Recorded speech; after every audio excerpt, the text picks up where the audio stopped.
Get ready for the ultimate showdown in our hands-on unboxing of the awesome ROG Phone 3.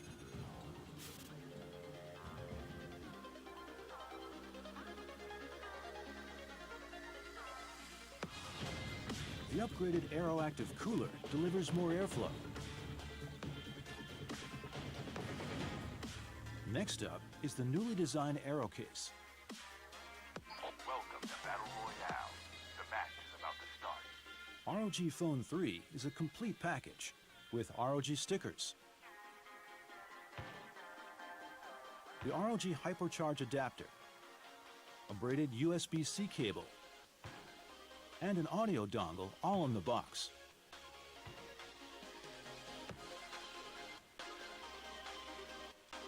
Now it's time to meet ROG Phone 3, the world's most powerful gaming smartphone.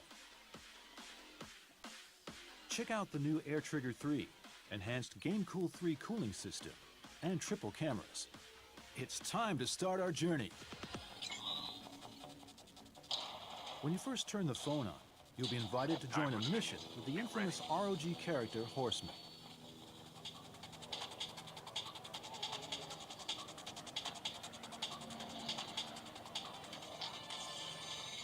He'll take you into the world of ROG to crush that mission.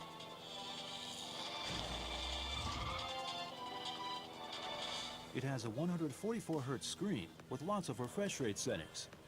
Newly enhanced X mode boosts system performance. On the back, you'll find iconic ROG logo of Aura RGB lighting. Tool up with the Aero case. Aeroactive Cooler 3 with new kickstand design.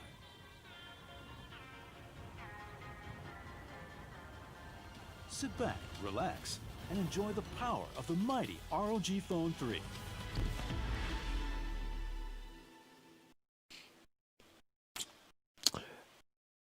Alright, good morning everyone. It's finally here. We are into our final segment of the ROG Battle Royale Marathon Challenge. My name is Aris alongside me for today, as well as yesterday's segment. It's the one, the only Sir Cloud.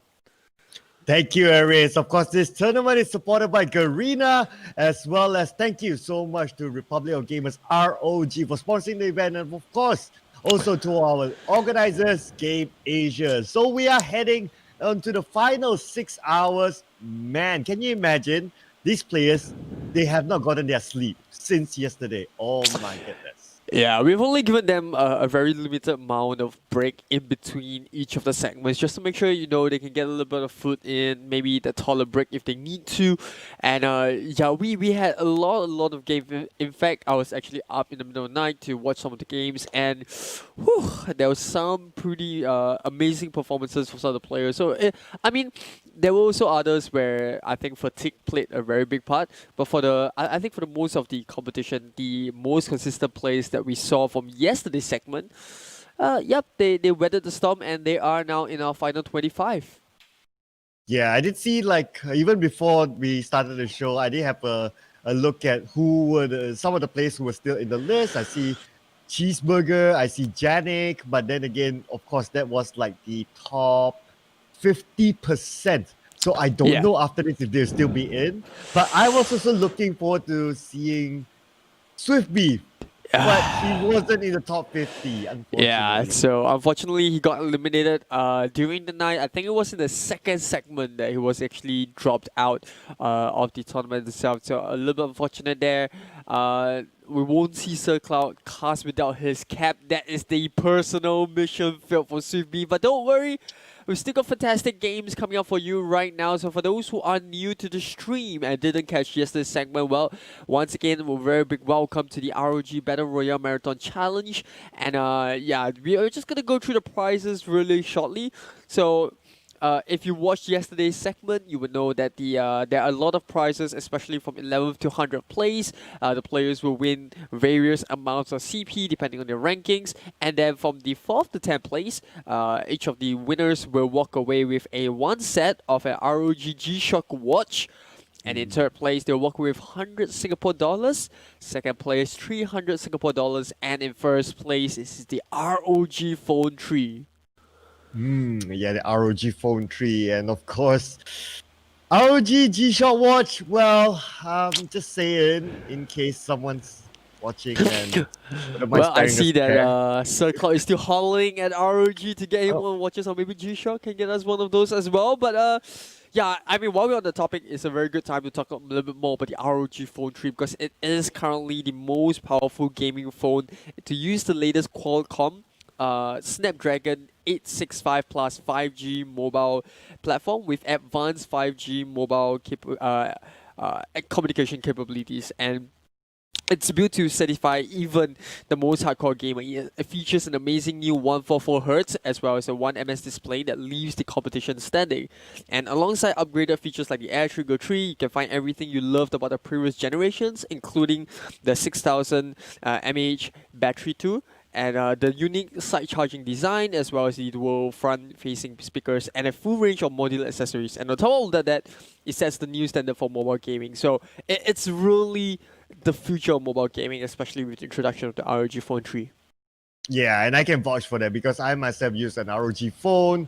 The screen that comes with a high refresh rate is seamless, it's buttery smooth, and not only that, the accessories that come with, I really love the cooling fan that comes with it. I thought it's really great. It really helps to cool down the phone a lot, especially when it comes to intense battles. And on top of that, you can also plug in your cables on the bottom. So if you're a mobile Wow. gamer, your hands tend to be like tangled with some of the wires if it's plugged on the side, but because you can apply the bottom, so it won't get in your way. So that's a cool feature. Yeah, and if you're one of those streamers, that is a really cool, handy feature that you really want. I mean, 144Hz on a mobile phone, who would have thought that they would arrive? But here we are finally, and with enough babbling from us, especially from me and Sir Cloud, let's jump straight into the game and catch up with our top 25. So I'm just going to go through the rosters, and we'll see who is left standing in our top competition right now. So we have Baby Sher Ang, we have Komi Sahid, Sufyan Tab S4, Yakun, TMC, King 2010, Light of Zeus, Felio, Hans, Jeffrus, Asariri, Spicy Chili Crab, Nang, Pro Addict, Fitz, Dakota, Fishy, Feast, Mystic, Your Mother, The Flick, Dead Sea, Calendrius, J Scoopy, and Jennings. Wow, you know what's interesting? The player that we first talked about a little bit more when we started the day, Spicy Chili Crab, and now he's still here. Wow. Okay, and of course some notable names you didn't mention. I do remember Your Mother. You got to remember that name, Your Mother. Janik put on a really good performance yesterday that we saw. Still back in this, so it's going to be interesting to see now. These are the best of the best here, going to be competing for that priceless, for that precious ROG Phone 3. Yeah, it's really amazing, and obviously we also noted the disappearance of some of my favorite food like sashimi. I think it was sushi. There was egg as well. So it's a little bit unfortunate that all of Egg. those fell off. I think there were other players like Cheeseburger that's no longer in the tournament. So I'm a little bit sad. But well, here we are. You know, the best of the best among the rest of the competition that were left. You know, being able to play throughout the night, you know, rounds after rounds after rounds. And, you know, to be honest, I think Janik is looking to be one of the favorites of this tournament because he or she, right, whoever this person is insane. Like, I haven't really noted a couple. I mean, there was a couple of rounds where I think he was a little bit AFK, probably taking a little bit of a toilet break. But other than those few rounds, boy, he was consistent throughout. I agree. I did see a couple of rounds where Janik played. It's really consistent. He can get like double-digit kills per round, and that's really possible for Janik. And we did see yesterday as well. Janik did get a couple of wins on the board for him or herself. So it's really strong. I think Janik is now, like I said, the favorites to win this. But well, competition is tough. We are now down to the best of the best. Anyone could cancel each other out. Fishy is in Janik's crosshair and will be taken out by Janik. There you go, getting 2 kills in just 10 minutes. Yeah, and even in the rounds where Janik went out early, there was still like kills going into the back for him. Like he was minimally getting at least 2 to 3 kills, even for rounds where he fell early. And the fact that I'm saying he fell out early in the round, it kind of shows the expectation that you have now of Janik as a player, because you don't really expect him to go outside of the top 10 for every single round. Yeah, I absolutely agree with that. It's hard to see Janik. I think most of the time whenever we see Janik, oh, he's still around. He's like in the top 10. So definitely Janik. He knows how to survive. He knows how to kill. He knows how to take fights. And if you look at his movement, it's smooth. He knows how to swerve around, how to strafe really nicely. So he definitely knows his stuff there. But look at this Janik. Okay, trying to get a couple of kills there, probably off that heli, but did not manage to connect enough. Yeah, I was going through the comments last night, right? And I think some of the players were saying this competition as who Janik chooses to queue next. And pretty much that's the competition that we are seeing currently going on right now. There has been a storyline that we have been seeing going on so far. Currently 2 queues on the board, and we might see even more coming up. But let's take a look at the rest of the map. We got Hans here, still rocking with the launcher, still using the ejector, and yeah, just interesting to see that they have stuck with the class that they have played from yesterday. Yeah, that launcher. And I did notice that the kill feed that Janik is out. And just to note as well that Janik is still, as of the last round that I saw Janik, he was still the only one using a different ability than the others. Yeah. So instead of like the others, they like to use the launcher, but he still does it differently. Since yesterday, I don't think he has changed his ability. Yeah, I think like we said, you know, when you're really used to one of the classes, you generally will stick with the class throughout the way because that is what you're the most comfortable with. And I think it's only a very select few that might choose to run with a different class if things doesn't really go its way. But for Mystic as well as I think Hans, where we saw, you know, they're very used with the airborne class, so I think that's what they're gonna run with. It's proven time and time again that classes just like the Trap Master, you know, the airborne as well as Ninja, those 3 are the most highly used classes that we have seen coming from yesterday as well as today. Yep. Now I know why I'm not competing among these guys, because I used the Poltergeist class, but I'm probably going to change my meta after this. But look at this Spicy Chili Crab getting 1 on the board for himself. Spicy Chili Crab, pretty decent as well, but I think really the tough competition now is with Janik if they want to go for the ROG Phone 3 prize, which they definitely should and they will be. It's going to be tough for the teams, but well, the objective maybe is just to try to take out Janik as early as possible, maybe. Yep, at the end of the day, every single score they have accumulated at every interval will actually be resetted. So what they have right now is a clean leaderboard. It doesn't really matter what your performance was, it's only an indication of how well they will perform. But at the end of the day, you know, if you can't keep up with that performance in this last segment, right, at the very last round, then you know it's going to go out the window for nothing. So it's important for these players to, you know, go the distance and try to stay focused, especially when they're so close towards the end of the line. Man, keyword is staying focused. After not having any sleep, they probably have just like 5 minutes between games just to go and take a toilet break. But other than that, pretty sure it's not good enough for them to take a nap. So it's going to be tough for these players, but it's going to be interesting to see what's going to happen here. Fatigue will definitely kick in. We're at the last 6 hours here, and we'll see what happens. Mistakes may happen. Well, it's anyone's game. Yeah, and we do see Hans using the RPG there. Not gonna land in Smug.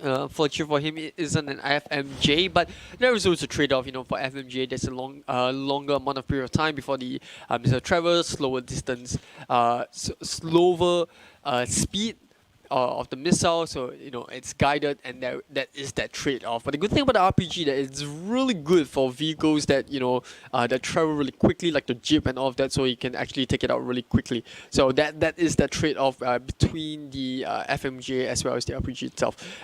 Meanwhile, we do see Pro Addict. Looks like he knows where he's running with the Trap Master.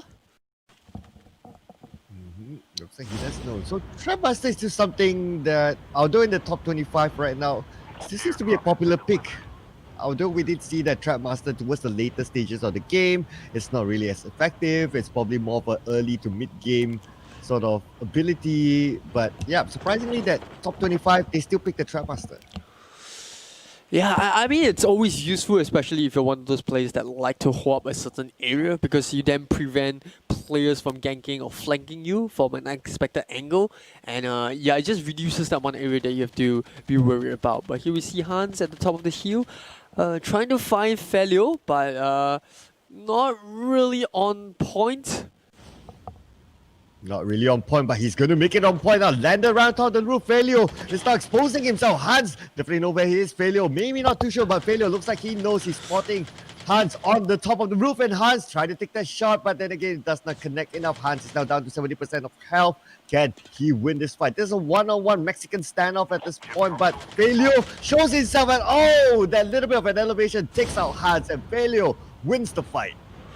Yeah, clinical there, just making use of the Flying Fox to close the distance between him and Felio. And obviously a little bit unfortunate there with the angles, but eventually got the job done. Meanwhile, we do see Pro Addict up against Call Me Sahid, who has shown very brilliant rounds or flashes of brilliance in yesterday's rounds. Haven't really seen him won a round. He might have throughout the night, but I don't recall his name popping up as one of the winner screens. So hopefully he will be able to do that today. But it looks like we might have to wait for a little bit for this duel to happen, because both players are going to run in the opposite direction, with Pro Addict running towards farm, where I think there's already one player that's there. In fact, it's going to be Light of Zeus. Yeah, Light of Zeus is there, and oh, this is it. In other words, a tank, time and time again. Remember yesterday when we see 4 people in one tank? Okay, that was just so hilarious. Okay, so I don't know if everyone's going to do it after this, because it's now for the championship, but Calandras we spotted out by Yakun. Yakun could take out Calandras with a good shot, but then again, the downside of a tank is that it's slow, but it's strong. You always have this trade-off. It's a common trade-off, right? Yeah, I mean, the really only real way I would say is to take it off FMJ or RPG. If you're really good with grenades, then that is also a way. At the end of the day, if you fire enough you throw enough firepower towards the tank's direction, you can bring it down. But it's such a hassle. Like you said, it's so tanky. No pun intended. And obviously, we look like Calandras. He just gives up, right? He's like, you know what? I'm out of here. I'm not gonna deal with the tank there. I'm just gonna make sure I'm at the opposite side of the structure, because you never know if that missile does hit him. It's not a very nice way to go out of that particular round. Yeah, he knows this is not an 80s action movie where you can just use a handgun and take out a whole tank. So be realistic there. Like, okay, my chances against a tank, okay, I'll just stay out of this. Let's look at the circle. We need to make that move, and let's go for survivability. At the end of the day, a battle royale is all about how long you can survive. Yeah, absolutely. Looks like we're not going to see any Tom Cruise or Jason Bourne action going on in that. Or rather, Jason Statham, if you're a fan of the Transporter series. But yeah, it looks like we are down to our final 11 players in round 1. And this very last segment of the ROG, or the CODM Battle Royale Marathon Challenge. And now looks like we might have a 3-way fight here. Fitz getting taken out by Pro Addict. Spicy Chili Crab says, nope, I'm not interested in that. Immediately uses the ejector, and he's just gonna hang in the air. He knows roughly where Pro Addict is with the smoke cluster grenade being used. Okay, I'm really interested to see what Spicy Chicken is doing. He is going for the kill there. Wow, what a jump! And into behind. Pro Addict had no idea what happened to him. And immediately there's an ejector close by as well. He timed this, he planned this so well. He probably saw the ejector. He knows that I can get that kill, that 1 point, and I can take the next ejector away into the zone. Wow, that is just so clinical. Yeah, not only that, I think it's really smart of him to not, take the fight directly head on, but, talking about head on, Call Me Sahid going up against in a 1v1 against Calandras, just using the car right in front of him as some sort of cover, and Call Me Sahid doing the right thing as well, making sure that he doesn't take the fight out in the open, and now pressure onto Calandras with the blue covering him. He has to run towards Call Me Sahid. He lays down the trap wire at the same time, and he's going to be able to win the 1v1 against Call Me Sahid. Unfortunate there. And well, for Calandras, it's the exact opposite. While Spicy Chili Crab goes down right in the face of Mystique with the grenade launcher. They're gonna take each other out. In fact, it's a oh my god, they killed one another. Yeah, it was a draw. They killed one another, so 1 point each. But in terms of placement, the one who killed first, I think Spicy Chili Crab killed second, if I'm not mistaken. Yeah, so he was first to be out.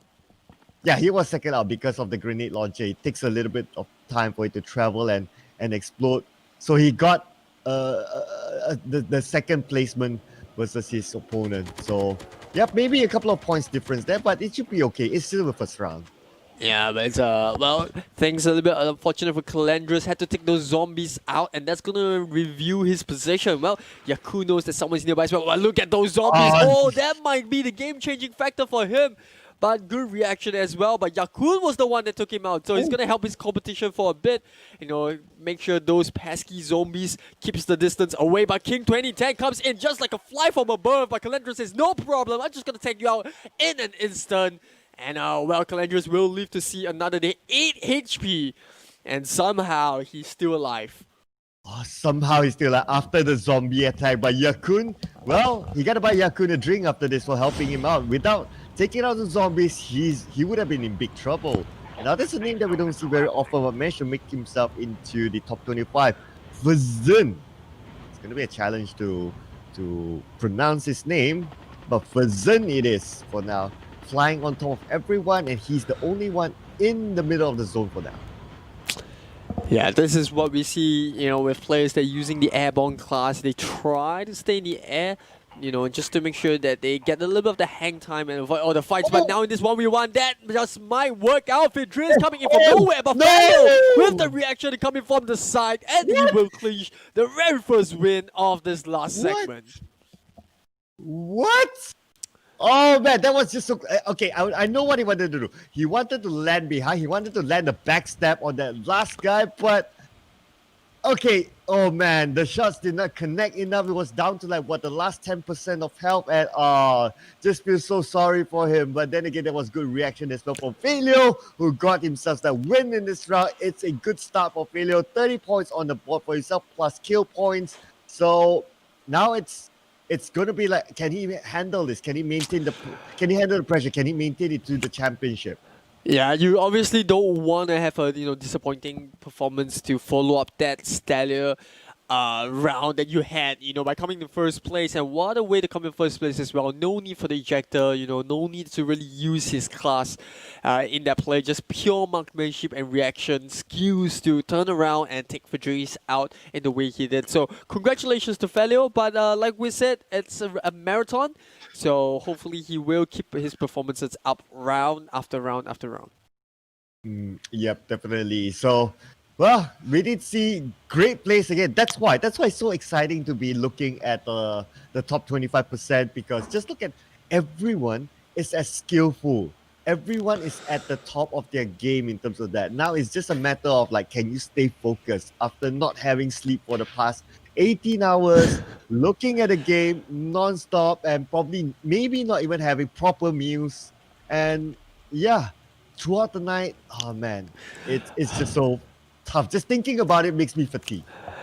Yeah, like we said, they're playing for 6 hours straight in each segment, and we're not really limiting to how many rounds are being played, because the faster the round ends, the faster the next one begins, and so on and so forth. And we're playing back-to-back rounds until time limit itself for each segment, and this has been going on throughout the night. While obviously I had a little bit of time to get some sleep in after viewing as much as possible. I pushed myself to view as many games, and I think it's amazing how some of these players have been able to keep up with the level of competition. And even throughout the night, when there were times when I felt like although they were tired, you could definitely see mistakes being made, but still very amazing kills were happening throughout these rounds. Yeah. Even like the games that I saw before our broadcast started, you can see that, wow, it's as if like they are still so heavily focused. Like some of them are still on the game. They can still have those reaction times, which is crazy. Even from the last game as well, we did see reaction time from Fallen. Well, he got his kill by turning around, and that pure marksmanship was actually all down to focus as well. It's a mental game. Tried to go for the backstab. He managed to counter that backstab. And what else can I say? Some of these players, they are really up for the game. I don't know what they have been taken over the night, but what were their meals, but it definitely worked out for them. Well, Like you said, we don't know what they're doing to keep up the performances, but hopefully it's working out for some of them. Obviously, it is for some of them. And while we talk on that note, I think we definitely have time to go through some of the players, which I definitely, for me at least, I think will look to be fair. Mentioned Janik at the start of the stream, and unfortunately for Janik, he bowed out a bit earlier than he would have liked, or some of the players might have liked as well. But obviously, that's good for competition, which means that things are gonna get tighter. And well, we'll see how Janik bounce back from that disappointing first round, or rather disappointing for him. But for the rest of the players, this now then opens up the leaderboard, because we might see a new kid on the block take over the reins of the leaderboards. Yeah, we did see like there are some names earlier that we don't see much in earlier rounds, but now they're showing themselves in the last 25%, they're putting up a good performance, and everyone's as skillful. So like what we saw, even though that there were a lot of people, a lot of players in the earlier stages of the game, but now it has really heat up. Like everyone, like every fight that we saw was a good quality fight. Like everyone had their own moments of doing crazy backstabs, crazy jump shots. So it's going to be interesting to see how. I think everyone's like, okay, this is a top 25. That was a preview of first round. After this, they need to step up their game, because it's now or never. The last 6 hours is going to determine who gets the ROG Phone 3. Yes, and well, that is the grand prize, or the first place prize for whoever is the last man standing in the ROG Battle Royale Marathon Challenge. And well, it's been an amazing journey so far. Hopefully we can keep this up. I'm starting to having the fatigue kicking in as well. But I'm hoping to keep this up for the next 6 hours, and hopefully the players will be able to do so as well. And for those viewers who have been silently watching throughout the night, thank you very much. And if you're new to the stream, do remember to hit the like button. Wherever you're watching this, on Facebook or YouTube. Thank you very much for watching the stream. Hopefully you like what me and SirCloud are bringing, and I certainly hope that you are liking what the contestants are bringing out so far. So, well, SirCloud, maybe you can tell me your experience with the Battle Royale mode that you have been through, maybe in the past, right? Right, yeah. So the Battle Royale mode, especially for Call of Duty Mobile, I'd say what I like about Call of Duty Mobile is that it's a fast-paced game. Yes. Like, it's open area, you have very little places to hide. So and because of the abilities, like we did see, like some like to use aerial abilities, some of them like to use choppers so that they can move around. So in a way, it's a truly open game where you need to be on your toes all the time. You cannot be like, okay, I'll just camp here and win the game. It doesn't work that way in this Battle Royale mode, because people can easily spot you. You have very little places to hide, so you're down to, like, you need to be a good marksman. You need to go around. You need to be active. So that's my experience playing the game. Activity will help you win the game. Yeah, I certainly agree with you. You look at the very good players; they're never static, right? They're always on the move, looking for, what's the next place I should hop towards. Where should I move towards? How am I going to approach this firefight? And they're never static. They're never in one place, because what that does is then you're kind of left exposed. And not only that, because once your position is reviewed, then players will start working the best way possible to approach the fight, and that might leave you left behind if you're not proactive enough. So yep, that's a really good point that you made out. I think for me, the biggest takeaway from watching all these games and playing the game myself, I got to be honest, I don't really play the Battle Royale mode so much. I'm more of that classic mode, drop in and that S&D, and I really love that portion of the game. But the Battle Royale, the whole game, or rather the whole experience that I can take away from not only watching these players, but from the few games that I've played, I think the most enjoyable thing for me is the classes. Right, the fact that you can bring your different loadouts in, and the amount of customization that you can do within the game, and rather in the mode itself, I think it's the best part, because a lot of the games, when you go into those battle royales, there's not much that you can bring in into the game with you, right? You're forced to work with whatever the game gives you, and if the gun is there, if the loot is there, you have to work with that. But with Call of Duty Mobile Battle Royale, you can bring a loadout, right, with the airdrops coming in. You can go in with customized classes. So if maybe you're not really good in one spot, right? You love the ejector pack, you love that fast-paced action gameplay, then you can go with the airborne class. If you're those that, like we've seen, like a little bit of stealth, right? You can go for Poltergeist. And, if you like to be some sort of a jester on the battlefield, you can use those decoys. So there's such a wide array of options available to you on the battlefield, and just seeing all these players bring different types of classes in and how all these classes then interact with one another in the game. I think that's the beauty of Call of Duty Mobile, or rather at least for the Battle Royale portion for it right now. Yeah, absolutely agree with that. Plus, because of having those classes, right? So you don't know like what your opponent capable of. Like, yeah, you can probably do the common guess of like, okay, he has guns, you have grenades and things like that, but you don't know like, okay, he may surprise you by being a jester, like you mentioned, by using some abilities that can throw you off, or he can slip behind you with a ninja ability or the Poltergeist. Like what we can see here, like how they use abilities to their advantage, that's one thing, and for their opponents to actually re-counter those abilities by, oh, okay, so you can fly above me, you can land behind me, now it's my part to like, how do I counter you back? Is my reaction fast enough, or what are the abilities that I can use to actually counter you back? So it works both ways in terms. So that's why every round when it comes to the fights, it's very different. There are many variables, and you need to think about offensive and defense. How do you defend against certain abilities? So it makes it really interesting. It's like it makes every fight different. Yeah, every experience is a new one indeed, and I do agree with you, Sir Cloud. Right, the fact that you never know what tricks your opponents might have up their sleeves, so you always got to be prepared for and this is where reaction time kicks in, right? We know about theory, and we know that you can do as much planning as you do pre-game.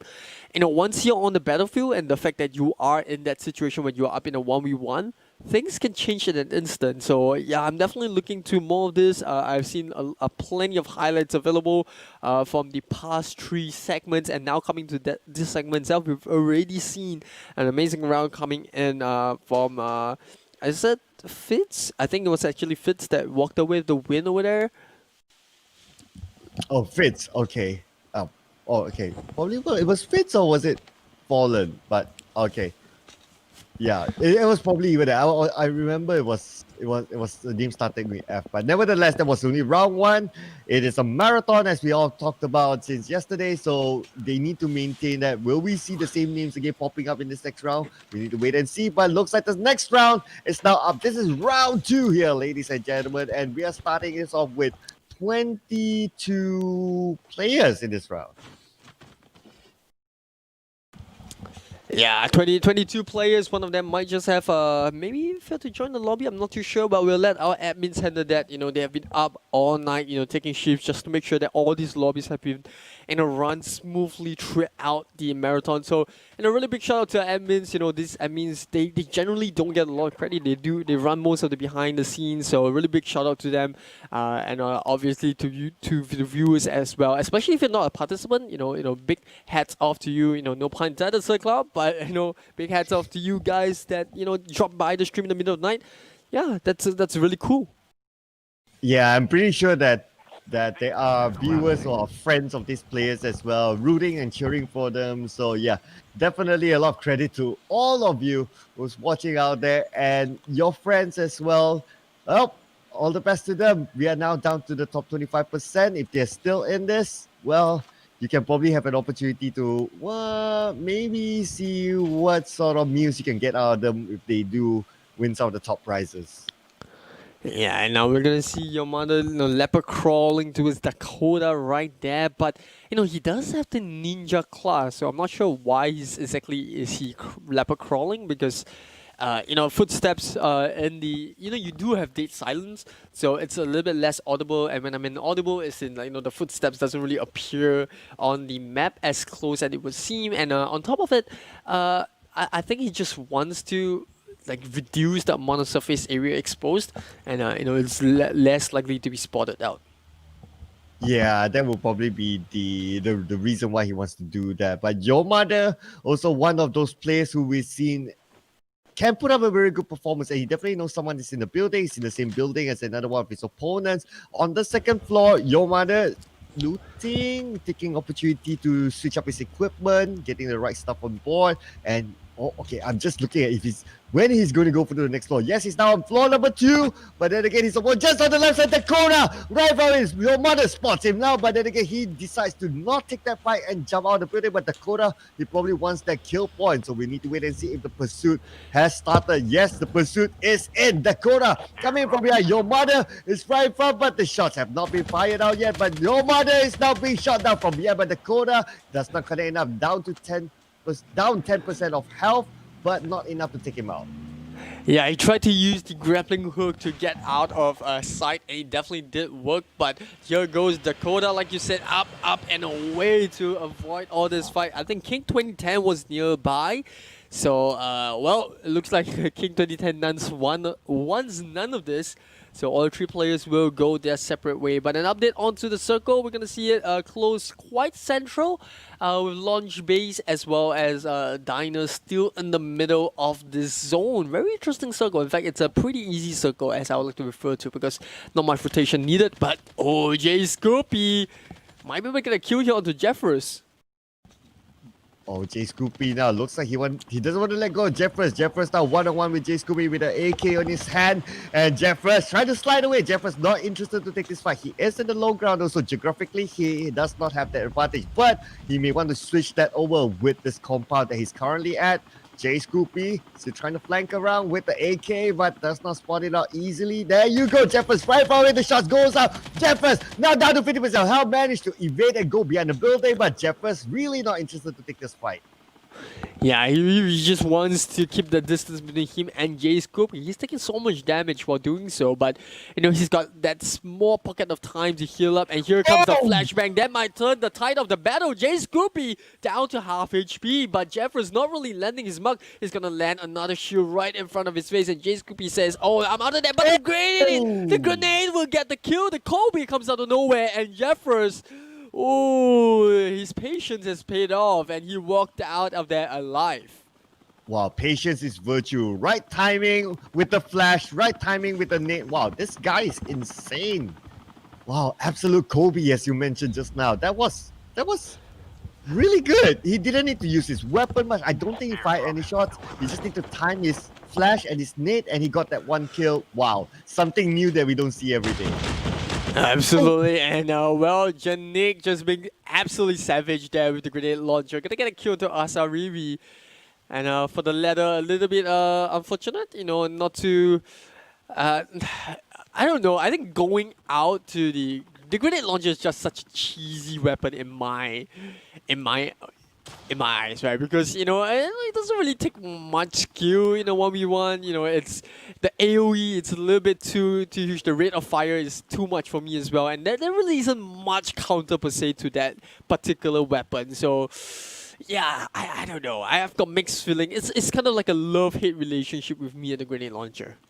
I actually love the grenade launcher for myself. I hate to go against it. When I play my regular games in CODM and I go for when I play domination or that, you'll be like, yeah, I always pick that ability, the grenade launcher ability, just because it's a mode where you just run and gun at everybody, and with that grenade launcher you can take out at least 2 or 3 people with a few shots. So it's a really cheesy gun, I would say, but it gets the job done. So it's a weapon that I like, but I don't like to go against.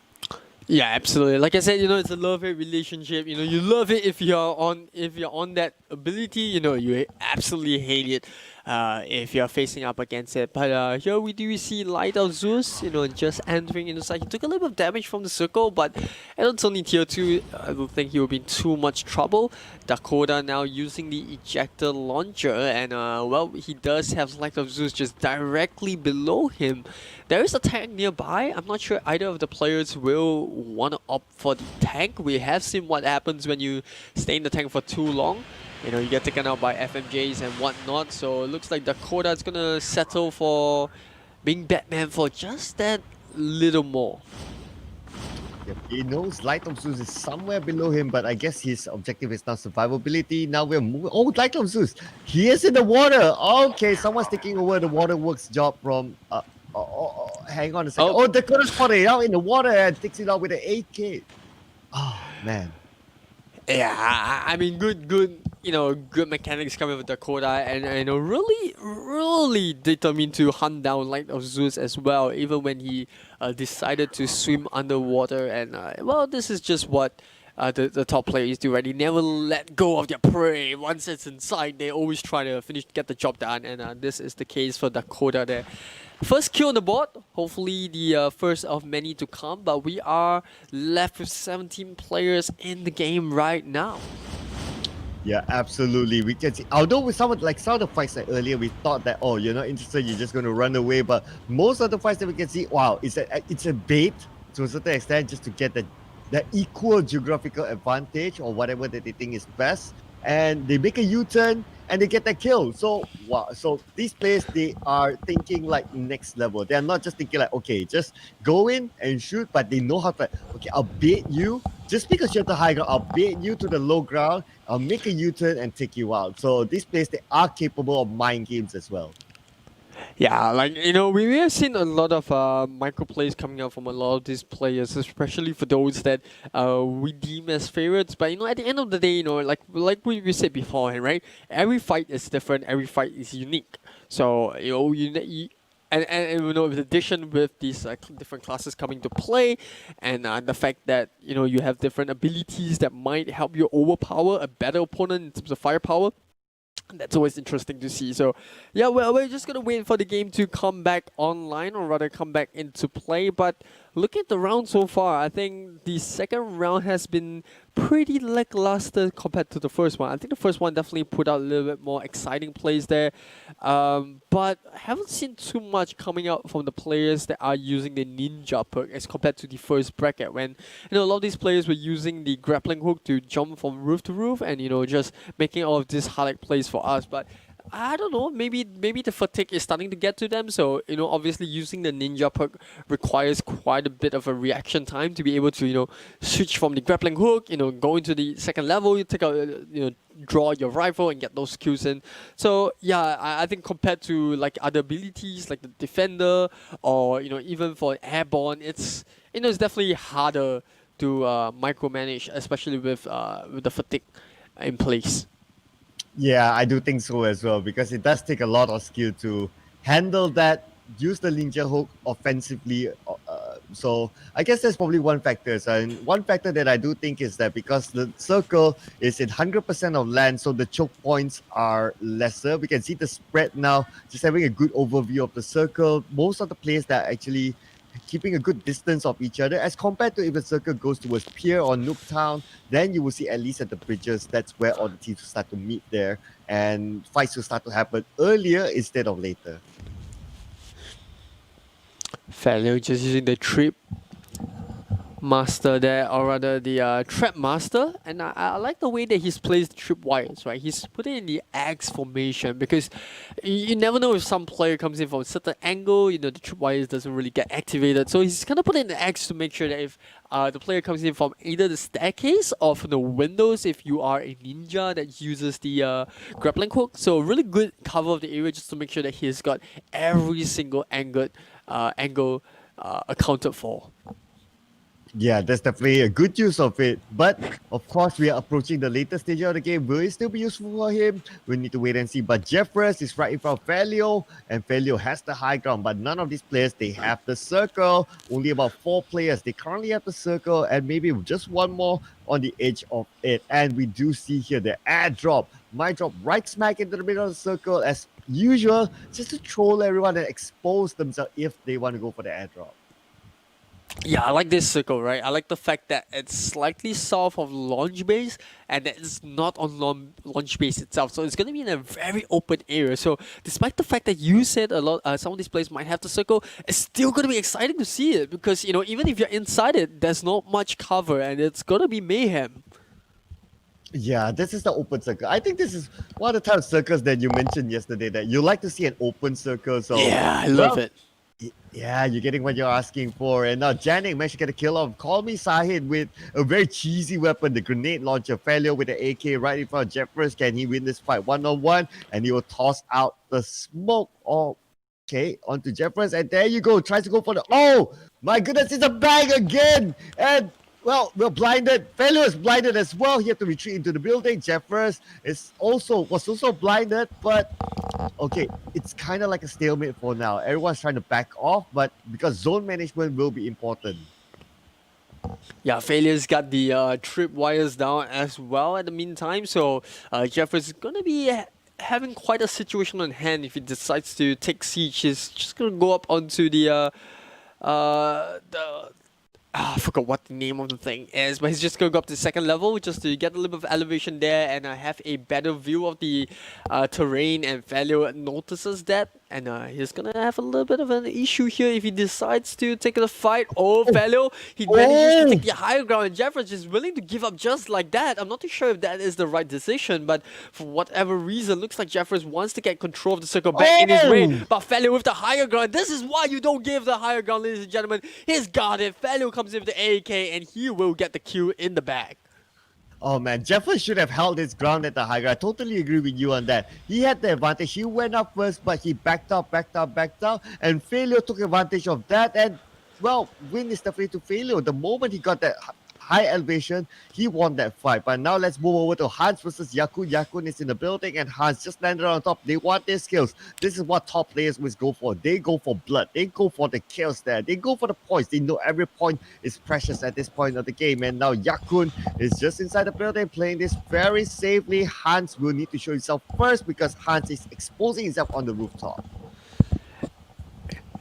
Yeah, Hans just...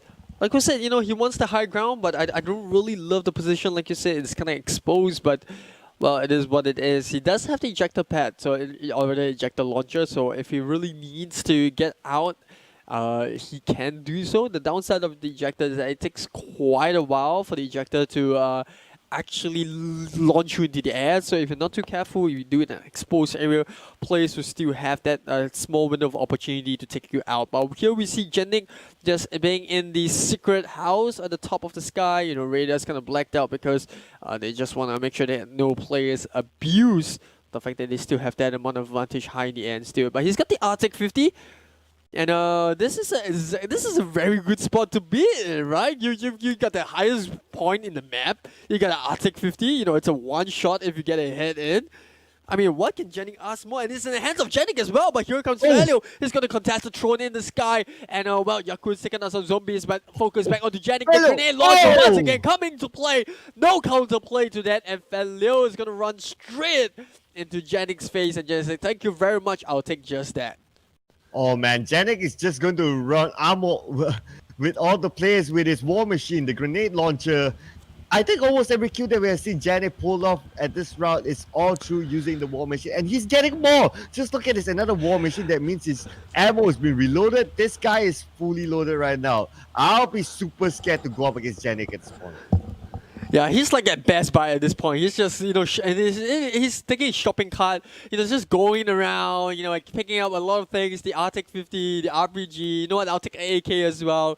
He's just putting everything onto his shopping cart and just, just walking around, just having the time of his life. But for some of these players at the first floor, well, they are grouped up. We'll see Fitz go up against Chang, or rather Nang, and Nang is going to go down really soon. Well, a little bit of a backstab action there coming out by Janik once again, getting another kill with the grenade launch onto Fishy. I'm not too sure if Janik came down to the first level or Fishy went out. Whatever the case is, someone went down and it was actually Fishy. Well, as they say, what goes up must come down, and it could probably be Janik going down because you need to consider that going into the circle is a priority as well. And Janik, there you go. It's confirmation that Janik's on ground taking out your mother, and Janik could be taken out by Hans because Hans was on Janik, but right in front of Janik is Yakun. Janik now down to 50% of health. Can he get into the same zone at the same time? Yes, he probably could, but then again on his left and right side, they are just too many for him to handle. He's been sandwiched in between. Janik now down to about 60% of health. He will need to recover himself quickly, but just look at the movement from Janik. Just so active, just so fluid. And this is Janik, ladies and gentlemen. Yeah, just really insane mechanics coming around. Doesn't matter. Doesn't matter if it's in the sky, in the water, or on land. And Jennings is gonna hunt you down. And at this current point in time, I think he's infuriated by his own performance in the first round that he didn't really do so well. So this, second round is the perfect opportunity for him to come back, and he's doing just that as of now.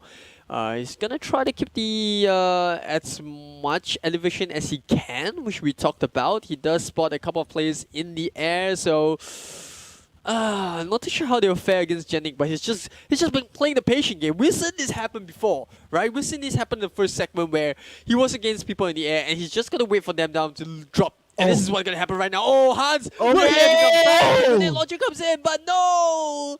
It's not enough, and Janik will let that kill slip away from him, but, well, it's not exactly the worst situation because all he has to do is just wait. It's a waiting game. Exactly. Hans deleted, and just as you mentioned earlier, it takes time for the launcher to actually be activated, and that is what Janik knows, and he takes advantage of that. Wow. Janik just need to stay around there because he knows someone is bound to go there, but Janik managed to get the kill off Siegfried, and now Janik just trying to make that rotation away, trying to get a good angle, but Pro Addicts right from Janik. Two of the right from Janik is there. Janik gets the first one, King get the second one with King, and Janik managed to get double kill back to back. Now he's on 1-on-1. Janik going for the top spot in this round. Hans still flying up around. Janik has the advantage now. You just need to wait for Hans to drop down. Now he's down. Janik versus Hans. Who will win this round? Oh, double kill here. Hans just running down to the 11th level, but no, it's not enough. Oh, the grenade launcher. Oh, 3 kills in quick succession. And Hans, it's not enough. And Janik, the monster.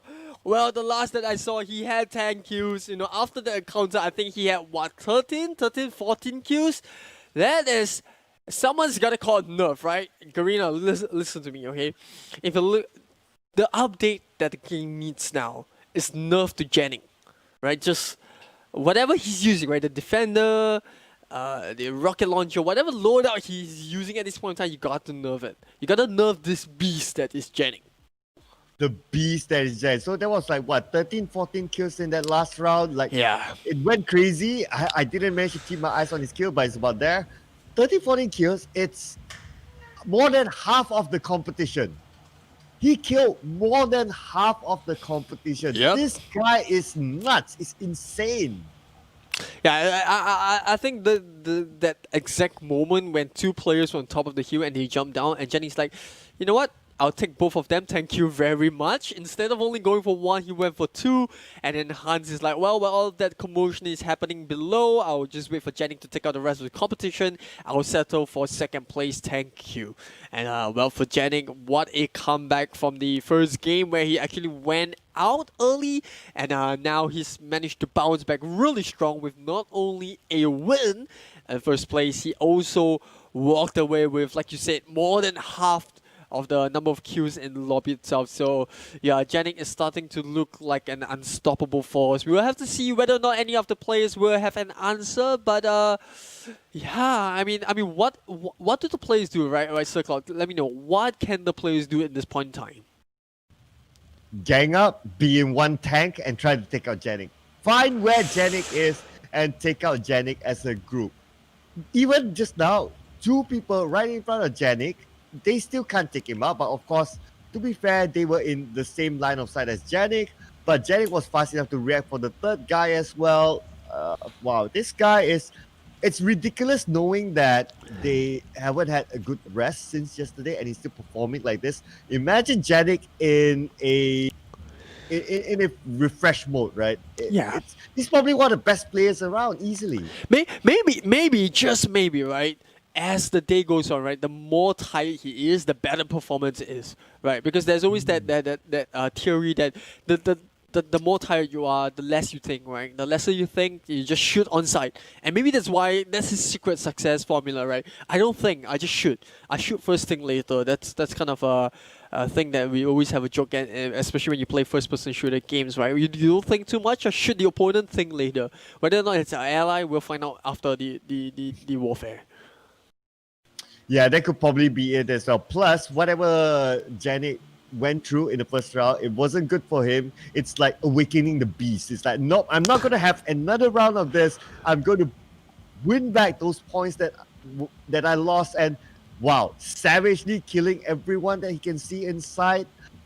More than half of the competition is taken out by Janik, and winning that round, it's what, 40-ish points easily for Janik. What a way to come back, in that commanding fashion to take back the lead. I'm pretty sure even without the scores being tallied, I'm pretty sure Janik is now in first place with the number of points that he's got, right? And we'll have to see how the official result stands. But for now, Janik looking to be that, horse in the lead at least at the end of round number 2. So we'll have to see how that one goes. But for the rest of the players, I don't think we saw too many other kills by other players. I saw 1 or 2 by some. I can't really remember the name. I think Hans did manage to get a couple in. I don't really remember, but yeah. It's gonna be interesting to see how this progresses, because with Janik back in the lead, like you said, how would the players react to it? Would they start to gang up on Janik? But then again, it's a solo game, so you can't really trust your opponents to stick to the plan.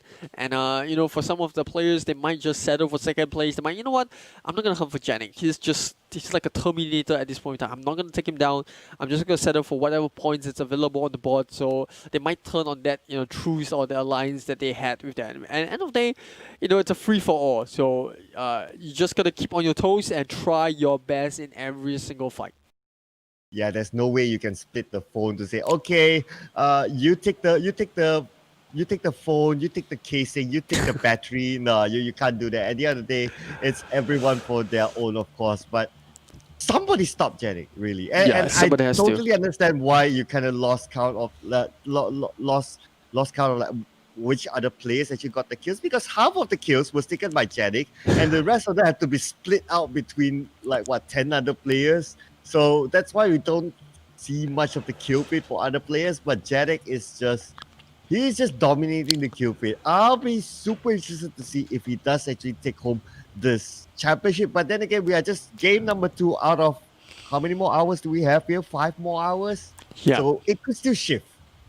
Yeah, absolutely. And obviously, I'm looking forward to some of the players which I think did brilliant in the first segment. And but the first 6 hours, I think the player that I was really hyped up about was Mystic. We saw him win actually 3 rounds in the first 6 hours. So I'm definitely looking forward to see whether Mystic can catch up to Janik at this point in time, because I haven't really seen too much of him in game. I don't really know what's happening with him. Maybe, like you said, the fatigue is kicking in. But whatever the case is, he needs to catch up, because Janik is starting to pull that lead ahead of his competition. Even with only 2 rounds, I'm pretty sure he's like a good 30 points away from second place. So if Mystic wants to wake up, maybe now is the time. Hello, you gotta wake up now. It's the last 6 hours. You're nearly there, and you don't want to give up, not when you're so close to the finish line.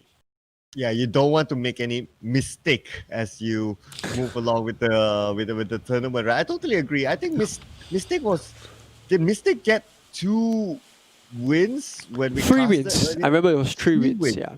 Right, 3 wins, but we haven't seen Mystic showing up so far. But Mystic, of course, from then on managed to get himself into the top 25% right now. It's going to be exciting to see, but maybe Mystic is just like, okay, I'll just take a chill pill. I want to see how my competition is, what the skills are, and try to come up with a plan. As now we're coming into the 3rd game, we could probably shoot, but it's just like how we saw yesterday, right? Earlier of the day, we did see a group of players being a little bit more outstanding, but when it comes to the second half of that first 6 hours, a different group start to show up. So it could probably be the same pattern here. We need to wait and see.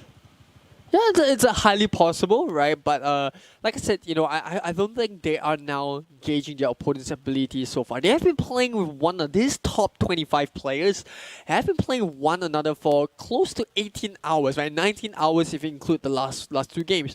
So I think they pretty much know who is the strong player, like in the lobby, right? They pretty much know what they're up against.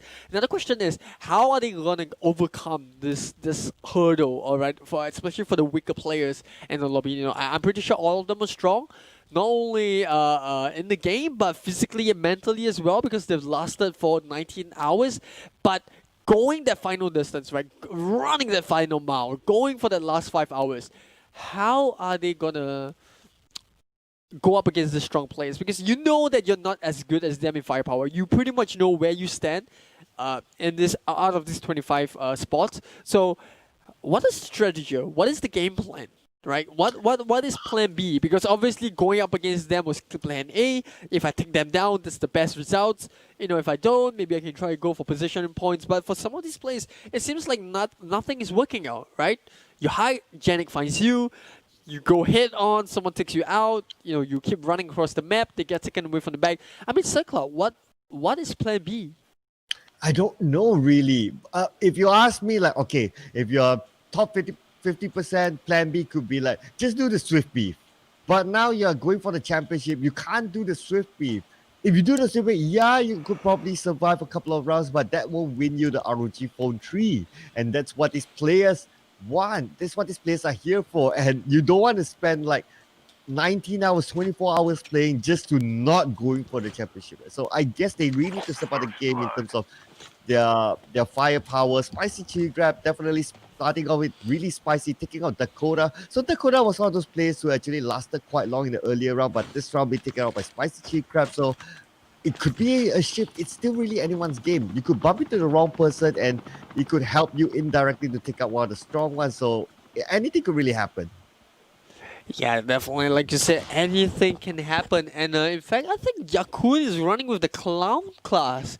He's got a toy bomb, so that is pretty surprising. I haven't seen anyone actually use that. I mean, I've seen a couple of scouts, right? I actually mistook that for hacker. I can't believe I mistook that, but you know, we all make mistakes. And for Yakun to run with clown, I'm trying to see what's the real advantage of bringing clown into this game, because I mean there is the anti-zombie effect, so maybe that's why, because we saw a couple of instances where, you know, the zombies become a little bit too pesky, and you know, if there is an unfortunate timing where a zombie comes in, but especially when you're in the 1v1, then that might be the reason why Jakun wants to bring the clown class, just to avoid those awkward situations.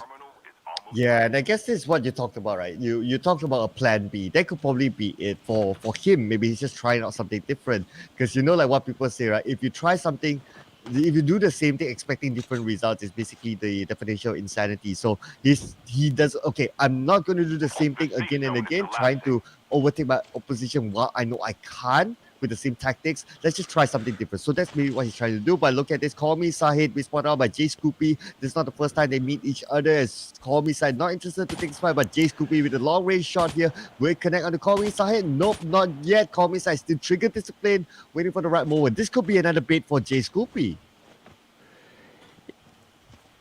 Yeah, but he's not gonna find any kill just yet, and yeah, but I mean, they might be trying some things out. You know, some of these players might be refreshing, you know, switching things up a notch. And but there are still pros and cons. And obviously, the pros of bringing the toy bomb in is that, you know, you can throw the toy bomb at your opponents and then try to attract the zombies towards your opponent's position. So that is also one of the ways that might just work out for Yakun. I just rarely use the clown class, right? Because you don't really think that those zombies might come in handy, but we've seen cases where it comes into play. That being said, you know, the last time around, Yakun used the toy bomb. He was actually the one that took the zombies out. So I'm not sure if it actually was going to plan, but obviously it didn't work out that well. But on the kill feed, Janik once again still continuing with his rampage, taking your mother out for a spin and getting that point in.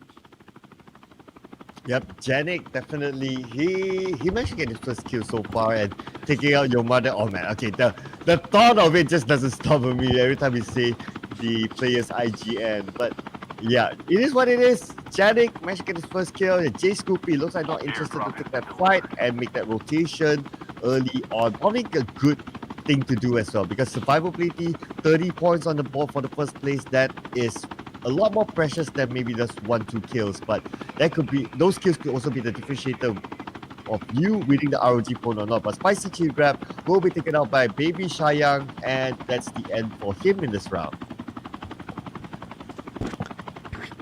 Fishy just playing it safe, gonna stay on the first level, not to draw too much attention to his position, while Jay Scoopy, like you said, taking the complete opposite method.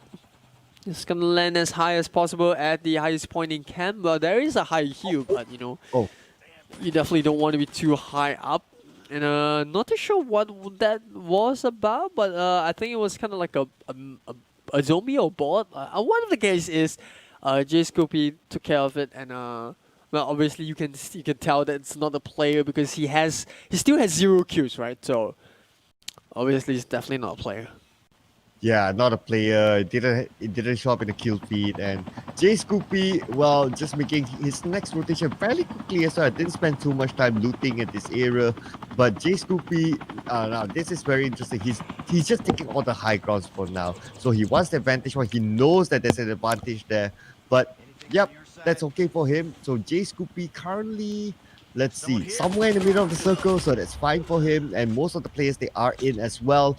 Now, what's going to be interesting in this circle goes up to the side of Outpost. So way up north, where everyone will need to travel past the watery area, it's not a circle that players like, but as viewers, we'll have a good entertainment. Yeah, he's definitely the most aggressive player on the map. So we're just gonna keep the camera on him for a while, you know, because he's drawing all the attention to him. Or rather, he's seeking attention. He's like this. Give me love, people. Come to me. Like, don't make me come for you. I just want to save my stamina for running the distance. So, yeah, Janik just absolutely going ham now. If he was ham in the first session, he's going extra ham, right? You know, when you go to Subway and you order for extra meat, he's like triple, quadruple meat at this point in time in the game.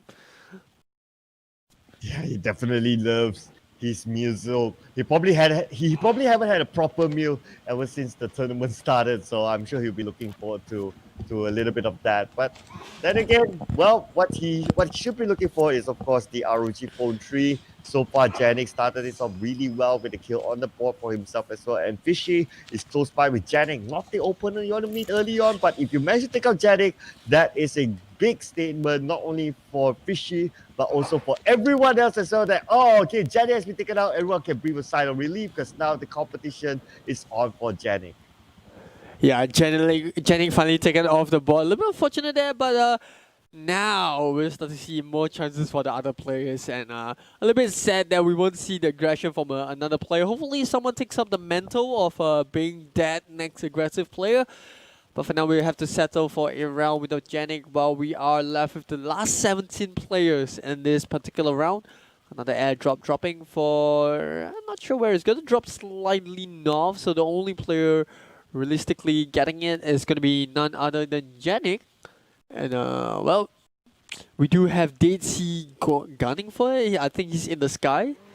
Asari taking a lot of damage from the zone, but he's choosing to take the safety route to avoid all of this possible firefight that might be happening inland. He's finally chosen to go through the western bridge and nuclear plants.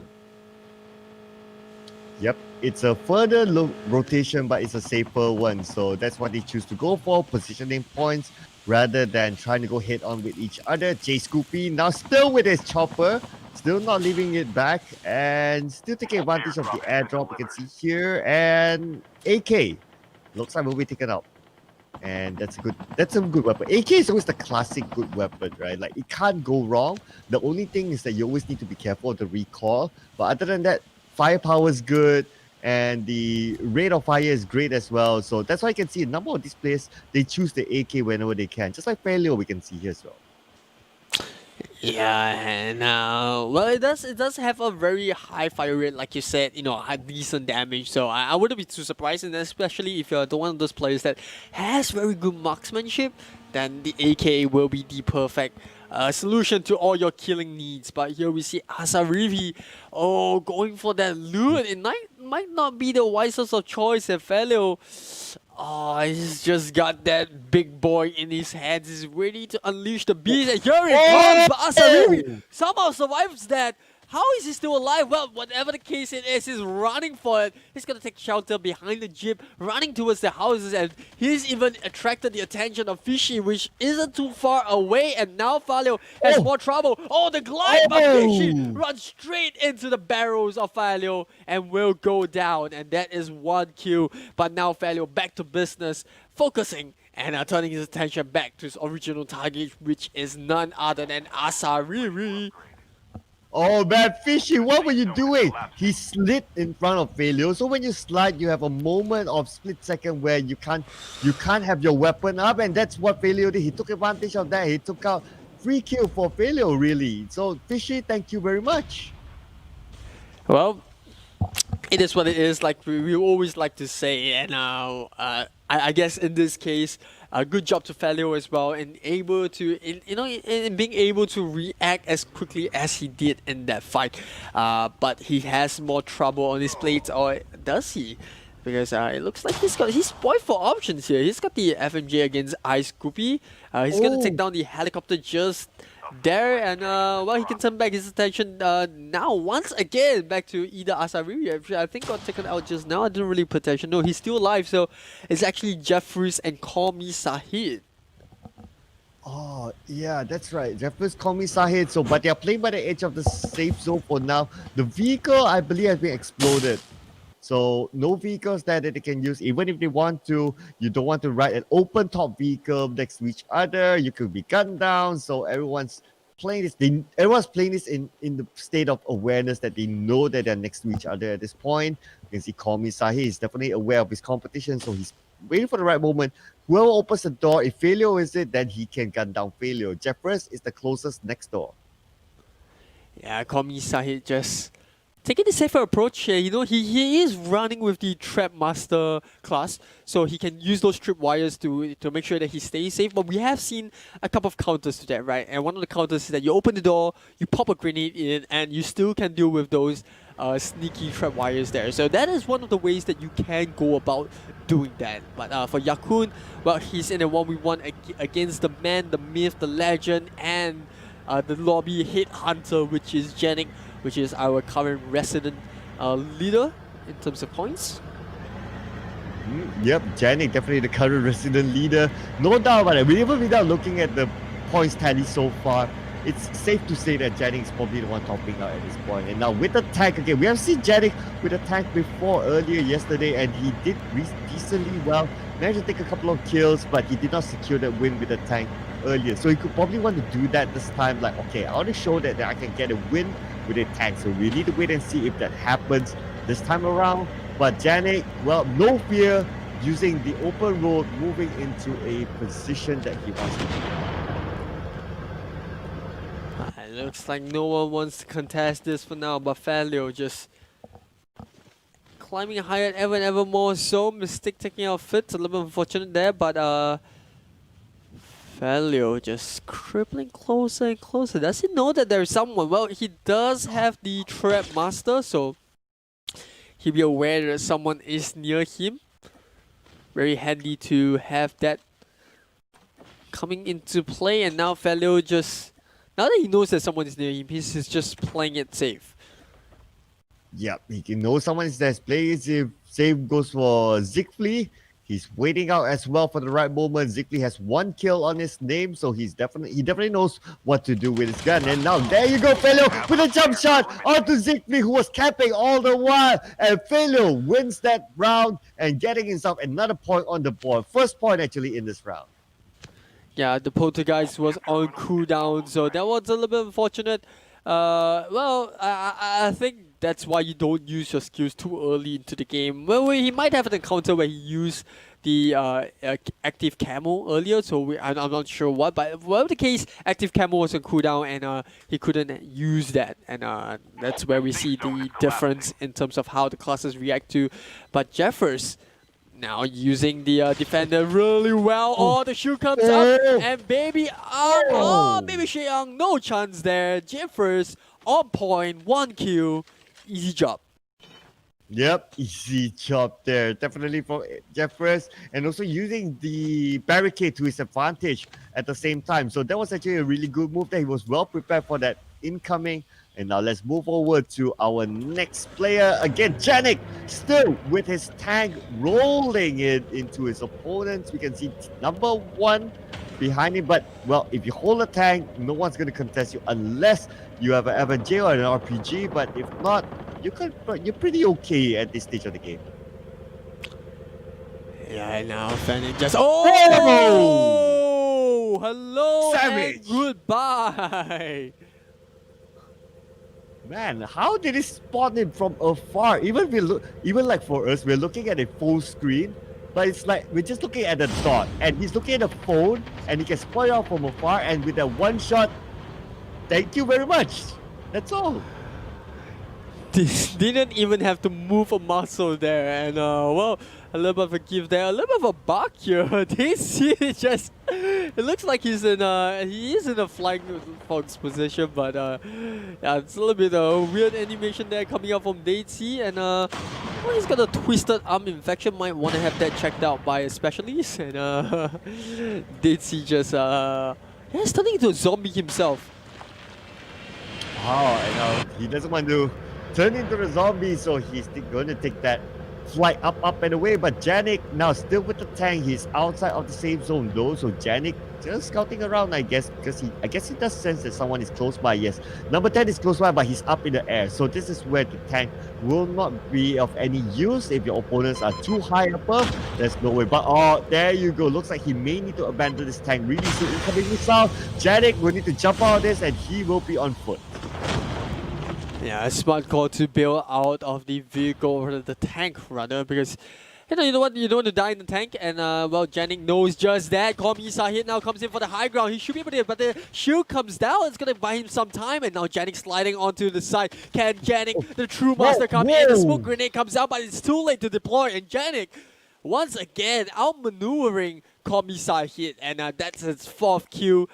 Well, with only 7 players left in the lobby, if Janik wants to have a double DG kill, he has to take out the rest of the players that are still surviving. No high ground, no problem. Janik still managed to secure the kill, although it was in the low ground, but now Janik has the high ground. What will he do here?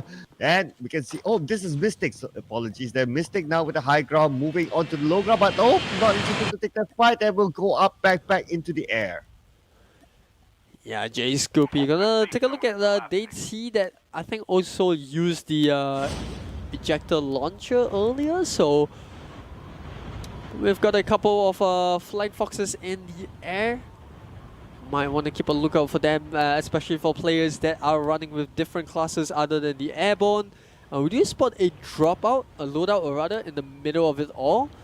But interesting to note that most of these players, or the majority of these players, have chosen to stay outside of the safety of the circle. Yeah, that's correct. And well, we'll see what their strategy is. Probably they don't want to take on early fights because they know that at this stage of the game, positioning points are worth more. As now we're down to the top 6, they're worth more than when you are at the outer 20-ish. Yeah, so Janik now with 4 kills on the board as well. DayZ on the left side, moving in the parallel position. And on the next circle, wow, it favors Janik. Janik versus DayZ now with a long range shot. DayZ trying to evade those shots, and it does not connect. Yeah, Janik just on fire at this point in the game, like completely. I can't even spot a mistake coming from Janik. Like, the only mistake of Janik is that he hasn't been able to achieve a perfect game of taking everyone out. So that's the only mistake that he has made thus far. The fact that he's not getting like 20, 30, 40 kills, that's the only mistake that he has made. But well, Janik doesn't care at all. All he wants is the ROG phone tree, and he's getting one step closer every single time he gets another kill. And Jeffers, well, the closest competitor to him, taken out. And we are down to our final 5. Oh man, that is just flawless move from Janik. Just look at how he goes in the compound. He knows someone is there. He actually tossed a, was it a nade or at least a flashbang from another window, and he moves on to the other window just to flag. Wow, the movement for this guy is just crazy. The reflexes, and now Mystic from Janik. The shots go out. The Mystic now down to 50% now. Trying to get away, but no! Janik will say, nope, sorry man, you are back into the lobby. That is your only way out. Well, Jennings, I didn't mention that if he wants to have a double-digit amount of kills, he needs to take everyone out. Well, he can't settle for that, but he might settle for 9 kills. Pro Addict now running into the house. He down to half HP, but he's got time. He tries to run to the shelter of the tank, but he's too slow for Jennings. Once again, now 7 kills on the board, the final 2. Well, I feel like it's the entire lobby against Jennings, and this is his first-person view. This is what he sees and what he sees his opponents there. He's gonna reload in terms of the armor plating, make sure that the HP is up as well, and yeah, he's basically a tank by himself, right? And Yeah, it looks like no one can take him out at this point in the game. really. Somebody stop Jennings, really. Jennings is the one, but oh, there you go. Ice Coopy is the one to take out Jennings with that 2 HP left on himself. He will feel so proud for doing that. Like, oh, I took out Jennings. Oh, this is my wall of fame right now. But now it's over here for J Scoopy. And now Dead Sea, J Scoopy 1-on-1. This is the top 2 here, ladies and gentlemen. Dead Sea looks like he's not going to be dead. He will go up first. While there's only 5 more seconds left on the clock. And the zone could take out J Scoopy. We need to wait and see, but J Scoopy is not going to let Dead Sea fly for long. He tries to put pressure on JC, and now he lets it for him. Dead Sea, J Scoopy, the shield goes out. J Scoopy 1-on-1, and Dead Sea wins this round, taking out Dead Sea. Amazing finish there from the brilliant performance from Jennings all the way to Dead-Sea, swooping down and getting the kill. That was definitely a blockbuster ending, and what a round that was. So much to talk about. I mean, where do we start, right? The fact that Jennings looks like an unstoppable monster just to be taken out by someone, and then Dead-Sea just, you know what? Thank you for taking out Jennings. I'll take the win from here. I'll take it from here. But even when he took out Jennings, he was left with 2 HP. It was not an easy takeout. Jennings still pushed the boundaries of like, okay, if you want to take me out, I'm not going to make it easy for you. So even that, Jennings managed to get his, that was like what, top 5, I guess. So plus the number of kills that he got like maybe like 7 or 8 kills in that last round. I think he got 8, 7 kills, right? He got 7 kills. So that's close to probably 30 points. Again, bundling everything all together, he's probably like maybe just by the age of 100 points after 3 rounds. Yeah, and well, whatever the case is, I'm looking at as the results get updated, I'm looking at the live standings, and Jennings definitely looking to he is the mountain. He's Mount Everest at this point in time, and if you want to win this game, you're gonna have to snatch the throne, right? You're gonna have to gun down Jennings, whatever it takes. But well, for Jennings, he is a very happy man or woman right now because he is currently looking to lock that title of being the Grand Champion of the ROG Battle Royale Marathon Challenge. And hopefully we will see tougher competition. I'm pretty sure we might. We are starting to see players get a little bit desperate in terms of them trying to go for kills and hunting other players down. And obviously we are down to our final 25, so obviously that is definitely something that we want to see, especially as casters, but for you viewers as well, because we want to have an action-packed marathon and not be lackluster in the last 6 hours. And yep, just to make sure that we can do just that, we're going to have a short toilet break for you guys as well as us casters. We'll be back in about 2 to 5 minutes, so don't go anywhere too soon.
All right, ladies and gentlemen, we are finally back with the third round of the CODM Battle Royale Marathon Challenge, proudly supported by Garena, sponsored by ROG, and hosted by Game Asia. And what amazing competition that we have thus far. We are currently 20 hours in, and well, this is just fantastic, Sir Cloud.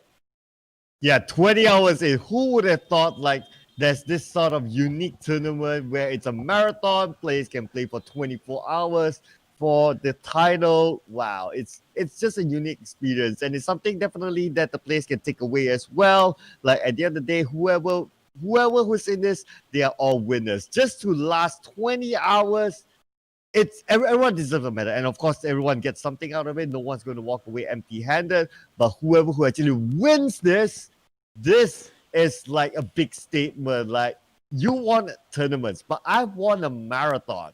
Beat that. Yeah, it's definitely gonna be one for the bragging rights, and we'll see whether or not this becomes a long-term style of tournament. We'll have to see, but it's definitely long for the short term. You know, we are going for 24 hours, and if you're one of those lucky participants as the final 10, well, congratulations. Well, but if you're one of the viewers, I think the good thing is that you've got to witness this one-of-a-kind competition that has literally been going on for quite some time. Yeah, it is really quite some time. It is since yesterday. These players haven't got their sleep yet. They won't have time for that. All they probably have is probably just to take a short toilet break or take a quick snack, but no time for sleep, and maybe even no time for proper meals. But just look at this, Mystic is back in the house. We didn't wonder where did Mystic go, but it looks like he's starting off this round with a good first kill for himself. Yeah, we spoke about Mystic wanting to catch up, you know, to Janik, and the only way you can do that at this point in time is either take Janik out early, or you know, you can try to match the amount of kills he has, and hopefully Janik has a bad round, and that is where, you know, players like Mystic can look to slip and cover the gap between them and Janik in terms of leaderboard. But here we have King 2010 also trying to keep himself in the competition by getting a kill onto Nang. You know, that every single time we go onto Nang, he has been the unfortunate victim in most of the 1v1 firefight. So I think maybe it's time to switch up their strategies. I mean, it's not too late, right? Because only 2 hours has passed. So he's still got like a good 10 rounds to try to catch up to the rest. Yeah, absolutely agree. There's still a good number of rounds, and same goes for Janik as well. We did see Janik being really consistent so far in this tournament. Even the first few games of this final stage of the tournament. But anything could happen. If Janik starts to feel fatigue and he starts to lose concentration, he could be one of the earlier ones to go out, and other people could take advantage of that. So I can say for everyone, just don't give up. Although Janik is doing really strongly, but really anything can happen. As long as they try their best, stay focused as much as they can, they could probably climb the ranks. And now Dakota has eyes on Calendris. Calendris is down on the low ground, or wide out in the open. I think he wants to take the chopper, but Dakota probably senses, okay, he senses Dakota is there, but Calendris leaves this place, and Dakota, are you going to shoot him down? Is he going to launch it? There you go, the launch goes up, but the flares just counter it, and Calendris goes away, but the second one goes out, and Calendris, will you survive that? Yeah, he probably did. You know, the FMJ, the good thing about FMJ is that, you know, it's lock on, so he doesn't really have to be worried about where the helicopter is going towards, as long as he keeps his iron sight, or not iron sight, but you know, keeps his crosshair onto the helicopter or the moving vehicle for a while. You know, you can get the lock on, but you know, a good reaction there to use the flares to divert the missiles. For now, let's take a look at how the other players are doing. Mystic in the air with the ejector pad. And looks like he's gonna float towards the outpost. So there is one way you can go about, you know, crossing the river, you know, if you choose to not go on foot or even swim across. Yeah, this is definitely one way of it. Plus, swimming is a bad option, really. You will be slow, your mobility is limited, you are exposed in the middle of the river. So it's always good that if you can get an ejector pad or if you have that ability, just use it. That has been the best way so far. Now, the only one that we tribute to Swiftby for being one of the best swimmers around and actually having able to hide himself, but unfortunately not being able to see him in this final round. But then again, he deserves a medal for being the best pacifist of all. Somebody send him a Yeah, I think medal. now every single time when we mention Swift Beef, we have to mention. Looks like we got to whisper RIP Swift Beef, so I'm gonna start like RIP Swift Beef, RIP Swift Beef. Sorry, Swiftby. But then again, we still give you that shout out. You deserve something from that. What an interesting performance from Swiftby we've seen earlier today.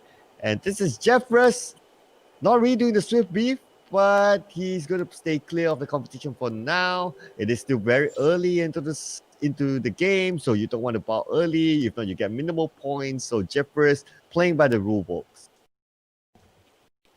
Yeah, 20 players still left. Not too much action going on in this particular round, and I think that's also largely due to the fact of the flight path, and that a lot of these players are scattered all over, so it's quite sparse in terms of the amount of players in a small area. But that circle will slowly close in, and in fact, it's a pretty western circle, so we're gonna see a lot of these players on the southern end start to move north, and for some of those that dropped into crash camp and estate, they're gonna have to move towards that circle. Yep, I did see that play number 18. First, he's not moving and he's far from the circle, so I'm not too sure what happened there. But look at this mistake that we talked about. Probably can get a kill off Yakun. Yakun doesn't know what's lurking beside him. And he's moving towards Mistake, and that first shot comes from Mistake. And now Mistake down to 50% of Mistake. Manages to finish up the job, and Yakun feeds his kill to Mistake. Yeah, mistake just on point with the marksmanship. Not too much mistakes. And Janik just slowly hunting his prey down. He hasn't gotten a kill yet, which is pretty surprising. And I must point out that Janik is using a different skin for this round. Before this, he was using quite a regular skin, the female skin, but now it's a more flashy skin with that colorful rainbow knife and Mystic versus Janik, the two players that we talk about a lot and who will take out each other. Janik is not the one to back down from a fight and he wants that kill points for himself as well. But look at this, just on top, there's a chopper, but will the chopper land close by? Mystic doesn't know that he's being watched, that's for sure, but Calandras is dropping by close by. Looks like they're not gonna meet anytime soon, but at least Janik knows. I'm not sure if this is the first. Is he playing in first-person view? I'm not sure about that, but if that's the case, then that's the first time that I see someone decides to go in. I don't think he is, so it's only our viewship, right? We're the ones that are viewing in the third-person mode. But whatever the case, Janik, well, it is a really rare round from him because he generally would have racked up but like 2 to 3 kills. About 11 minutes in, so the fact that he has 0 kills is pretty surprising. But kudos to the rest of teams, maybe, or the rest of the players, because they are starting to learn the pattern. Maybe they see a type of play that they need to have in order to be better. But Calandras here having a little bit of an air stance with the heli, trying to swap between the seats on the side of the helicopter as well as the driver's seat to get a couple of kills in with that RPG he has in the hand. Yeah, it's definitely unusual to see Janik without any kills by this stage of the game, and it is 12 minutes into the game. So, but off Calandras, looks like we need to abandon his vehicle, and Jeffress is actually on the other side as well, and now he will land into somewhere that's close by with another opponent. Number 24 is in the same vicinity. Jeffress may be taken out by Calandras, but look at this. Assassin, I believe, is in the same compound as Calandras, so they may want to take a fight here, but we need to wait and see. But number 24, he's playing this super safely. He could go and take advantage of this. Calandras putting a lot of focus on the aerial fight, but yeah, not taking advantage of that. Everyone's still aware that we are still 17 into the game currently. Don't want to drop out at this point because it's minimal placement points for this team.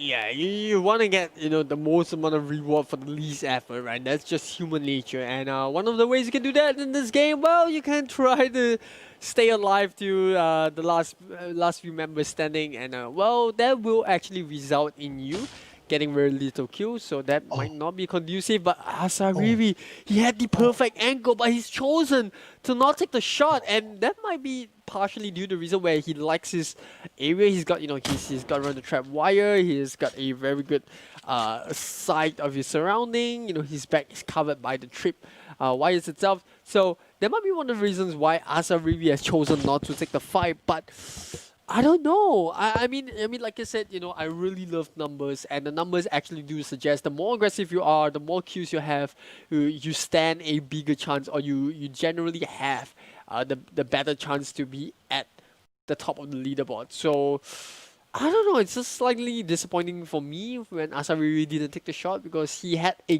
good angle to work with.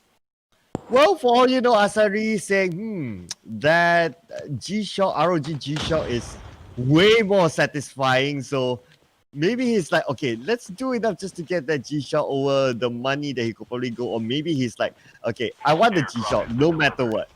Like, even if it's the first place and Janik is like super strong. Okay, I'm not going to contest Janik for it. I'm just going to contest everyone else for that watch. I just want that awesome watch.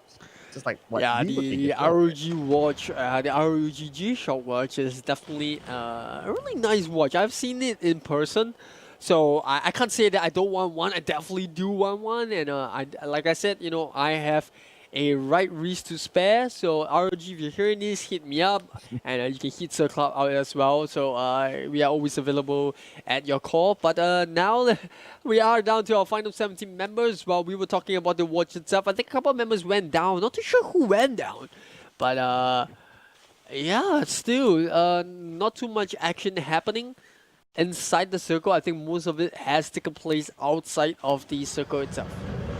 Yeah, I agree. It's a slower pace as compared to what we have seen previously in previous rounds. So it's gonna be a different take here, but we'll see whether the ending will be different or will it be the same. Calandras right in front of Janik, and Janik spots out Calandras. He definitely knows someone is there. He's going to toss out the utility, but then again, he keeps it back in.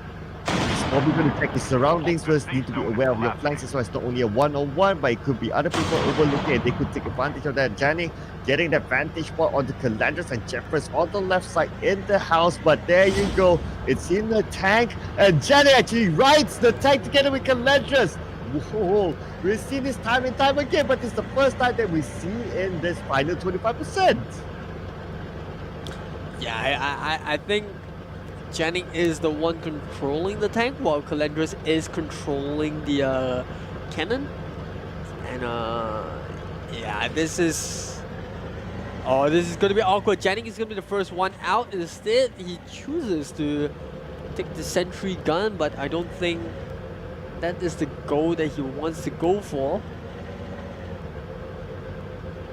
Yeah, this is. Janik! He's playing a smart game here. He's trying to bring the tank right outside the blue zone, so Calandras has no choice but to forfeit, sitting in the tank. But this is going to be tough. I really want to see how Janik is going to go about this one, because the first person to leave the tank will be in a slight disadvantaged position. Okay, I have not gotten myself into a situation where I have multiple people in the same tank as me, especially my opponents, but what actually happens here? Do you get to both control the tank? That's why one person is like pressing forward and one person is pressing back. No, and it's slightly different. So basically, one person controls the movement of the tank, the other person controls the cannon, the other person is a passenger, and then you have one person controlling the sentry gun. So there's a total of 4 people that can actually reside in one tank. But if your opponent's in the same tank, like how do you call? Oh, okay, never mind.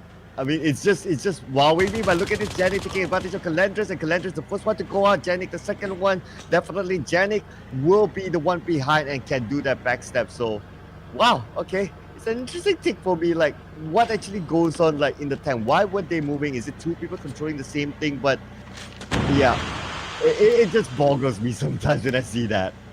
Yeah, but yeah, it's definitely only one person controlling the tank. So what Jennings was trying to do with the tank there was he was trying to keep the tank at the edge of the circle. So hopefully, he was hoping that his opponent was the one that was inside the blue while he's inside. And fortunately for him, you know, he was definitely trying to bait Calandros out, and it worked out that way. But yeah, Jennings was the one controlling the tank. Calandros was only controlling the cannon itself.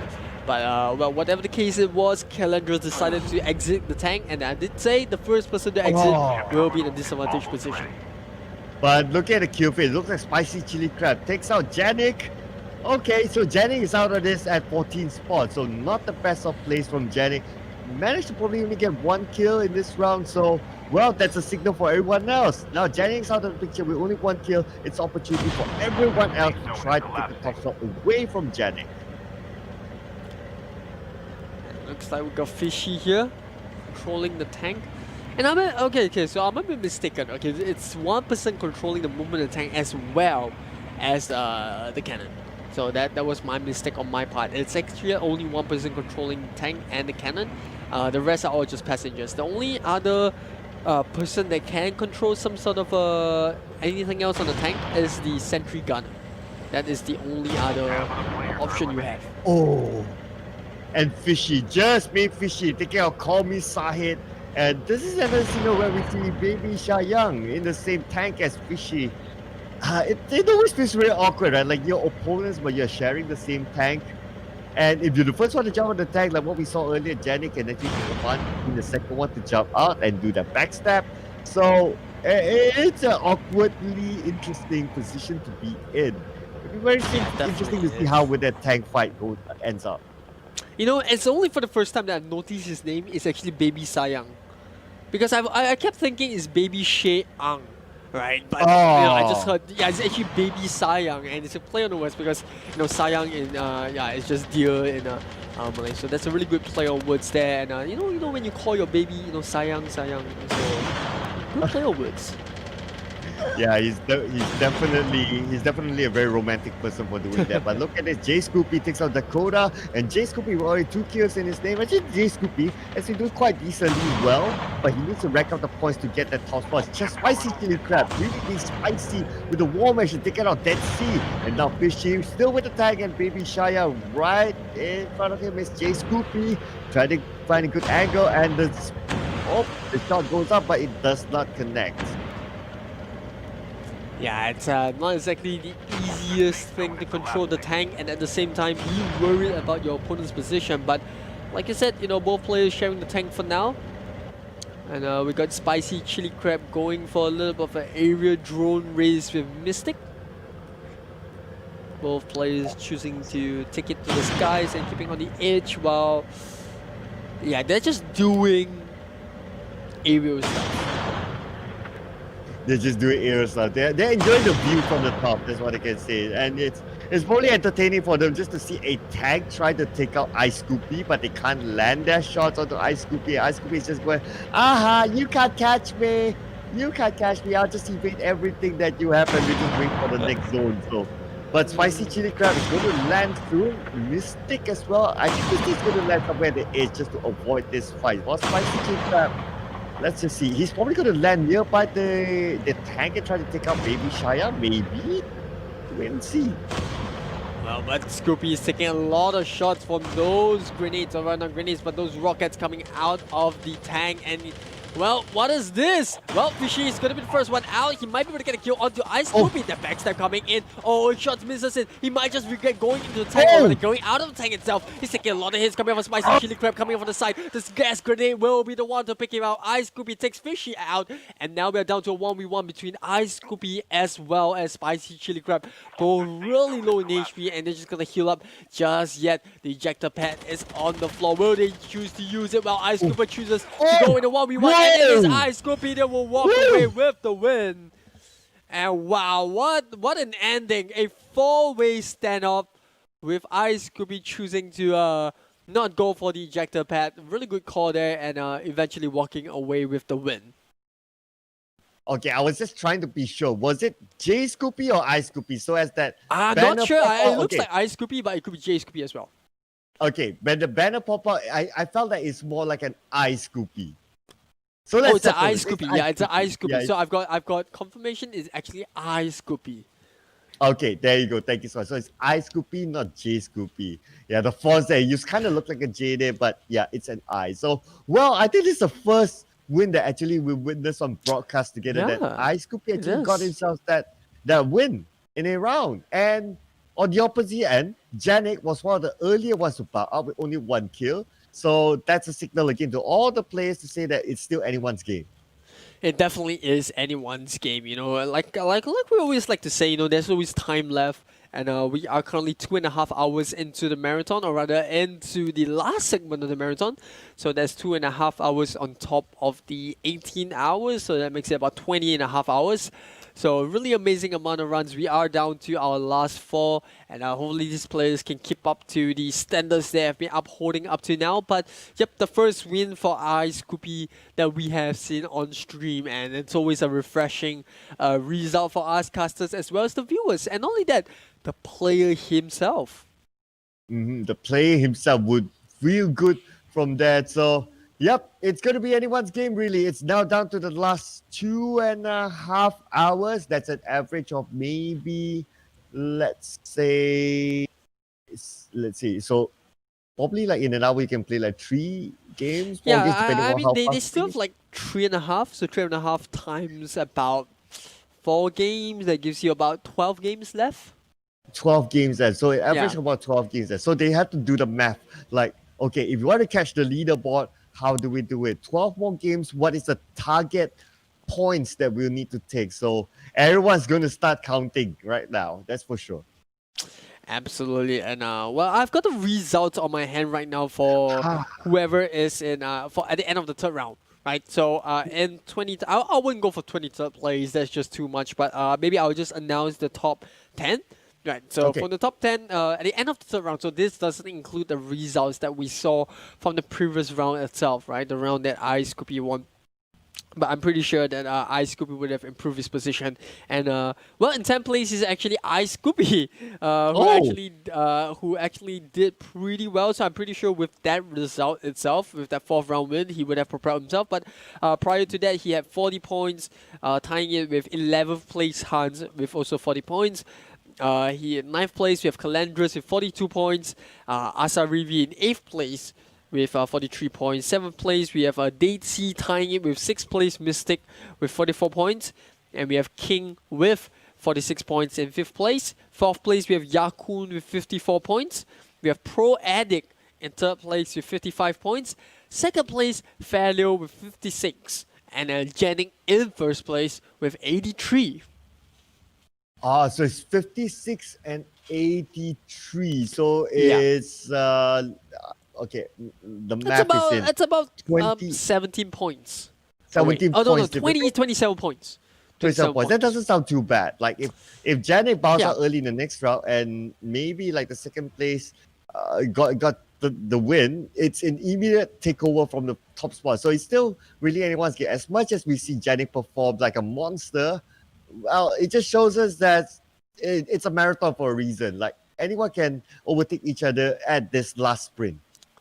Yeah, I think Scoopy, I keep saying J, but Scoopy, okay, I'll just ignore the I at the start. Scoopy has now managed to propel himself up to, I think, a decent 2nd spot, right? And he shouldn't be too far off away from Janik, who has had a little bit of a lackluster round in round 4. So, yep, you're right, you're absolutely right. There is that possibility of someone overtaking Janik if this trend starts to continue.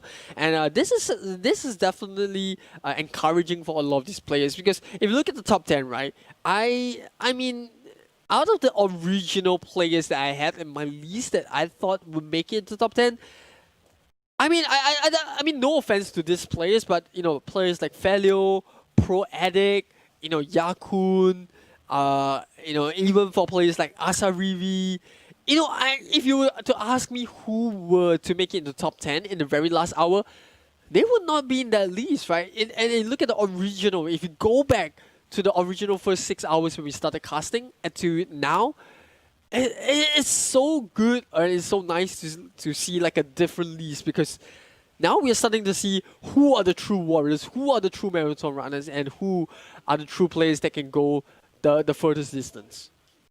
Yeah, it's like a standard physical marathon, right? Like the starting doesn't really matter as long as you're consistent, you're pacing yourself. You don't want to like over sprint and then you get exhausted at the end. So I guess this is what some of the players that do it. They're doing okay, we play by the rules, we get top 75%, top 50, and then now down to the top 25. Okay, job done. Now we can start to sprint. So this is Yeah. the sprint that we're talking about. That's why we can see like Scoopy, names that we don't see very often popping out, showing himself in the top 10 and challenging for that top spot as well. So players that sprinted from the start, like Janik, has to be aware that is fatigue starting to kick in because you sprinted from the start. So you need to be aware of people who were pacing you behind, not too far, and now they're starting to sprint. So not going to be comfortable for Janik, that's for sure. So 12 more games maybe, anyone could win this.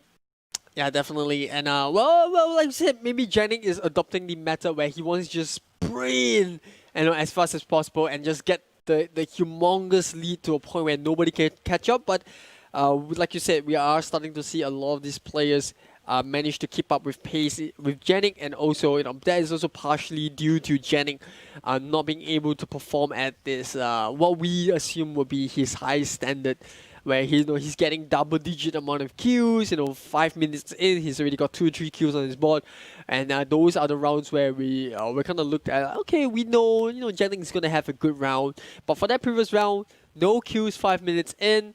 Not exactly the worst side, but he went out even before the last 5 were alive. So that is definitely that trend that we're starting to see. But for the viewers at home, remember to keep those words of encouragement going. If you are a participant that has been left out within the last 3 rounds, don't worry, you still can support for your friend if they're participating.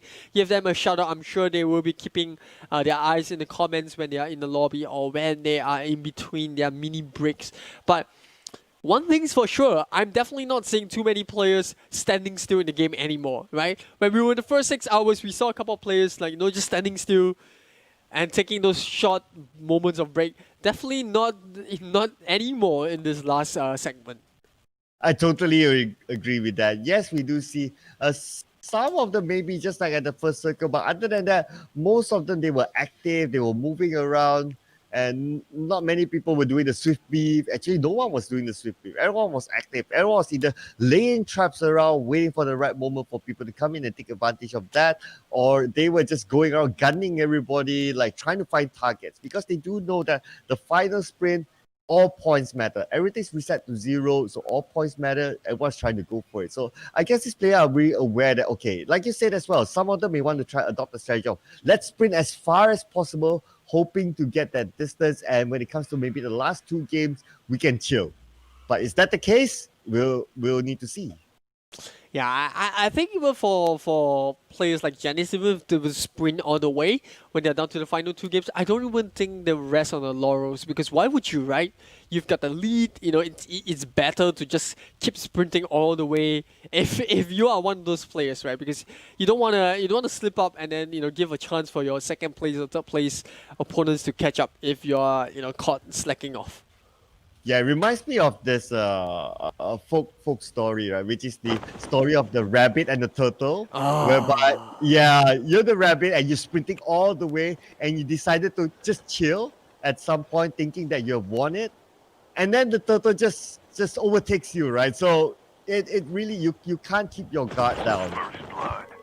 Wow, Janik! Woo! Back with a bang! Not even 30 seconds into the game, and he's got his first kill on the Light of Zeus. And he's gonna send the Olympian God back into the lobby for a well-deserved rest, because Janik is here to take over. I'm gonna start whispering for now because I feel like he can hear me, casting over his lackluster round. So I'm just gonna start whispering from now on. Well, somebody awakened the monster. That is Janik. Again, you see a trend there. You awaken the monster, the next round he goes out gun blazing and with a different skin as well. Maybe it's because that skin wasn't his lucky skin. Now he swapped out to another skin just to try and change out that mojo. But it started out really well. First kill for Janik. In fact, first kill for the entire round. And now Janik is not stopping the monster. That is Janik. He's dead. See there. Will Dead See be actually dead? after Janik deals with it. We need to wait and see here. Janik definitely knows someone is there. He's interested in the kill. He's not letting anyone go. The monster there, Janik, 1-on-1 with Deadzy. Deadzy now down to 75% of health. Deadzy tries to jump away, but then again, he does not get a good elevation. Deadzy, no, Janik is not going to let him go. And Janik still wants to try and pursue this, but Janik decides to let it go for now. But maybe, no, Janik is just still waiting down. What movement is this? It's hard to tell what Janik's actually trying to do, but he gets the job done.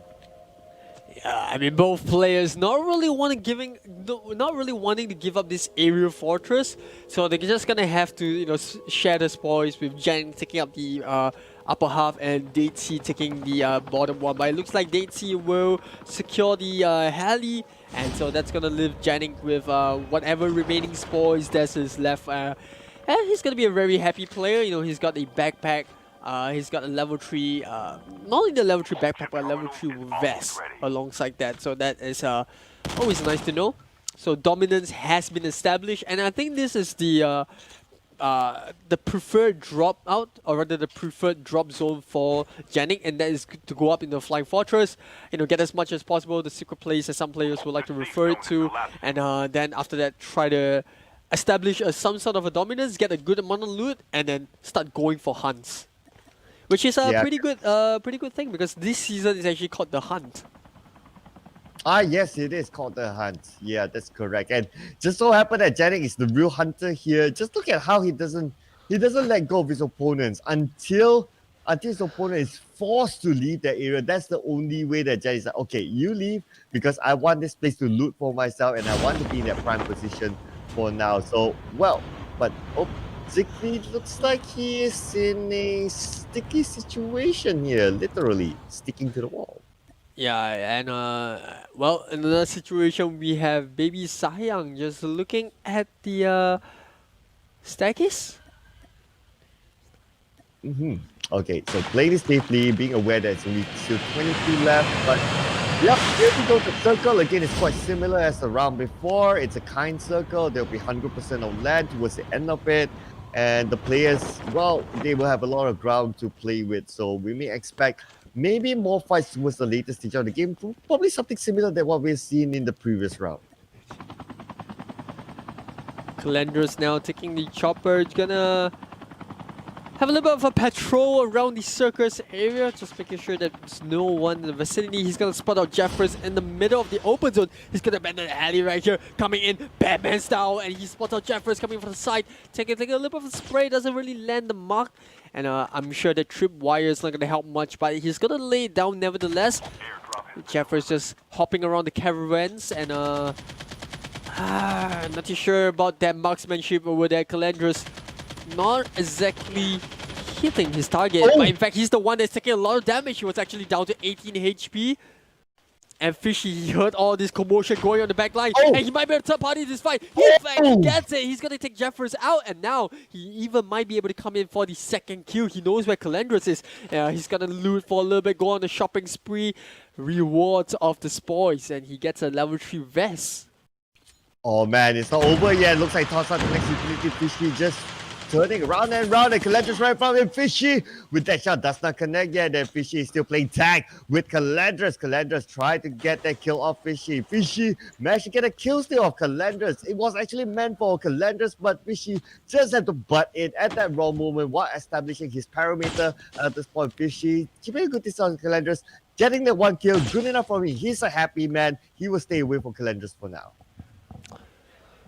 Yeah, he's just gonna pop that trip wire just to make sure that Fishy keeps his distance. Doesn't want his opponent to come too close. And look at that! It's like a maze at this point in time with all the trip wires everywhere.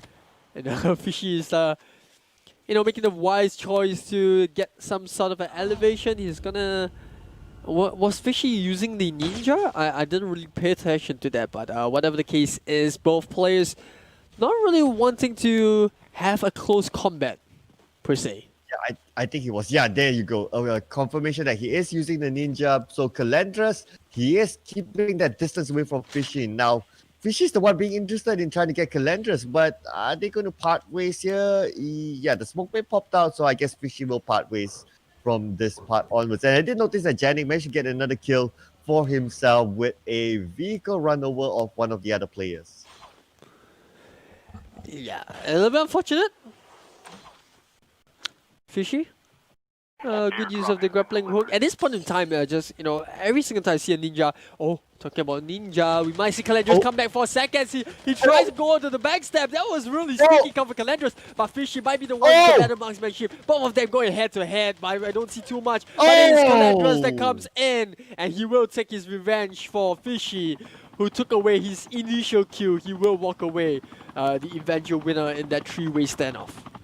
Oh man, finally that standoff. Took a while, but at the end of the day, it's worth it for Calandros definitely. And this is it. Janik is still actually on that secret platform, but he just abandoned that, and Spicy Chili Crab saw something that, okay, definitely sees that Janik is there. Is he going to go for it? Janik definitely holding a very strong position. If he knows that's Janik, it's definitely not a wise choice to challenge Janik in that secret area. Janik definitely knows the geography of the area. I'm sure he practiced playing that a lot because he just knows how to navigate left and right without just going through the regular walkways. He can fly around to one corner and end up himself in the other side of the compound where he would like to be in. So Janik definitely knows his stuff up there. And we did see that that's one of his favorite places. A couple of rounds in so far, we always see Janik trying to take that area. Yeah, I mean that's one of the advantage when you're fighting on your home ground. That's what I like to call it, because you do have a very good understanding of the map, or rather the geography, like you said. But here we go, Spicy Chili Crab against Janik. The two powerhouses going up one another, and looks like we're gonna have a bit of a race here. Janik flying onto the back. I feel like I'm watching a DJI competition going on, but Spicy Chili Crab going to be the first one to land, with Janik still maintaining the higher ground. And looks like Spicy Chili Crab is going to make the wise choice to go back up to the secret platform with Janik close by. I'm not too sure if Janik can secure the deal here. He's going to spot Spicy Chili Crab that takes the high ground with the ejector as well. And now Spicy Chili Crab going to float right away. Is Janik going to pursue this? Man, Janik. Okay. For a second there, I thought Janik could get a kill up. That would be that would be one of the interesting kills that we see. He managed to kill, like, airborne kill. Yeah, that would be one of the interesting one. But again, Janik moving back to his home ground, way up there. And as long as he's still in the circle, I think Janik will just hold on to that position for now. Because Janik knows that, okay, I'm on the leaderboard right now. As long as I can keep consistent, no one can touch you. As long as I don't die early, I'll be fine because you're now in the leaderboard. Absolutely. And the good thing about that platform is that it's slightly central of the map. So the good thing about it is that it's always easy to rotate out, right? Because it's slightly south. And obviously the circle also benefits the area, but Janik now might be in a bad spot. He actually gets backstabbed by Spicy Chili Crab, who is back. What is this revenge? The flashback comes up. Even I don't know what's happening, but Spicy Chili Crab, he does have that extra few seconds to leave. The flashback effect will wear off, and now here comes out the grenade launcher, the daddy of all weapons, and he might just go down. Yes, he does. And Janik finally will clinch that win. Spicy Chili Crab bit off more than he could chew, and Janik will punish him for that. Man, that was a long fight. If anyone were to beat Janik, I would say it should be Spicy Chili Crab, because he does have that mechanical skill as well to match up to Janik. But Janik just proving that he's the superior one in that fight. Wow. Again, that was not an easy fight. Both players, you can see, just look at their movement. So fluid, so active. It's not like, okay, I just stand and shoot. They know how to navigate themselves around the corners, just try to evade each other. And at the same time, they know how to pull off the secondary weapon when they need to. So it's really, these are really top tier players that we're talking about. And that's the reason why they are in the top 25% in this marathon. Yeah, I mean, grenade launchers, flashbangs, a shield being dropped, there was a loadout, ejector, a bit of a race before that. It was a true love story between Spicy Chili Crab and Janik, but unfortunately only one winner of it. So, well, Janik definitely. I don't know. I think in terms of caliber, both players are very similar, but Janik definitely, being the more aggressive in terms of firepower. Yeah, definitely. So that's like what, his third kill so far of the round. We've seen better than that. We've seen the one where he wiped out half of the half of his opposition. But Yeah. 3 kills. But that was definitely the it's- most impressive duel.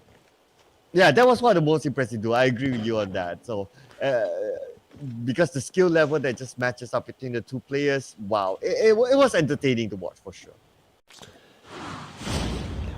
The rest of the players just taking a slower approach to the game and choosing to have a little bit of a slow round. You know, it's not too wise to go out early, so maybe for the rest of the players who are not comfortable with close combat, they are just keeping that distance, and a lot of players are in fact at the edge of the circle, I do believe. So they're all waiting for the circle update to come in, pretty separated around. I don't think there are too many players that are close to one another. And here we go, the circle update, and this is going to be interesting. Only launch base has apartments. The rest of the place, open area, and this is where things get a little bit feisty. Yep, talking about feisty, Dead Sea and Failure now one-on-one with each other, but Dead Sea, there's no way for Failure to reach Dead Sea from this angle. So Dead Sea has everything. He just need to toss out the grenades onto the lower ground, and Failure with a jump shot, and Dead Sea now down onto the ground floor, and Failure will be taken out by Dead Sea. No way Dead Sea is going to win that. No way Failure is going to win that. Dead Sea has an absolute advantage in that fight. Yeah, a little bit unfortunate for Failure. He had his crosshair in the sky, and so when Dead Sea jumped down, I think he couldn't react fast enough to bring his crosshair down to ground level. So a little bit unfortunate there. But, you know, stuff like this happen, and that is why you want to be the high ground, because you have, you know, a lot more ways to make decisions about how you want to go about the fight, whether you want to maintain the high ground, lob grenades from above, or maybe you just want to jump down at the very last second and just take the closer fight. And now we are back in Janik again with another tank. Janik loves his tanks. Even from yesterday, we did see if there's an opportunity to take a tank, Janik will take it. So that's quite interesting from Janik. Even as skillful mechanically of a player he is, he still goes for like variables of like, okay, you think that I'm only on a run and gun kind of person? Nope, I can use tanks as well. He's definitely very versatile, as we can see. And of course, on top of that, talking on top of that, Baby Shaya just had to come on top of the tank. Janik. On top of that as well, he's using a skill that no other player that we've seen so far use, at least in his top 25%. Yeah, it's definitely a unique approach to the game. But looking at the circle, looks like this joyride is going to be going on for quite some time. But we have seen what happens, right? When you share a tank with Janice, doesn't really work out, right? Janik is definitely going to find some way to take you out. So we'll see how Baby Sayang deals with it. But for now, down to our last 15 players, still more than half of the lobby is still alive. Yep, we are now down to 15. But, Baby Sayang. Okay, looks like the tank may be exploded. And yes, the tank is now in trouble. Baby Sayang and Janik will need to abandon ship. Janik now down to 50% of health, 41 health left with 4 kills on the board for himself. But he has to be aware that Baby Sayang was behind. Hang on a second.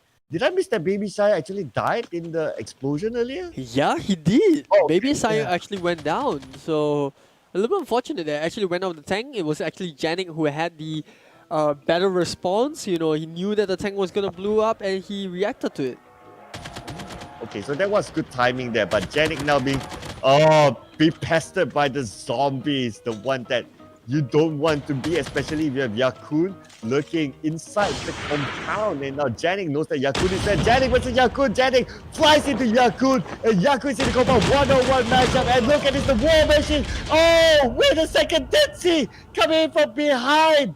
Yakun takes out Dead Sea, but Dead Sea managed to land a final shot onto Janik. Oh my goodness, Janik must be so salty after this. Yeah, I mean, this is what the Dead Sea brings to you, the amount of salt and tears to the battlefield. But a little unfortunate, you know, but good thing for Yakun, right? He actually used the toy robot there to attract the zombies over onto Janik. And then, well, that was attracted the attention of Dead Sea, was floating from nearby. And at the end of it all, Yakun, well, looks like the strategy of the toy robot worked out. And for Dakota, he didn't even need to use anything there, just pure spraying down. And that's going to take out Call Me Sahid. Yep, so for those of you who doubted the use of the toy robot, the clown class, well, he just showed you that's how you do it. And yeah, I'll be like, okay, that's respect for him. Went against the odds, went against what we all thought that, why did he pick that? But yeah, he just showed that by picking that, he managed to technically pick out Danny as well. So there you go, ladies and gentlemen. That's how you use it. Yeah, the good thing about the a toy robot is that you use the zombies as a distraction. So it's kind of like a meat shield as well, if you think about it. So while your opponents are busy clearing out the zombies, you can use that small window of opportunity to try to take them out. But it also depends on how comfortable you are with fighting. So it's kind of like creating a mini squad of your own in that very instance. And I think the most important part about that is how you make use of that window of opportunity compared to the skill itself. And now Dakota going on to Calendars. Oh, the backstab Calendars doesn't know what's behind him. And he'll be taken out by Dakota. Wow, that was a good landing there. Good timing by Dakota. Calendars didn't know what hit him. And he's out at 11th The safe place. zone is collapsing. Dakota definitely playing this one out for the long run. 2 kills in the back as of now. And while that has attracted quite a bit of attention, especially for players like Hans, who is at the top of the launch base. But hang on a second. Hans managed to get down, but Dakota reacted quickly with that flick behind and taking out Hans. Wow, again, this is good skill. So he did see that how to counter a backstab. That's how you do it, ladies and gentlemen. But it's not over yet for Dakota. Yes. Then, but Dakota said, oh, I'm done. I'm not going to take any more fights. The zone needs to be prioritized, and he flies away. I feel like the cooldown of the ejector, it's a little bit too low. Because if you think about it, I feel like the cooldown should only begin when you start landing on the ground. So this way, you know, you ensure that players don't just constantly stay in the air. That's just my take. But we'll see how Garena does with it. Again! Not turning out to turn, and Dakota once again with the backstab. And this strategy is certainly playing out in the hands of Dakota. Oh, absolutely, Dakota definitely knows, okay, this is the strategy right now to rank up those kill points. And we may see it again and again. Dakota now adapting to situations where he can play to his strengths. He definitely knows that with this launch pad, this is how he should do it. Now we have Scoopy right from him, the winner from the previous one, Dakota. If he can take out Scoopy, this will give him a good morale boost as well. Scoopy, okay, he's probably going to do it again. There you go, Dakota launching up in the air. He's going to do the backstab. Well, we need to wait and see. I want to see one more of that. Yeah, just Dakota, good management of the cooldown on the ejection device. You know, we're starting to see a lot more kills coming as well. Oh, Asarivi actually got a kill with the tripwire onto your mother. And we are down to our final 4 players with Dakota in the air. I think I spotted 2 other players. So Ice Scoopy also still slightly onto the southern side. And Dakota, it looks like he's got his eyes on Ice Scoopy. Yep, we can see here Dakota looks like he's choosing he looks like he's choosing his target now. Will it be Yakut, Asarin, or will it be Ice Scoopy? Now he has 3 of them, all in different angles, but he needs to choose the right one. You don't want to get third partied in, so Dakota need to play this carefully.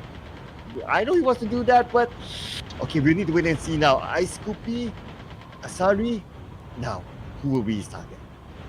Well, I think the best case scenario for Dakota here would be to land at the exact moment where the duel is over, then he can get the easy kill. But we know that is not that's not how things always play out. So Asarivi now once again, I do spot a grenade launcher coming out from nowhere, but Ice Scoopy finally done with his duel, and this is where Dakota will go in for the kill. He's trying to swoop in from behind. Does Ice Scoopy know? Yes, he does. But does he have time? The flashbang comes in, and now Dakota is blinded, and that might do it. Yes, Ice Scoopy. Good reaction onto Dakota. Spotted him coming in the right time, reacts with a flashbang, and then turns the table immediately around onto Asarivi. My goodness. Okay, he thought he had it in the back earlier, but the moment he landed, then his opponent was ready for him, and he managed to get that kill off. But wow, it was waiting. He was waiting to take advantage of, like, okay, so the shot ended, the reload might kick in, so he wanted that split-second opportunity on the opponent. But little does he know, they are way more prepared. They probably saw this happening from previous rounds. Like, nope, I know you're going to do that again, so you're not going to do it onto me. And, well prepared. What I can say, the reaction time for this place is just amazing. Yeah, Ice Scoopy, like you said, was definitely well prepared, and not only was he well prepared, he was he reacted fast enough. Right, that's one way to put it, because he spotted I think Dakota had the game plan in. It's just the way he went about executing it. You can't really blame Dakota as well, because everything went according to plan except for the flashbang. Right, he didn't expect Ice Scoopy to pop a flashbang out immediately and react. The reaction to that was just was on point, like immaculate. Right, the timing of the flashbang as well as the reloading time, and then the I would say the marksmanship being on point, as well as the ability to just hold his ground. Yeah, for all you know, he was actually mid-reloading the moment Dakota landed, but that flashback bought himself those few precious seconds just to complete his reload, and the then he composure was to ready finish for the it. fight. Yeah, I think the composure to finish the fight was so important, like you said. And yeah, really congratulations to Ice Scoopy. I'm not sure if that is the first win we saw coming for Ice Scoopy. I think it just might be. I mean, for both Dakota and Ice Scoopy, it might have been the first one in this window. We might have seen Dakota pick up a round in the first 6 hours. I don't know. It's been so long. I mean, 24 hours seems so long when you're just going on the marathon. And well, congratulations to Ice Scoopy. We'll have to update the score as quickly as possible. But yeah, things starting to shape up as we enter into our last 3 hours. Yep, last 3 hours. We're starting to say different names now. We started the day today. We're talking a lot about Janik, but now I think our focus and attention is being shifted to other players as well. Ice Scoopy being one of them, Dakota being one of them as well. So like the pattern, like what we see yesterday, the first half of the first 6 hours, it's always this group of names that keep popping up, but then the second half, it's starting to feel like it's the same. It's could probably be due to fatigue, plus these players have been playing for like what, now we are now on the 21st hour mark, somewhere pretty about that much for these players. So it's insane. Imagine gaming for 21 hours, 22 hours, in fact. 22 hours, Yeah. not having any sleep, probably having very limited break times in the washroom just to reset yourself, or limited meal times as well, just to like reset yourself as well mentally. Mad respect, really. How do these players do it? I have no idea. Well, we're gonna have to have an interview with the winner to find out, but that is besides the point, because now we are looking at what could be a possible new leaderboard, and I think it's actually Ice Scoopy, because I'm looking at the lifetime, right, as the scores get updated, and Ice Scoopy is currently in first place with 109 points. We haven't seen the updated score for the other players like Janik, but I think. I'm not sure. Did he get a lot of kills that round? Because I remember seeing him with 2 kills, and then getting a third one when Spicy Chili Crab decided to go for it. I'm not sure if he got any more kills after that. I think he actually was in a 3-way fight with Yakun and Datesy, but Datesy took Janik out. So given the position as well as the points, maybe, just maybe, Janik might be able to hang on to the same amount of points. But yeah, I think it's not enough just yet. Yeah, it's hard to tell though, because there was at most 4 kills. He had 4 kills. He only had 4 kills. At most 4 kills, and at the same time, positioning points were not as impressive because he bowed out kind of early. I don't think he made it to the top 10, maybe like 15-ish or so. So it's not as impressive. It could probably be possible that, I don't know, it's hard to tell, but maybe Scoopy could overtake that. Maybe, just maybe. But even if he overtakes, right, it's not going to be by a very huge margin, because prior to that, Scoopy only had like what, 70 points, 70 plus points, 60 plus points. So Janik was at 92 prior to it. So even with first place, it would require Scoopy like a huge amount of kills to be able to have a substantial amount of lead. So I think it's safe to presume that even if Scoopy overtakes Janik, it's still going to be very close.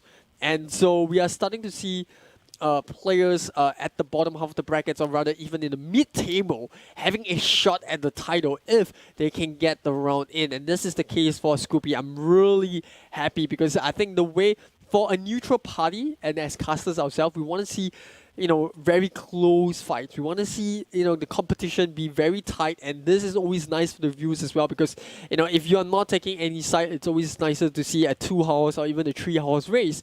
Whereas, obviously, if you're a player, you want to have a substantial amount of lead so that you can go into a comfortable phase of not having to keep constantly look over your shoulder for the next player that's chasing up to you. Yeah, totally agree with that. As a neutral, definitely very excited to see this kind of gameplay. As a neutral, we want to see it comes down to the wire, to the last game of the day, to still have even the question mark of like, did they do enough? Yeah, this is definitely going to be really exciting. So, yeah, I'm really interested to see. So far, we have still 3 more hours. We are halfway mark, and we still can't tell like, okay, this player is going to win it. No, nobody is at the forefront at this point. It is still a lot of, pretty much everyone can still win it with 3 more hours of gameplay to go. That's an average of maybe about 10 more games, maybe 9 or 10 more games. So there's still a lot of points that can be gathered. Absolutely, and by going by average, that's 300 points worth up of grabs in terms of placements for whoever can get first place. And it still might go anyone's way. We already seen 2 players break past the 100-point mark, and that is Janik as well as Scoopy. I obviously got to wait for the next few games to be able to tell whether or not we'll see anything else coming up from the rest of the players. But for now, it is what it is. So, I do have to update the score right now. Yes, it is Scoopy that's currently at first place with 109 points. Janik in second place with 104 points. And in third place, we have Yakun with 85 points. So, yeah, the difference over here is definitely staggering. Not what is staggering, but definitely a substantial amount of the gap between Janik in second place and Yakun in third. But for first and second, for Ice Scoopy, wow, 5 points difference. 5 points difference. And actually, when it comes to the third place, was it 80-ish points? So the gap is less than 20 points. It's not too bad, really.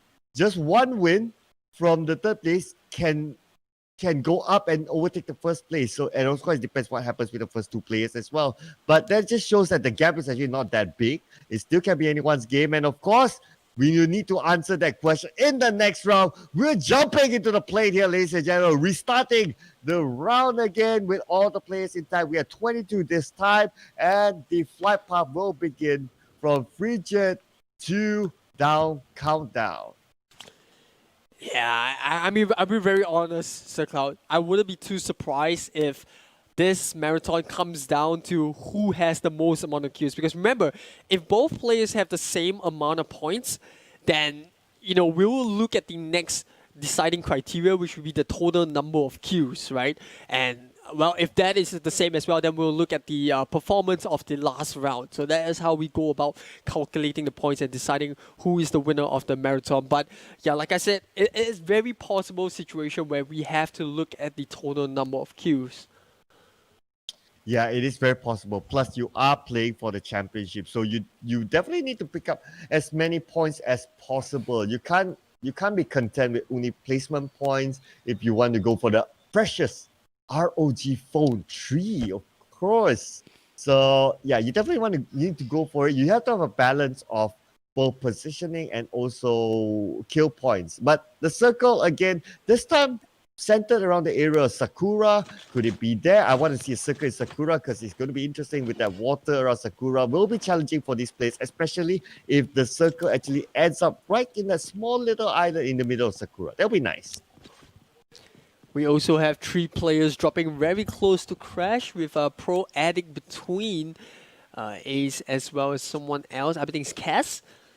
Pro Addict, he does have the Trap Master.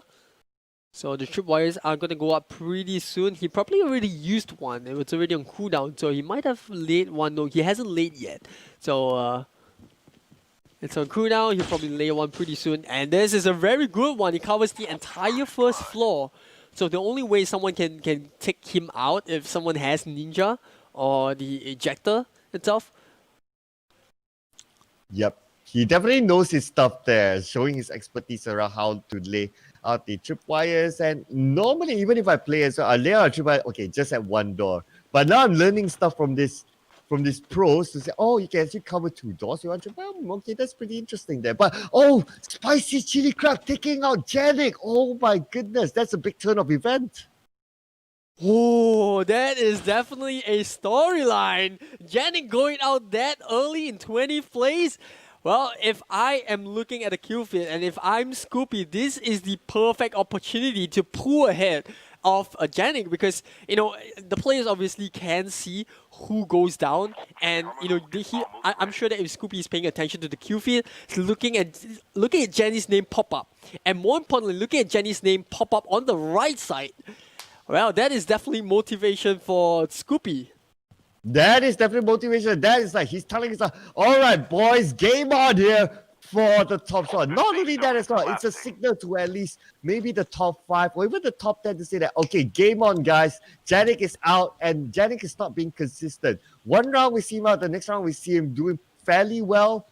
So the inconsistency here could hinder his chances of getting that top spot. That's a signal to everyone else to say like, okay, Janik is not invincible. He can be taken out. Let's go for the top spot. It's everyone's game now. Yes, and as the saying goes, even gods bleed. And this has been the case for Light of Zeus Speech. We haven't really seen too much out of him. I mean, he's one of those players that has been a slipper agent at this point in the game. Right? Not too much of a highlights from him, you know, not exactly high volume of kills, but he has made it into the top 25%. So I mean, we like to say, right? 300 points worth of positioning up for grabs in the last 3 hours. That being said, you know, if he wants to buck up, now is the time, right? Now is the time when you have to literally wake up, right? You gotta wake up and try to catch up to the rest who are on top. And for Scoopy, like we said, we already shipped up the storyline. It's a perfect game for him so far. You know, perfect situation with Janik going out early, and we'll see how this one goes. And Mystic here, he's probably got his eyes on, I believe he was actually, is it Chili Crab? Oh no, it's actually Dakota. Yeah, Dakota, one of the players who in the previous round did really well as well. So Dakota, if he keep on being consistent, he could be one of those who could come in from behind and take that top spot as well. Looking at, again, well, if other players and I see Janik's name coming out on the kill feed on the right side, I'll be like, okay, guys, okay, it's all on for us. Failure now in the same compound is another opponent, but okay, no. Left the house and Failure is all alone in kill house. Now, just look at the circle again. I still have eyes and hope that it goes on to Sakura. There's only one player. Dead Sea is actually in Sakura. No one else is there. And generally, they are well spread out at this point. I think the game kind of started to slow down a little bit. Maybe the players know that they don't want to bow out too early. So perhaps it's something that goes on their mind. Okay, Janik is out. So now it's our chance to not be out too early and challenge for the top spot.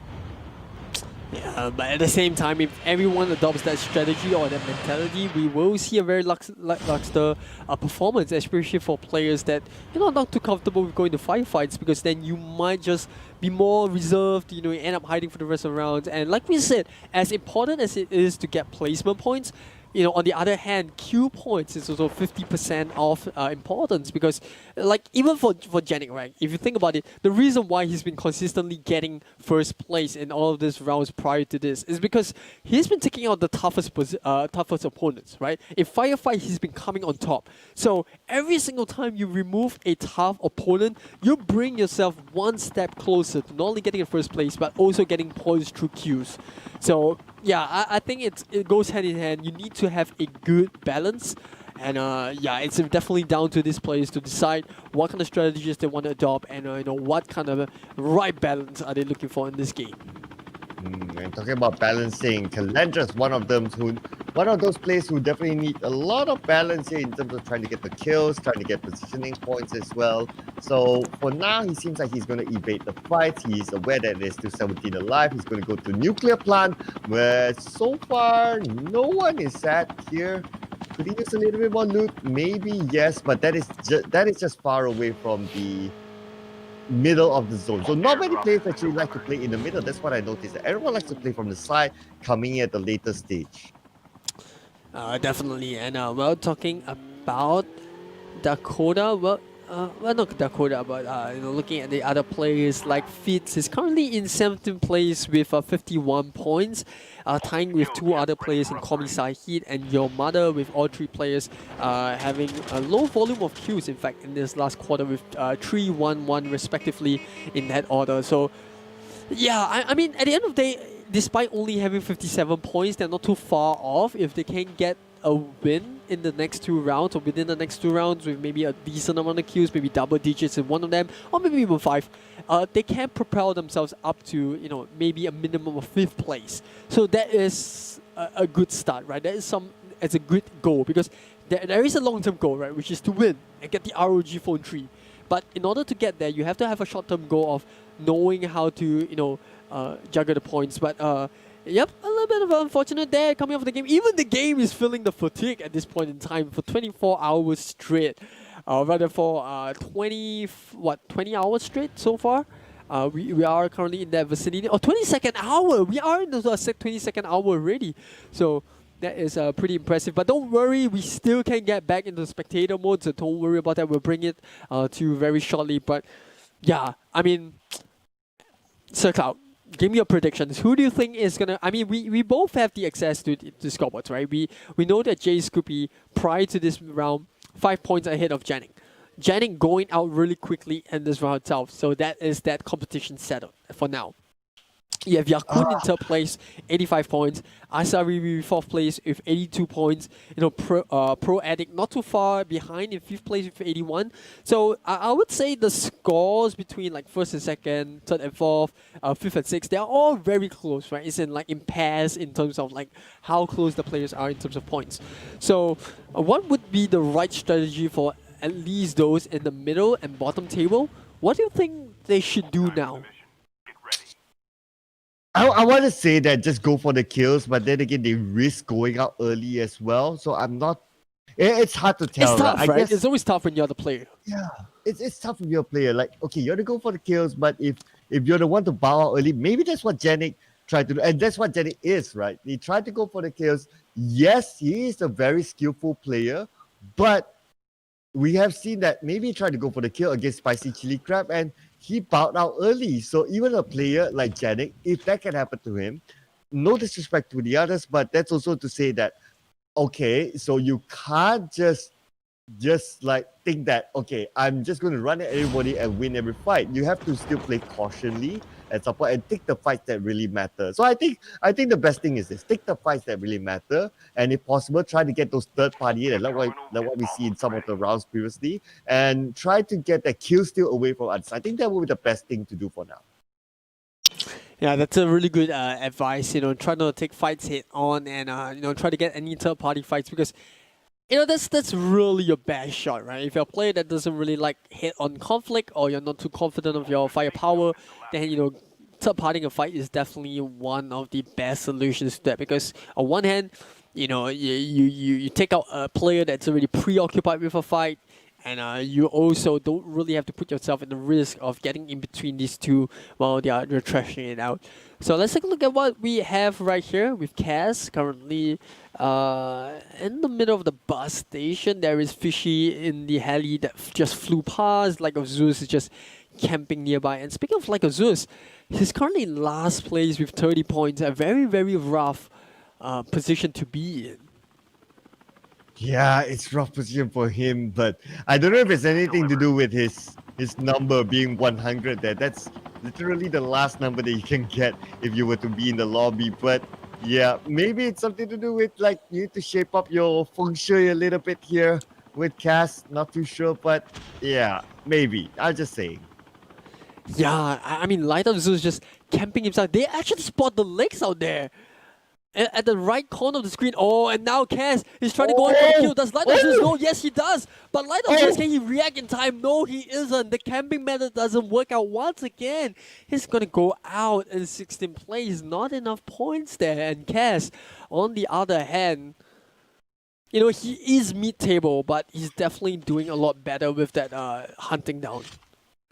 Yeah, no, now it's not the time to play the camping game. If you do that, that's what's going to happen to you, because other players can outgun you the moment they notice just a little bit, just like the edge of your leg there. And that's what Cass It is, right? He is in the top 25% for a reason. These players are there for a reason. They have that mechanical skill. You just need to give them a little bit of information and they know what to do next. So players like Cass, for example, taking out this opponent, well, that's a statement that you can't be comfortable just playing this passively.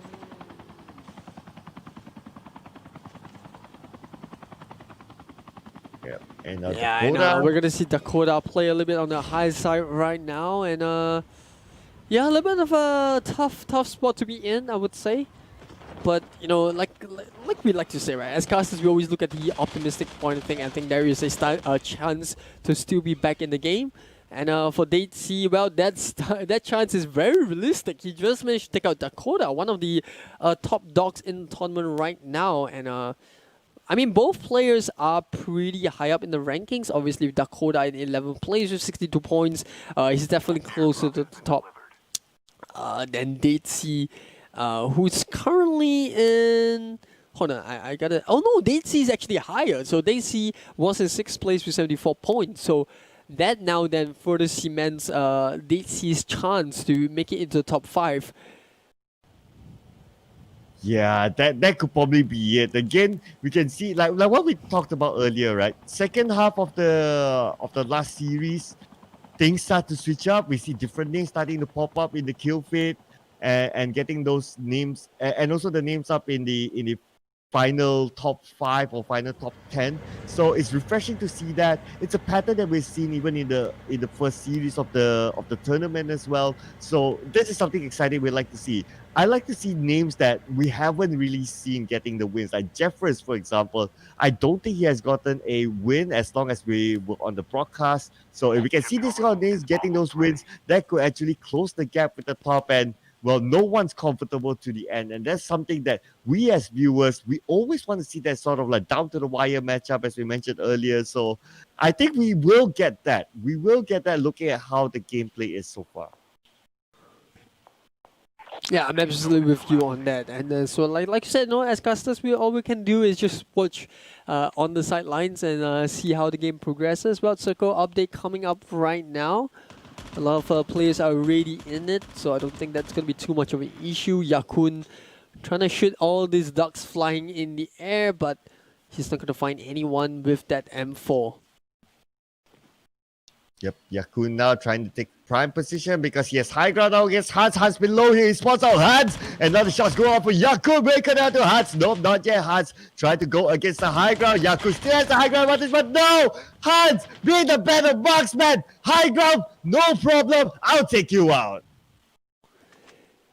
Yeah, I mean, it's when it comes down to close quarter combat, the player with the better marksmanship definitely will have the higher, and the better player with the better reaction time might be able to get it as well. And Hans, oh, a little bit unfortunate that the flashbang comes in. You can definitely see the animation of the player blocking his eyes, and Falio coming in with the last minute bang as well as the kill to take Hans out.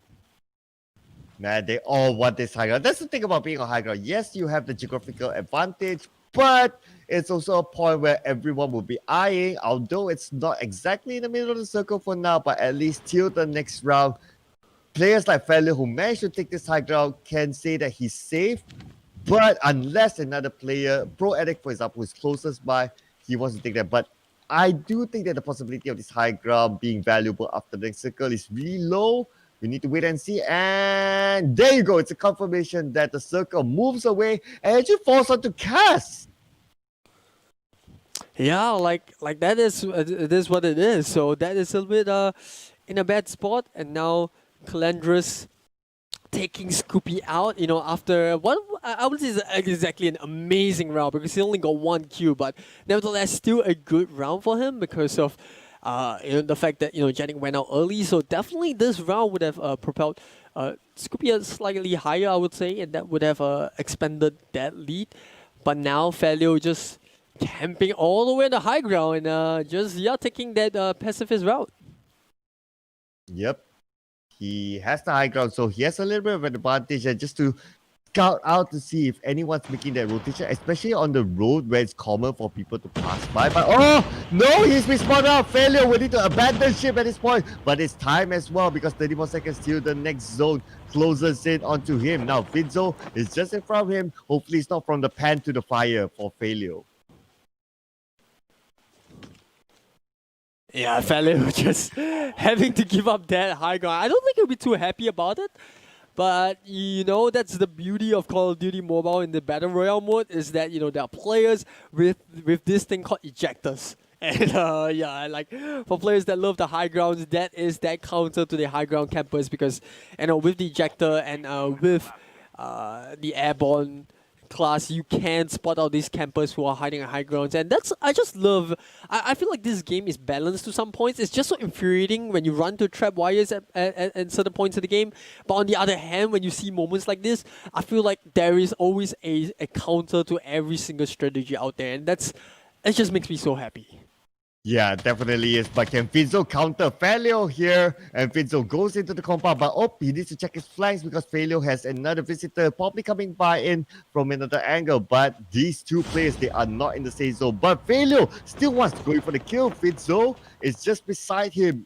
Surprisingly, he's not going to prioritize the zone at this point. He's prioritizing trying to get a kill, but Failure, his mind may change right now once he's been pressured by the blue zone. But oh, where did it come from? That explosion! Oh, the wall machine from Mistake. Definitely no mistake from him taking out Failure, and Mistake getting his first kill for the round.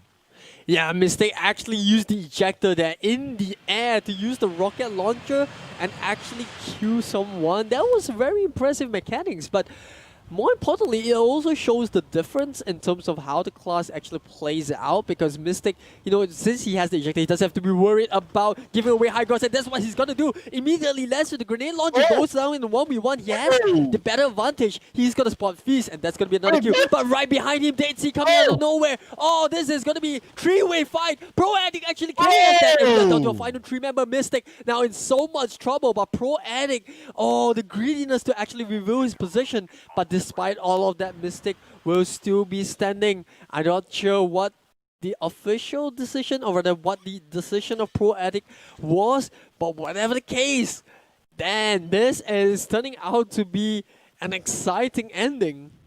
Man, this is again another ending that's going to be really exciting. That Mystic jump in, managed to get one, but then again the other one who coming on, they tried to third party in. He would have lost that fight if not because of Pro Addict. Pro Addict, he would have to buy Pro Addict a drink just because of that. Absolutely, but now the smoke grenade comes in. It's going to buy him some time to launch the ejector and get him into disguise where he once again would be a little bit safer. He's kind of chosen to take refuge behind this rock, but little does he know that's actually a bad spot to be in because the circle is going to envelop that area very soon, but he still has a bit of a high ground per se because of that slope, and he knows where Pro Addict is, who did throw a grenade out earlier. Oh, and now it's 1-on-1 Mystic versus Pro Addict here for the win in this round. Pro Addict now with the lower ground and Mystic a little bit more elevation advantage, but Pro Addict, he doesn't want to give up here, but at the same time they must be aware that 30 more seconds the zone will close in onto them. Mystic now proning, waiting for that right moment. He does know that he has the geographical advantage, so Pro Addict will need to be really pro when it comes to this. Absolutely, and they're trying to throw those gas canisters to not only hinder the vision, but also hopefully land the opponent's spot. But meanwhile, we got Mystic. I'm not too sure if that's what he wants to do. He's taking quite a bit of damage from the zone, but more importantly, he's staying active, right? We always talked about this being proactive, being on the feet, and that's what he's trying to do right now against Pro Addict. Just is playing a little bit safe. The ejector's caught out. Oh, is this the right call though? Mystic, I don't think that's what he wants to do, but Pro Addict plays it out just right. And here we'll take Mystic down to get first place in this round. Wow, Pro Addict getting his win on the board against none other than Mystic, who has multiple wins before this, and Pro Addict showing that, well, yeah, you don't always see me, but when you see me, that's when I show you how to get away with Pro Addict. Netting is at 32 points, including the 2 kills that he get from kill points. Wow, that is such a good ending again. Aries. Again, different names coming up at the second half. Definitely. I mean, what are the chances that we see a new player being crowned the winner of each round every single time? And not only that, the top two players went out early, right? Just when we thought, oh, Jennings going down, that's going to give Scoopy the advantage. That Scoopy goes out as well shortly after that. So, I mean, it's really good for storytelling. But whatever the case is, we are actually going for a little bit of a short break right after this round. You know, we're gonna give a little bit of time for us to tabulate the scores, and not only that, give the players that rest that they badly need, because we are approaching into the last 2.5 hours of the tournament. So, I mean, for Circle and I, we also need those rests. And for viewers who have been sticking by for so long, thank you very much for watching, and be patient. We'll be right back after this short break.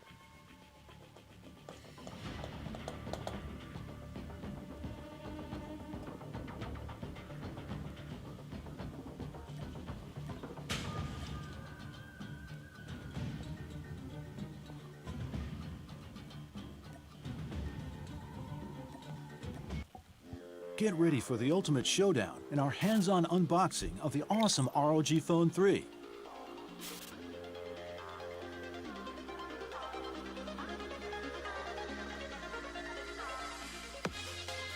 The upgraded AeroActive cooler delivers more airflow. Next up is the newly designed Aero case.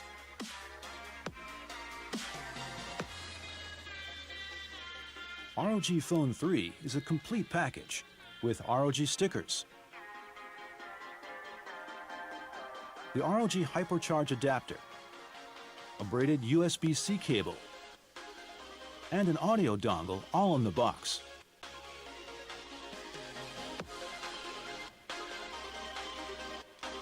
Now it's time to meet ROG Phone 3, the world's most powerful gaming smartphone.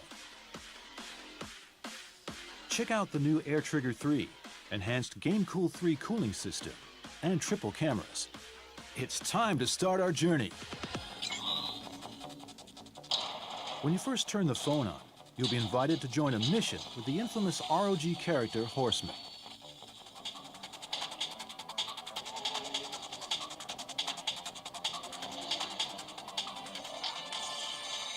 He'll take you into the world of ROG to crush that mission.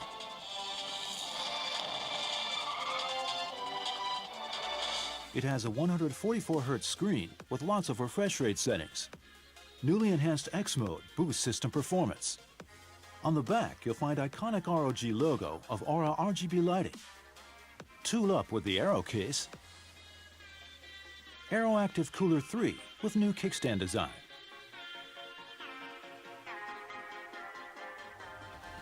Sit back, relax, and enjoy the power of the mighty ROG Phone 3.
Alright, we are finally back with the ROG Battle Royale Marathon Challenge, and we are back for the final 2 hours.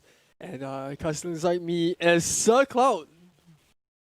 Thank you so much for the introduction, and of course, we would like to thank Garena for supporting this tournament as well as our sponsor, ROG, Republic of Gamers, for sponsoring this. And this tournament is brought to you by Game Asia, and now we are coming into our final second half. I would say final 2 hours. We are approaching 4 p.m. So it's final 2 hours now.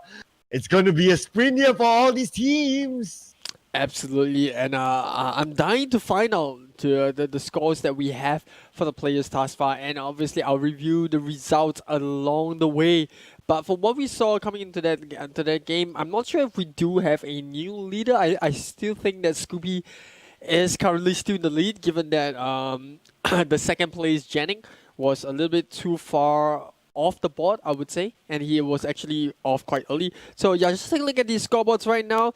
Yep, Scoopy is still in the lead. I think they haven't updated round 6 as of yet, so no changes in terms of standings just yet. Yeah, doesn't look like it's updated yet, but of course, this is sometimes some of the little bit of suspense that's given to us. Right? Okay, we're not going to review the exact scores to you just yet, and maybe to the players as well. Not too sure if they know, but if they don't know, it's a good suspense story to talk about, right? Like, okay, it could still be anyone's game. Everyone's trying to play guessing, like, okay, Jennings went out earlier, Scoopy went on top, but then again, let's not also forget of Pro Addict got their win in the last round, and the points are close as well. Could be Pro Addict taking the top spot. We don't know, but that's the suspense so far.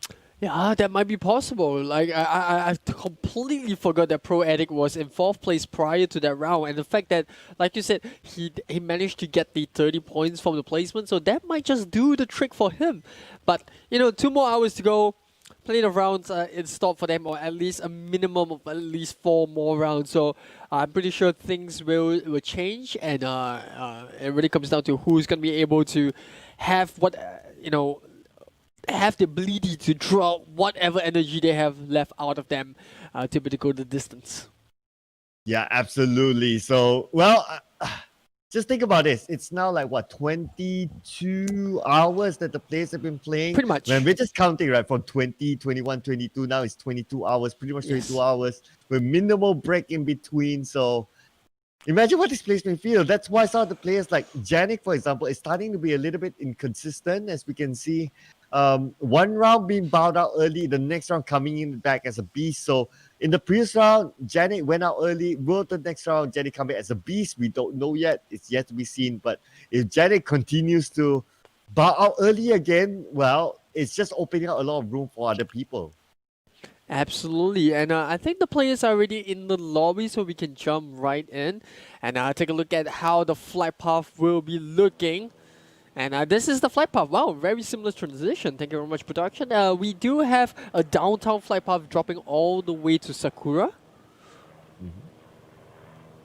Okay, so it's downtown to Sakura. Just now I didn't get a Sakura ending, so I was a little bit disappointed there, but well, probably could get it again this round. We just need to wait and see. I like the sort of like challenging circles rather than an open space circle. I like if the circle goes against the pier or Nuketown, or if it's Sakura, then let it be in the middle of that small little island in Sakura. So that kind of circle, or even go to Frigid Wetland as well. That could be very interesting for me. So those are some of the few circles that I really like.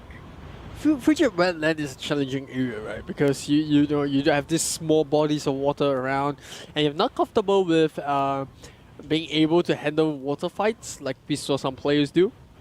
And then you're definitely going to struggle when the circle brings you there, because you have no choice but to abide by the laws of Battle Royale, and obviously not the best place to be. But we do see a couple of players dropping very far north, right? In fact, we mentioned about Frigid Wetland, and in fact there is actually a player that chose to drop there. Out of a couple of players decided to go for the secret base, like we like to say, and in fact, no Jennings this time round. Oh, talking about no Jennings, he just made his appearance here, and did see again versus Jennings, and the flashback coming out very early on. Who won? Oh no, did he choose to abandon ship? He know he didn't get a good experience, but no, he's not gonna let go of this. Did he is back up there, but okay, probably changed his mind, but okay, the pursuit is not ending yet. Janik chooses to go after Ditsy. They're just going round and round. Who can actually land the shot onto anyone? Oh man, it's just so crazy right now. Just look at the tagging that they're playing here. Janik is down on the lower ground while Ditsy is right on top of him with about 70% of health left. Janik still trying to find a good angle here. Now he's on foot. Now he has the war machine, the cheesy weapon. Can he pull it off? But Janik now doesn't have the high ground. He will need to get back up there. Yeah, neither players, willing to give up the stronghold in this place. And we have seen this before, right? This is not the first time we see Janik and DT go head to head. But Janik now onto the back foot with only 19 HP remaining, and he hasn't really got mass kills in his back, but he should still be able to get this. The first few sprays are good, and Daisy brought down to 40% HP, and Janik now on the chase is not willing to let go of his spray, and Daisy knows he's in so much trouble. He's gonna re-rotate around the base itself. The question is, where is Daisy? Okay, he's there, right? He's flying towards the nuclear reactor, and I'm not sure if that's a sign of him giving up the base, because I have seen these two like trash it out for so long. Yeah, this is probably like one of the longest standoffs here. Like not only the longest standoff, but the longest, most active standoff. Like just look at like they go up and down. They're not willing to let go of that secret place, but at the end of the day, Daisy just say, okay, nope, no, I'm just not going to take this anymore. The pressure is just too high. It's not worth it. Let's just leave the place. And that's what he decided to do. But there was a very interesting matchup of how we can see the mechanical skill of both players, the knowledge that they both apply in knowing where to land, their terrain, what are the ropes, aerial ropes that they can take to go back up there. So, wow, just the level of knowledge and the level of skill for these players is just next level. Yeah, and well, obviously for Daisy, I'm not sure if he knew that he had the upper hand. Janix was actually only down to 19 HP. So I'm pretty sure like 3 bullets, which isn't the toughest of it, given how Daisy had such a big lead into that fight. I'm not sure if running away was the right call, but nevertheless, you run from that fight, you survive to see another one, and I think either ways is not a wrong call, right? When it comes down to Battle Royale, as long as you're still alive, there is no wrong call. Yeah, that's true. That's true. As long as you survive, that's it. At the end of the day, the objective of the Battle Royale is to survive.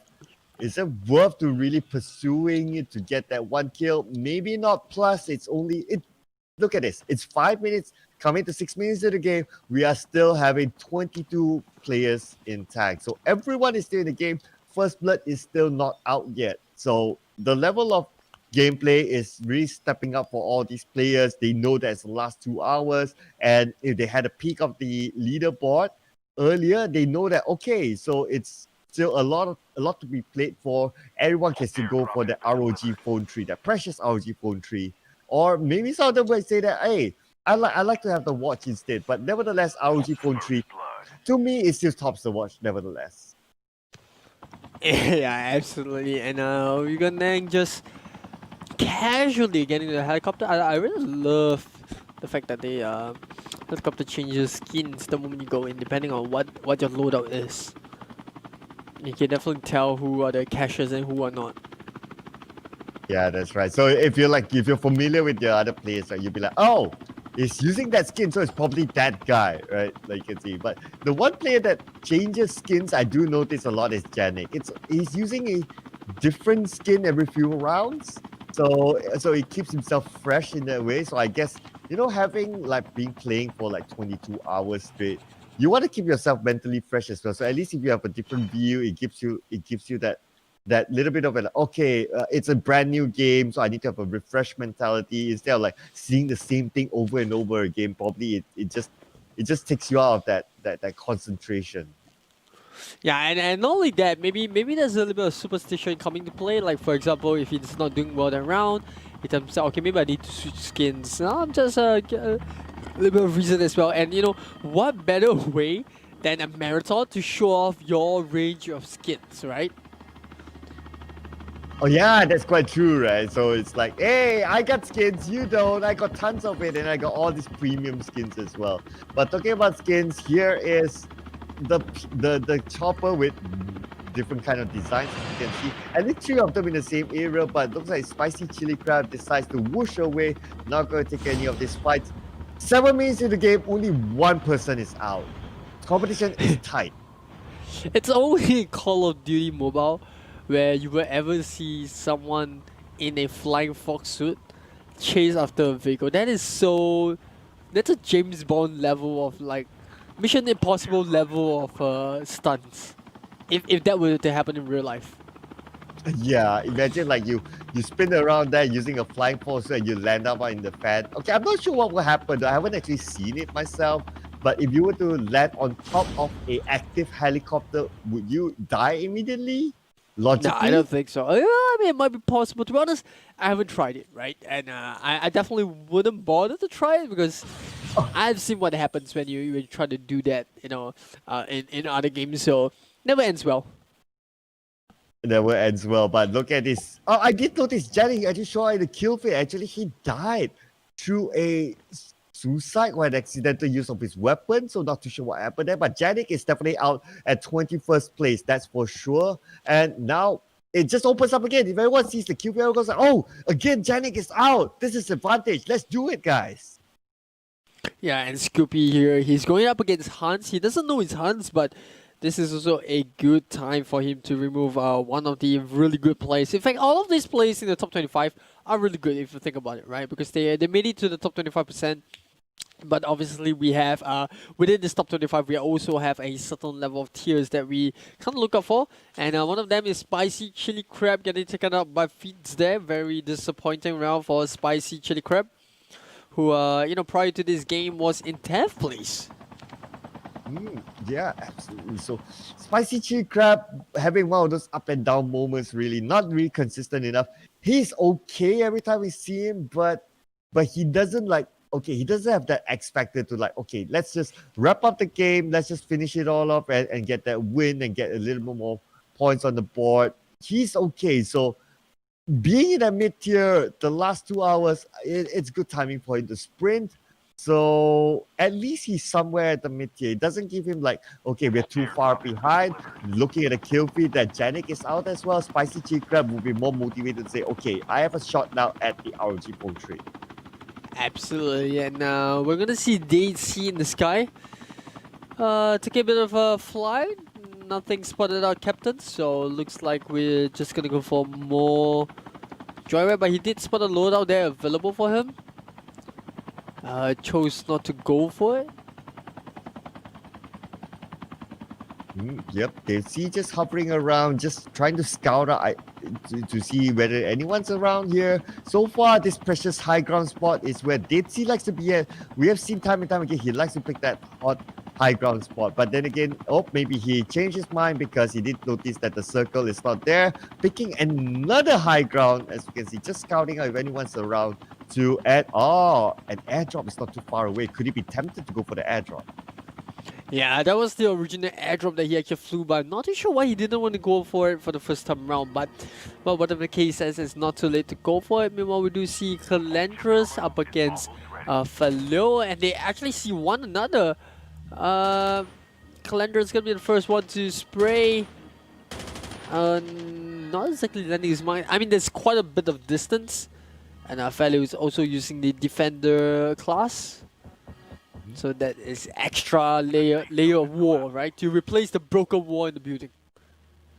Yep, to replace the broken wall while waiting for the siege to happen. This could probably be a one-on-one matchup between Calandras and Falio. Calandras now waiting for the right moment to go out. Oh, he pops out the flashbang, but then again, it does not connect. And Falio now with the defender, he goes in, tries to take a couple of shots, but Kalius looks like he's waiting for the right moment. He knows that a couple of shots has been fired, so he's waiting to see whether he should go in. The moment Falio reloads, and they're going to show each other. Falio now down 30 HP. Will he survive this? He needs to relocate himself down to the ground floor while he takes some time to actually get his health back intact. And Falio will need to find where Calandras has taken the second floor. Yeah, Falio just knowing when is the right time to bail out there to get the mag hits working. And well, Calendra's not willing to give up his spray, and the drop shot comes in. Oh, is it enough though? Felio still misses the shot. Both just having a little bit of duking out, but Felio will be the one to walk out with the kill. Calendra's, you know, the hunter being the hunted, and a little bit fortunate for the latter there to go down. Oh man, that was okay. That pro shot that he did earlier, that made Felios miss a lot of shots. That was the defining moment. I say that proning right in front of his opponent. It's always very annoying, right? Like you're aiming really well, like you want to get a couple of headshots intact, but because of that prone, you miss most of your shots, and your opponent, out there shooting your feet, he still can get a good amount of damage in. So, well, the kudos to him. It's actually not easy to pull that kind of shot. You need to at least play 4 fingers at least when you're on your mobile. So for you to do that, it really flexes your fingers. Like I personally play 4 fingers, but for me to even do that sort of movement, it takes a lot of mechanical skill to it. So it's a lot of practice there, and that's why I'm talking and they're playing. Yeah, I mean, I to be honest, most of the games that I play, especially for first-person shooters or even Battle Royale for third-person perspective mode, I actually use 3 fingers. So I'm not really good with 4 fingers, so I struggle to do the drop shot, because for the drop shot, like you said, you need to use 4 fingers to not only be able to control the joystick as the movement, but as well as the way you spin around the move, but the other 2 fingers to control whether you want to drop or whether you want to switch weapons, whatever it is. So yeah, you definitely need to be you need to have a very good level of dexterity within your fingers to be able to perform drop shots like that. Yeah, and not only that, let's all remind ourselves and our audience that these players have been playing for 22 hours, and to still have that in their mind to do those sort of drop shots and prone shots and having that level of control over their fingers still after 22 hours of gameplay, it's mad respect, really. I just have to say it again and again. It's crazy.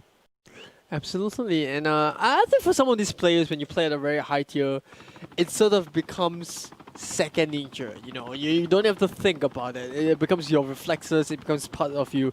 But yeah, it's still very amazing to watch all these top players do that, isn't it? Mm-hmm. And this is it. One of the top players that's kind of in a worrying position, I would say. Janik now bowing out fairly. Oh, hang on a second. So Janik is still in the game. I thought Janik died earlier, so maybe it was something that I misseen in the kill feed. But nevertheless, Janik is still in. For fans of Janik, rejoice, he's still in it. That means he still has a chance to rack up the points and hopefully take back his throne. Yeah, when you see an airdrop over here onto the western part of the circle, but that's going to be very risky though. I mean, everyone's going to keeping an eye out for that. So whoever goes for the airdrop, you are a brave soldier, and I think you should be awarded enough points if you can walk out of there alive with the airdrop. Yep, definitely. And now just look at this Felio again. Now with your mother below him, and now Felio just waiting for the right moment. Felio has a little bit of a high ground advantage, but Call Me Sahid is waiting in front of Felio. Felio saw the drop there. Call Me Sahid is right in front of him. Felio wants to go for the pursuit. He knows that points is going to be important for him as well. Felio, now we can see the circle here. Most of the players, they are in the circle. Hans is flying in. Mystic in front of him, and Mystic with that Batman sort of pose up in the air. And most of the players, they're actually down on the southern side. Not many players are on the northern side, so not too sure what's the attraction, but maybe because of the compound that the players want to try and take advantage of. Yep, and coming up with the kill feed there, we do see Scoopy getting another kill on the King. And well, when you know that the top 2 players, or rather the current 2 players that are, I would say, at the top of the leaderboard. Oh, okay, Hans with the FMJ there. Okay, calm yourself down, getting the kill to Dakota. Yep, Call Me Sahid now waiting for Janik. Oh, Janik's coming, showing himself to Call Me Sahid. Oh, but he was so ready there. The War Machine to Call Me Sahid. And now he'll need to change his name to Call Me Janik, because Janik takes him out in the most easy way possible. Yeah, I mean, you're trapped within those four walls. You know, the grenade launcher comes up. You know there is only one way out of there, and that is out of the game and back into the lobby. And so, unfortunate for Komi-san hit, or he was at the rough of Janik's grenade launcher. Oh man, Janik still with his spear weapon. Now we know that don't give the grenade launcher or the war machine to Janik. If you give it to him, he will make good use of it, and he means good. Now, failure could be the next one to fall to Janik if he's still prone in there and Janik knows his position, because again, he can launch a couple of grenades into there and he could take out and one more kill point for him. So don't give Janik this weapon. That's what we see now. Yeah, but how do you stop him though? Because he always goes for the secret airdrop, right? And not the secret airdrop, but the secret base. And to be honest, the only other player that's really contesting with it is Datesy. We saw Spicy Chili Crab try to do that. He's kind of dropped that notion now. So it's only down to Datesy to contest with Janik. And even for Datesy, you could see that whenever he's losing the fight, or even when he's winning the fight, he wasn't comfortable with enough, closing the deal, right? Killing Janik. And if no one's able to do that, Janik is always going to have the grenade launcher. Yeah.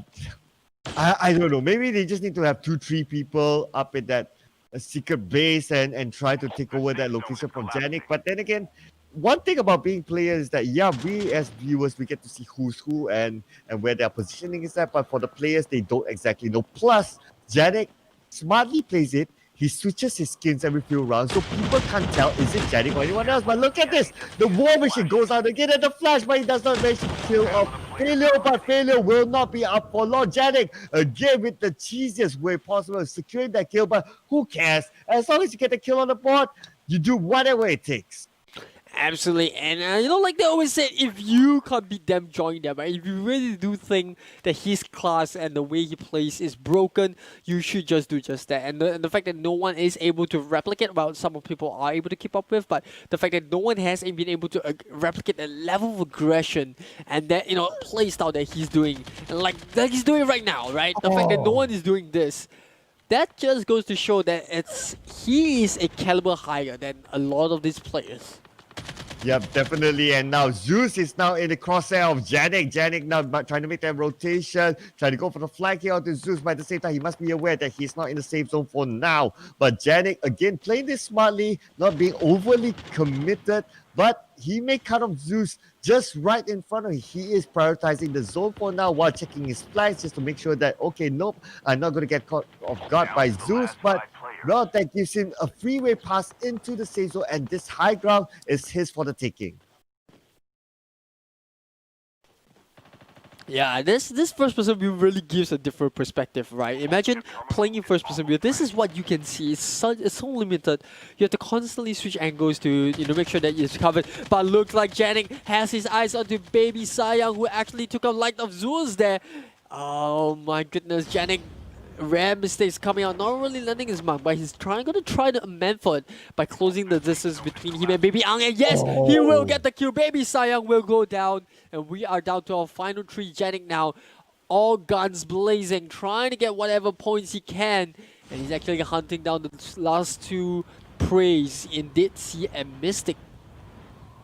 Again, Janik is a beast unleashed. The previous round didn't do so well, but now coming back with a bang. So Janik is that kind of player that, okay, if you push him, he will go and do whatever he's good at. And now Janik being pressured out by the zone, and just in the nick of time managed to get himself into the safe zone. But right from here, Dead Sea as well as Mystic is waiting at the high ground. Now Janik will need to go against the high ground, but probably advantage. Dead Sea now super low. Mystic is so busy with this. He's going to come in with the ball mission. Can't get both kills there. No, he got one, but there you go, Mystic. And Janik is back with a bang, ladies and gentlemen. Winner to Janik in this round. Absolutely fantastic over there coming out from Janik. Taking out Mystic, and Datesy had no other choice but to go out to the zone. I'm not sure if that was a deliberate action, but whatever the case it is, Janik now back into the driver's seat, right? The driver's seat which he knows he belongs there, and I'm sure he missed it. Although it was only for 2 rounds that Scoopy was in charge of that or rather at the top of the leaderboard, Janice is like, nope, I'm gonna take it away. You had your time, you had your enjoyment, you had a little bit of a taste of how it feels like to be at the top. Now I'm gonna take it back. Oh man, that's so evil, right? It's like giving candy and taking it away. It's like, yeah, there you go. You like it? You like it? Now I'm taking it back. Oh, that is just so evil from Janik. But nevertheless, again, Janik is one of those players. If you push him to the edge, he can do a comeback for you. He's like, nope, I'm not gonna have any of that. I'm back with a bang. Now the question is Janik going to be content in the next round? Just like what we see, consistency is not Janik's strength, but it doesn't matter. The moment Janik turns on, he wrecks everyone else. So Yeah, we he need was to see what definitely happens in the next round. he was definitely a lot more consistent the first 6 hours, as well as the start, right? As in a couple of rounds. But I'm with you on this one, right? He hasn't really been showing up too much in the last 2 rounds. He came back with a banger. He's right in the top again. So and the question would now be, how long can he keep this up, right? How long can he constantly go for all these rounds? How many more rounds can he do this where he bursts out of fire and it maintains that good pace, or will he fall off at the very end? We will have to find all of that out. It sounds like a Korean love drama, or rather Korean action series drama that you get updated with every single round coming in. And I'm definitely really glad that I'm casting this drama alongside you. Yeah, really glad as well. It's definitely not like what people would think that, oh, okay, some players is going to pull away with this. Even Janik with that win, no, he's not comfortable. He's definitely not comfortable. The competition is tight. We don't have the updated scores, but I guess that's the fun of it, right? Like, don't show us the updated scores. Don't show the audience. Don't show the players even. Let them keep guessing and let them be on their toes, because we want to see that. We want to see players, even like Janik, who could be confident to also think at the back of his head, like, oh, someone's overlooking me. I can't be content. I have to be always on my toes. I don't want to be the rabbit who sleeps in the middle of the race. Let me be the rabbit that ends the race once and for all and take home that precious ROG phone tree. Absolutely, and while we're on the note of the ROG phone tree, well, if you haven't heard already, you should definitely go and check it out. It's super amazing, and on top of all of it, it is currently the most powerful gaming phone to use the latest Qualcomm Snapdragon 865 plus 5G mobile platform with advanced 5G One mobile communications abilities, or rather capabilities itself, and it's built to satisfy even the most hardcore gamer. And on top of all of that, right, I think the most amazing thing is that it has an amazing new 144Hz featuring a 1ms display that leaves the competition stranding. I mean, like I keep saying, who would have thought, right, mobile games will now have the ability to have 144Hz refresh rate. And on top of all of that, it also has upgraded features like the air trigger tree, and you'll find everything you love about the previous generation, including the 6000 mAh battery to the unique side charging design, the dual front-facing cameras, and a full range of modular accessories.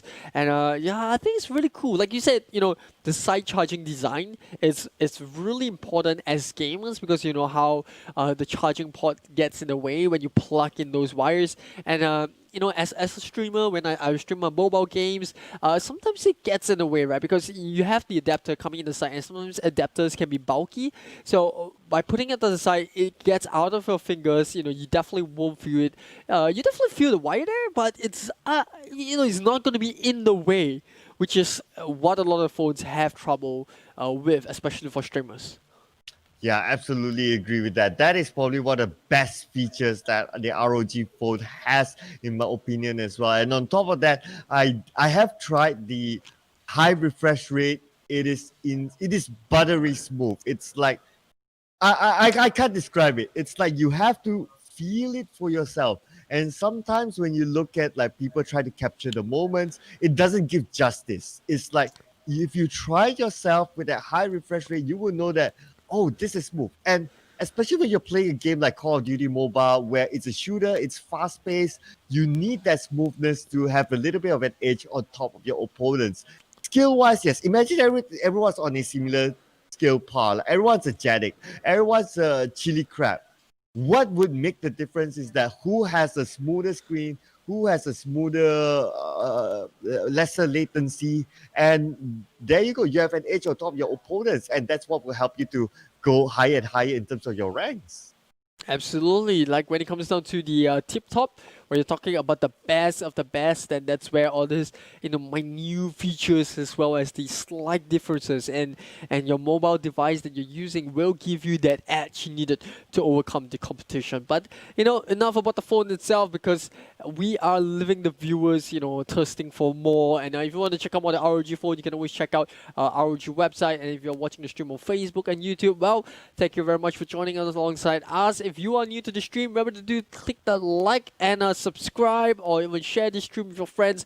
We still got 1.5 more hours to go, so I'm absolutely stoked, especially now that some of the players are starting to get fired up, and they are starting to challenge the throne that I think Janik, he's the de facto leader, right? We've pretty much established that he's the de facto leader in terms of the leaderboards, but there has been a couple of instances where players have been able to take that throne for a bit and take away that warm seat from Janik.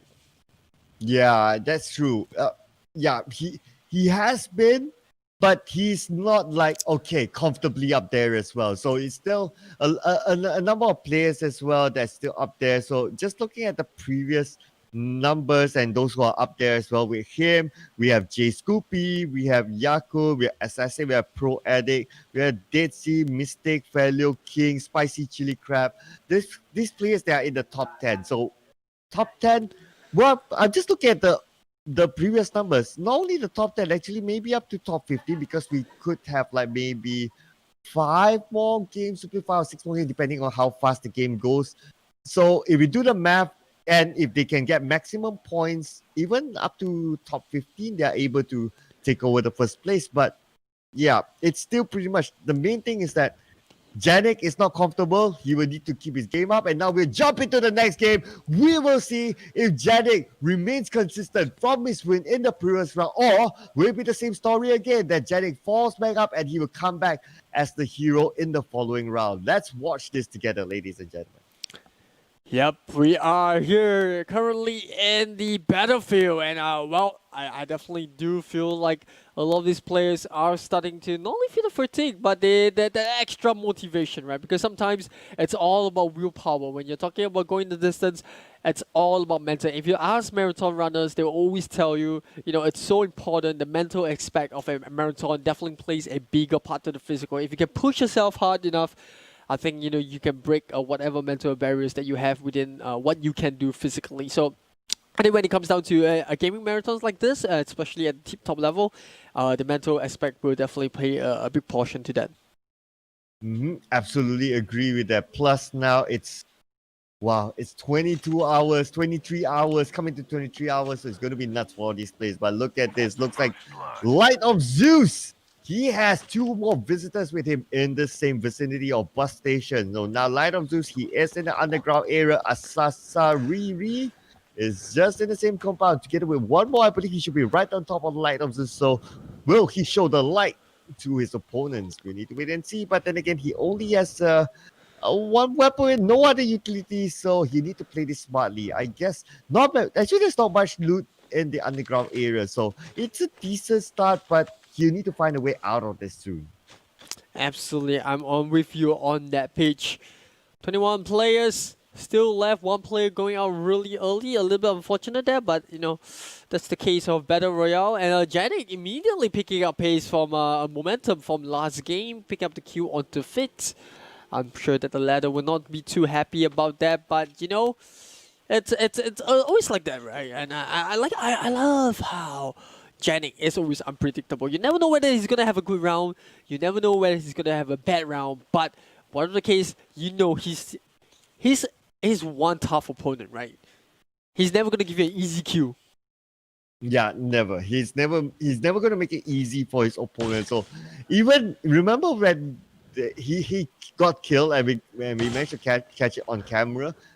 even his opponent was like left with 4 HP after that. It was crazy. It's tough. It's hard to take him out. So he's still showing that although he bounces out early, he won't make it easy for anyone. Just shows the level of gameplay that he has. But well, it's a good start so far, as you mentioned, for Janik getting his first kill on the board in this round. Will be interesting to see, can he be consistent, at least making it maybe into the top 5. If he can make it to the top 5, I can say that well, Janik is back on track. Yeah.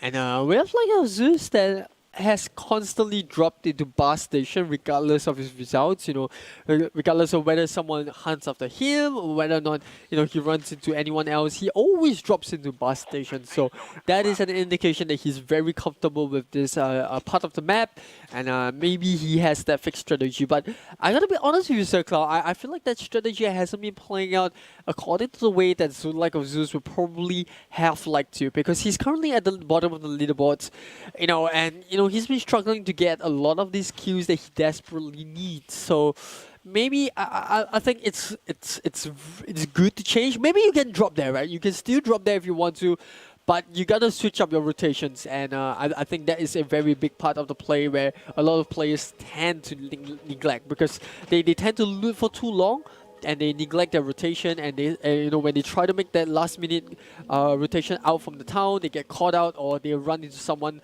who's already gatekeeping that circle.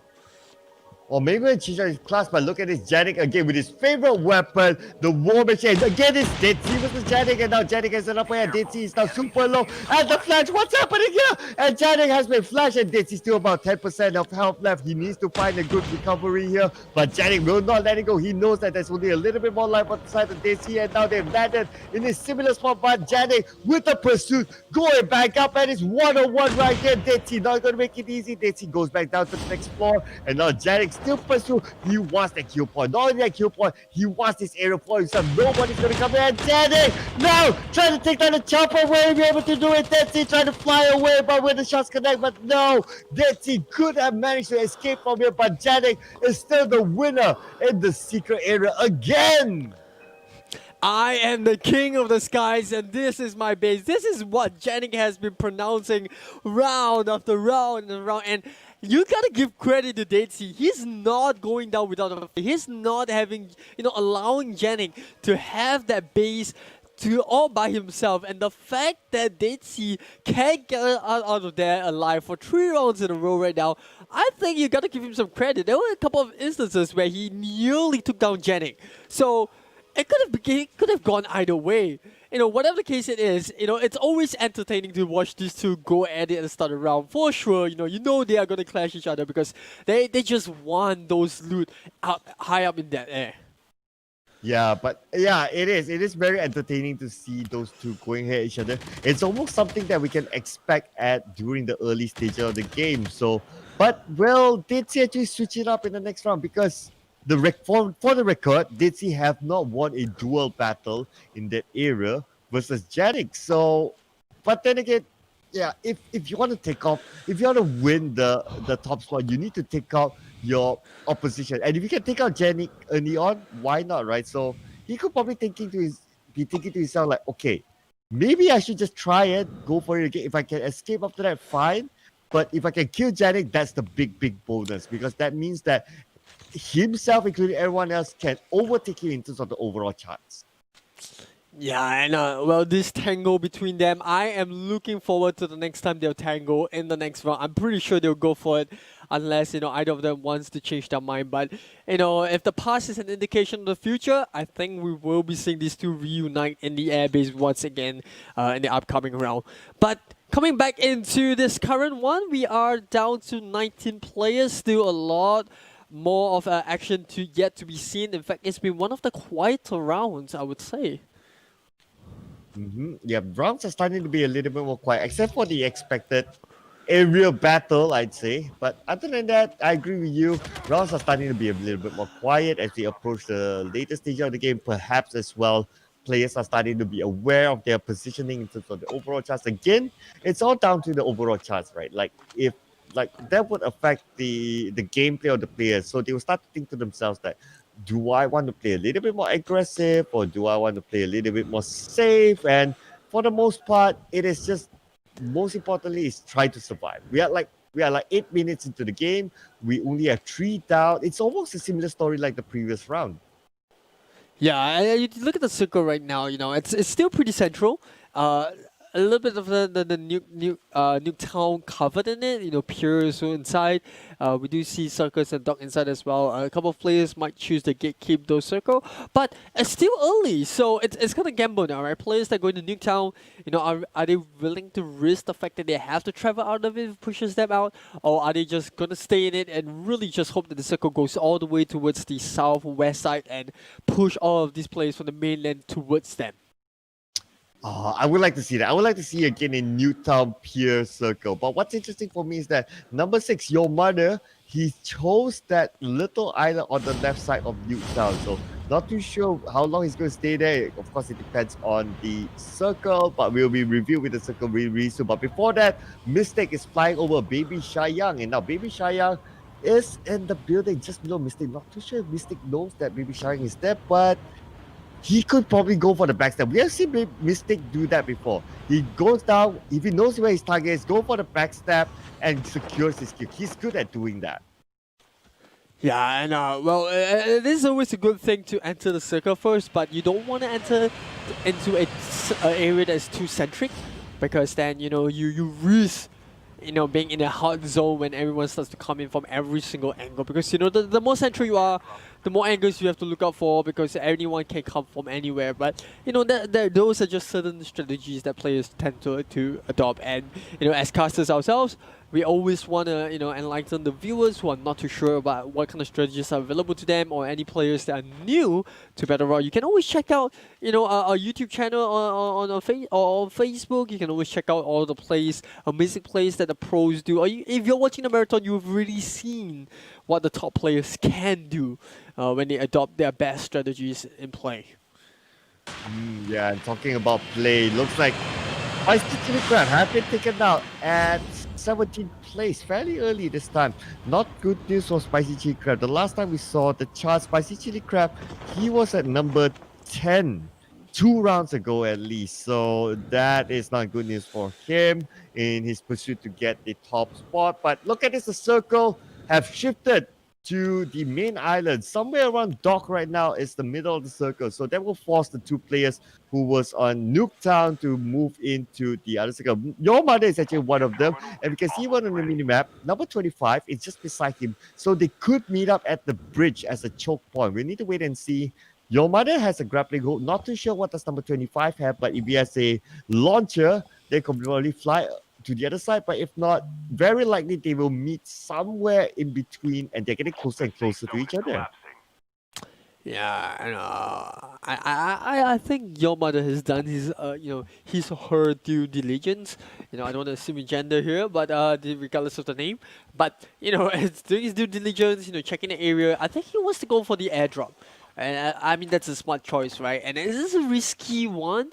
But unknown to him, it is safe as of now. If he wants to go to an airdrop, it's now. Before player number 25 creeps nearby, and as more players start to move into the circle, we might see a more contentious situation, if I put it that way. And that window is closing. In fact, Your Mother is now keeping an eye out on the crate. He knows that someone will go for it. And here we go. Oh, here we go. It is Hans who landed on the airdrop, and now Your Mother can actually take advantage of this, and Your Mother is getting closer and closer. He probably saw Hans actually dropping there, but he's waiting for the right moment, because right now, probably the geography is not good for him. But oh no, someone else had to come in. Jeffress is in the... Where did he come from? I thought he was on the main island, but now he's so close here. But oh, check this out. Jeffress just going around. Oh, okay, so this is another part of the island. I thought it was the 2 of them. That's on the northern side onto standoff. But it's just the 2 of them so far on the side of Pier. So after that airdrop, they'll probably start to meet again, because they'll be forced to move, that's for sure. Wow, that was really close. Those grenade launches just flying past Zaflikli and Janning. There goes the king of the throne, and Janning taken out by Zaflikli over there. I still have absolutely no idea how I should pronounce his name, But it is what it is, and over here we do see a humanoid monster. But don't worry, that is just a random bot, so don't worry. It doesn't really affect the game. We're gonna make sure that it gets removed very soon. Yep, but also, yeah, it's quite interesting to see that Janik actually bowed out at like what 17th or 16th place with only one kill. Again, this is something that we talked about earlier. Janik, one round, he can be super good. He can be a monster. The next round, he falls off fairly early, so it's not a good round for Janik. Again, this gives hope to a lot of people to actually take over Janik's throne. Now, if Janik continues to be like that, I worry for Janik and also fans of Janik. I'm sure they'll be biting their fingernails as well.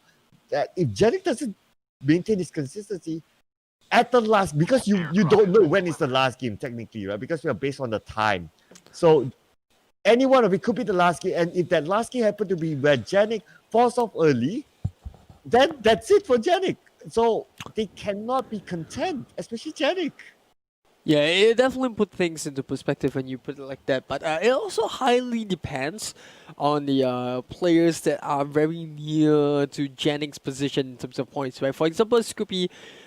I mean, I'm just putting things realistically here. Even if Janik falls off early and, if Scoopy doesn't have a good round, then, the fact that Janik goes out early doesn't matter. Yeah, you know what I'm saying? Like, at the end of the day, if Janik doesn't perform and, the players don't, or the players in the top 5 don't take advantage of the fact that Janik is out, then, that is going to be an advantage that they could have had out of the window. Well, so in other words, it's like Janik needs to hope that his nearest competition doesn't perform. Yeah, so it's gonna be tough, right? But yeah, that's the best thing that you can do. There's nothing else that you can do if you're waiting in the lobby for the next round. All you can do is just watch the live stream and fingers crossed, toes crossed, whatever that you have, and just hope that your competition doesn't do well. It's nerve-wracking, but it is what it is. Yeah, and that's why you always want to be in control of your own fate. You are the only one that can really change how the leaderboard says. You are the only one that can really change the leaderboard by being in charge. So that's why you don't want to do that, right? You don't want to be out of the game and just hope that your opponents do well. You always want to be the one that's alive. You can still have a chance of going for first place, even if you don't have high volume of kills. You still can get points for positioning, and as long as you're alive, you have a lot of say into how you will do into that round. So even if you're not doing well in firepower, don't worry, there are always other ways to go around getting points. And this is what we are seeing from a lot of these plays in the top 10. And while I did say that players that have a high volume of kills generally tend to be at the top, we do see very, very outstanding players that don't follow that trend. For example, Pro Addict, who had a high volume of kills in the first 6 hours, now, up to the 5th game, right, he only had 1 kill, but he was in 5th place with 81 points. Same goes for the player in 4th place, Asariri, who only had 2 kills, but 82 points.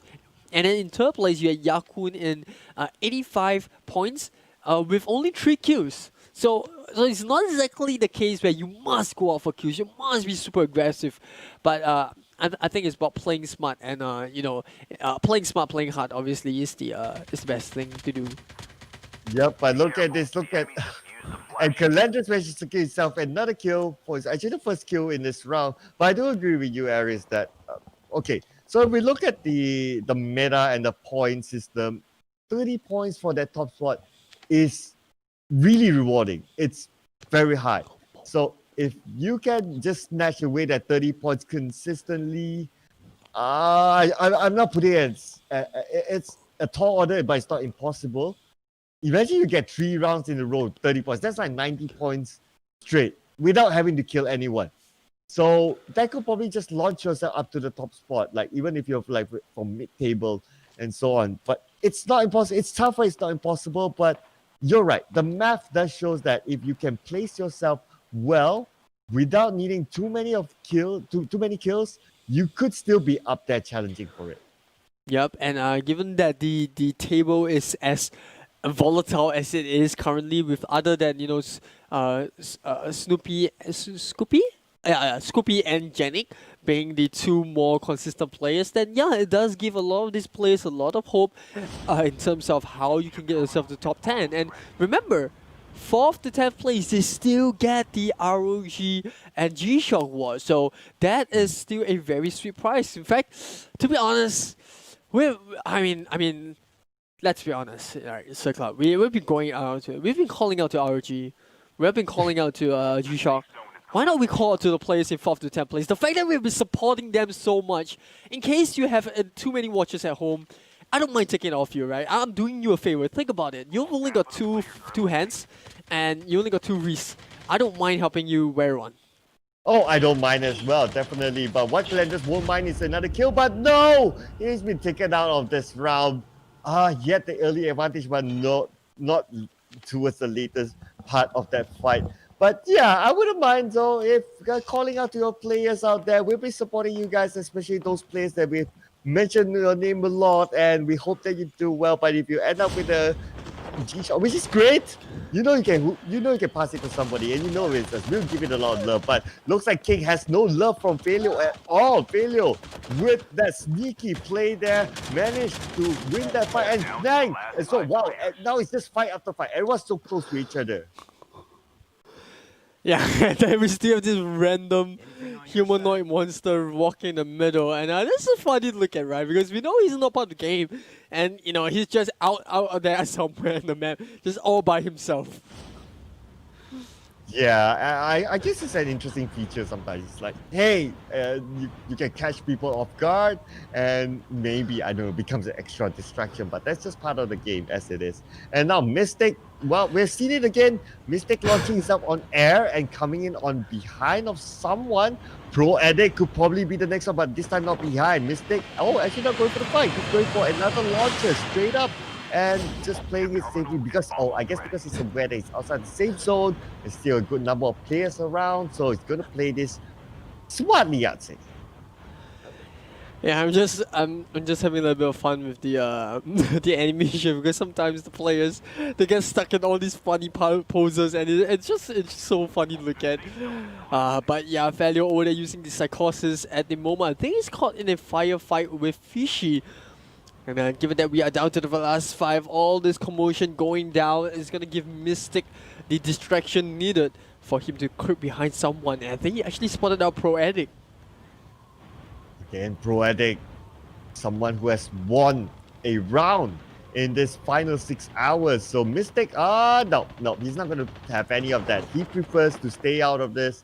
I guess because he knows that, Pro Addict somehow died. Okay, not sure how, but he somehow died. And again, Mystic, rinse and repeat.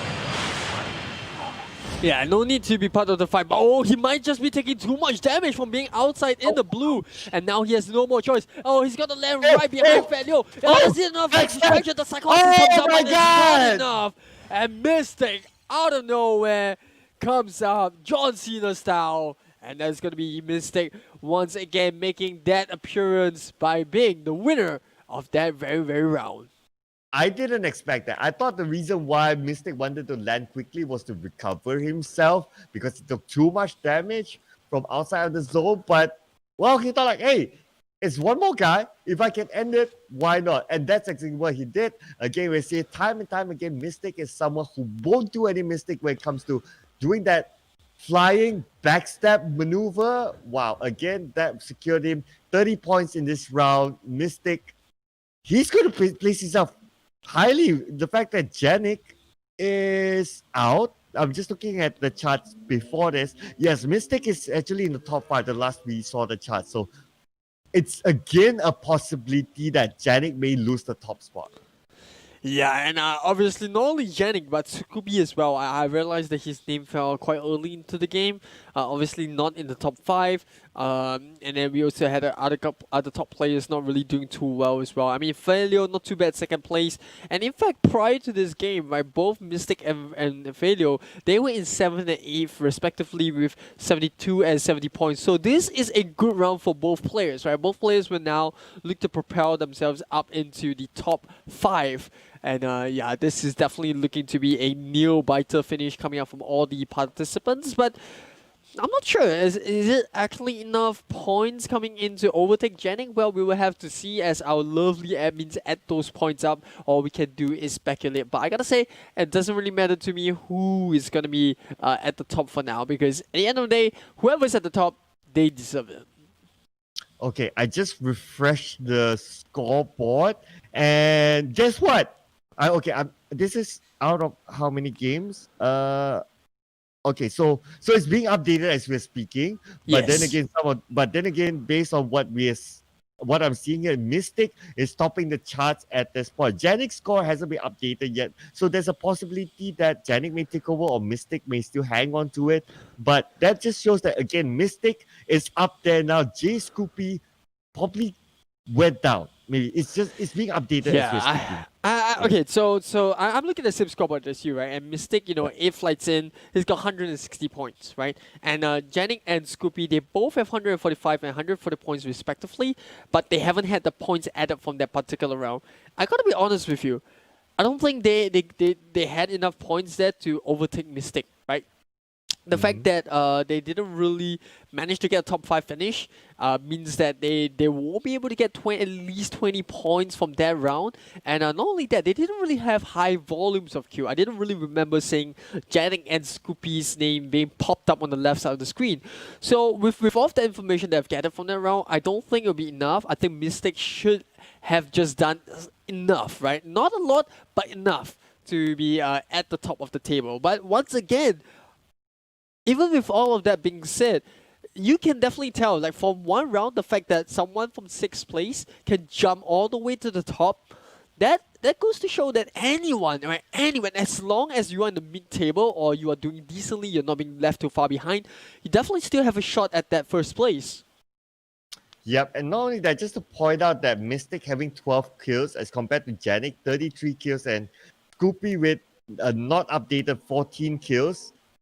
It just shows that your theory, Aries, earlier on was just, okay, you don't need to go too much on the kills. As long as you can maintain positioning points, you could probably do just enough to just pick a couple of kills here and there. You could probably just do enough to get that top spot. So it's really exciting to see two different kinds of playstyle. Janik being the more aggressive one is also up there. So it will be down to the wire of like who will win. So there's no defining playstyle for that. So I guess it's just down to like your personal skill and your level of confidence. What will you go for?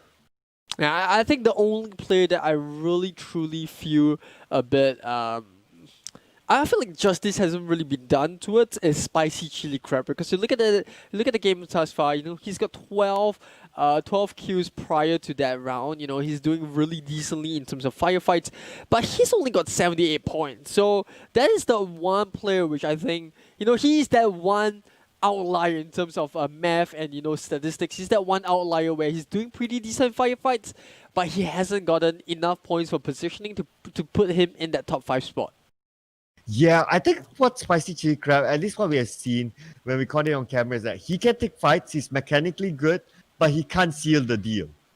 Like, Yeah, it's always that's that one the last issue, thing. right? Even the fight with Janik as well, he made Janik run for his money, that's for sure. But he couldn't seal the deal with Janik. So it's been a couple of fights that we see Spicy Chili Crab almost got it, but didn't manage to seal the deal. So yeah, decent number of 12 kills as compared to the others that's around him, which is still in single digit. But again, he needs to do a little bit more than that.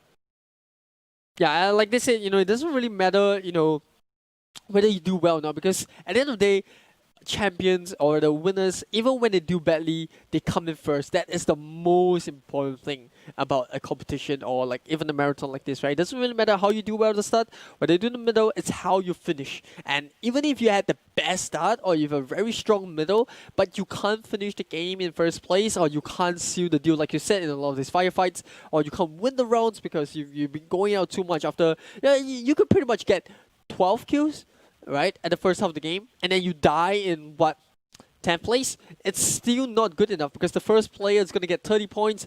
The placement points is not only enough to cover the amount of kills you got, but also the placement points you get.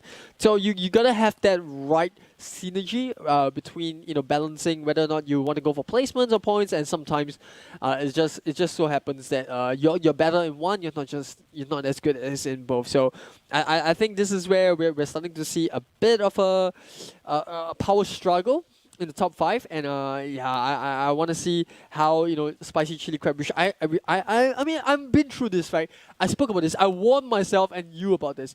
I'm gonna have this emotional attachment to some of these plays, and spicy chili crab is one of them. And if you're watching the stream, spicy chili crab, I am rooting for you. You gotta put in the hard work, and just know that we'll be supporting you as well. And you gotta do Singapore's food proud, right? Spicy chili crab. There you go, spicy chili crab. The fact that we started this broadcast around lunchtime, haven't had opportunity to have a proper meal yet. I'm just being reminded about the good food out there. So yeah, can't wait to grab myself my own spicy chili crab later on. But yeah, it's interesting, like what you mentioned as well, that I think you just told the story of Janik, really. One game, he's a monster. The next game, he falls off pretty early. And because of that, okay, the updated scoreboard as of now, Mystic is still topping it. Janik is on second place and with 8 points difference. And Addict is at third place. Scoopy is now down to fourth place from the top spot. It's just switching after every round. It's only 1 point difference, right, between Addict and Scoopy, right? Because Pro Addict in third place, like you said, 145 points. Ice Scoopy 144 points. So only 1 point difference between these two. And even if you look at the rest of the players down the leaderboards, if you look at 5th place, ZC, he's only 133. Fairleo at 6th place with 126. Assassin, or rather Asariri in 7th place, 111. So it's not like they're very far apart, right? It's not worlds apart in terms of the gap of points. So yeah, it's definitely doable for anyone that's within the top 10. And we'll have to see. I mean, still plenty more games we play. We still have 1 hour and 5 minutes. Let's just put it 1 hour for ease sake.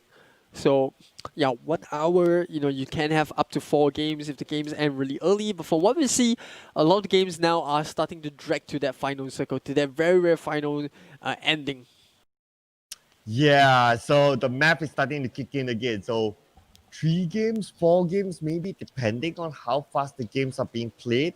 And maybe players at the top would want to drag it, right? Like players like currently up there, Mistake, they'll be like, okay, I'm going to drag the game. Let's play it to the final circle if I can influence the timeline of it somehow. But that's also a good thing. If he managed to get into the final circle without even... He doesn't need to go for the kills. He just needs to go for the positioning. That could score him a good amount of points for him to hold his spot at the top there. Of course, depending on what Janik does as well. But if he can also influence the timing of dragging the game, possible from 4 games, making it to 3 games, and just sealing off the deal, it's really maybe something that he can do, like indirectly influencing the game. Yeah, this time round though, Janik going for a different drop spot. This is very interesting.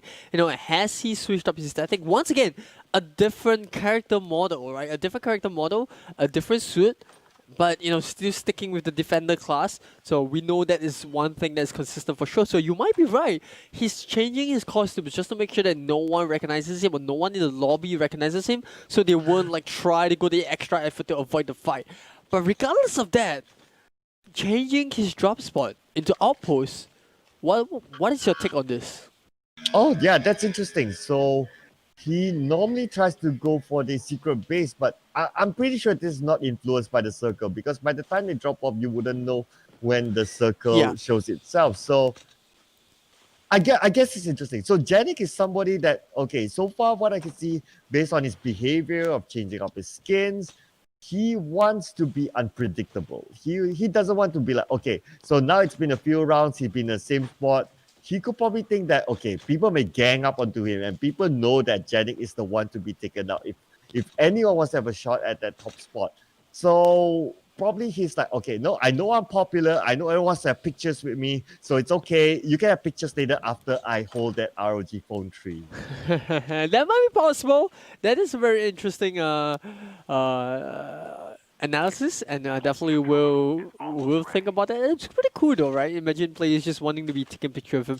But yeah, let's take a look at how the rest of the players. Not too much of a movement per se. I think some of the players are already in the circle given how it was dropped early, but Daisy now in a lot of trouble. He's facing against Scoopy this time around, so another fight, and Daisy somehow, someone give this man a break. Somehow he's always running into a player that's within the top 5, and yeah, definitely not a good time for Daisy.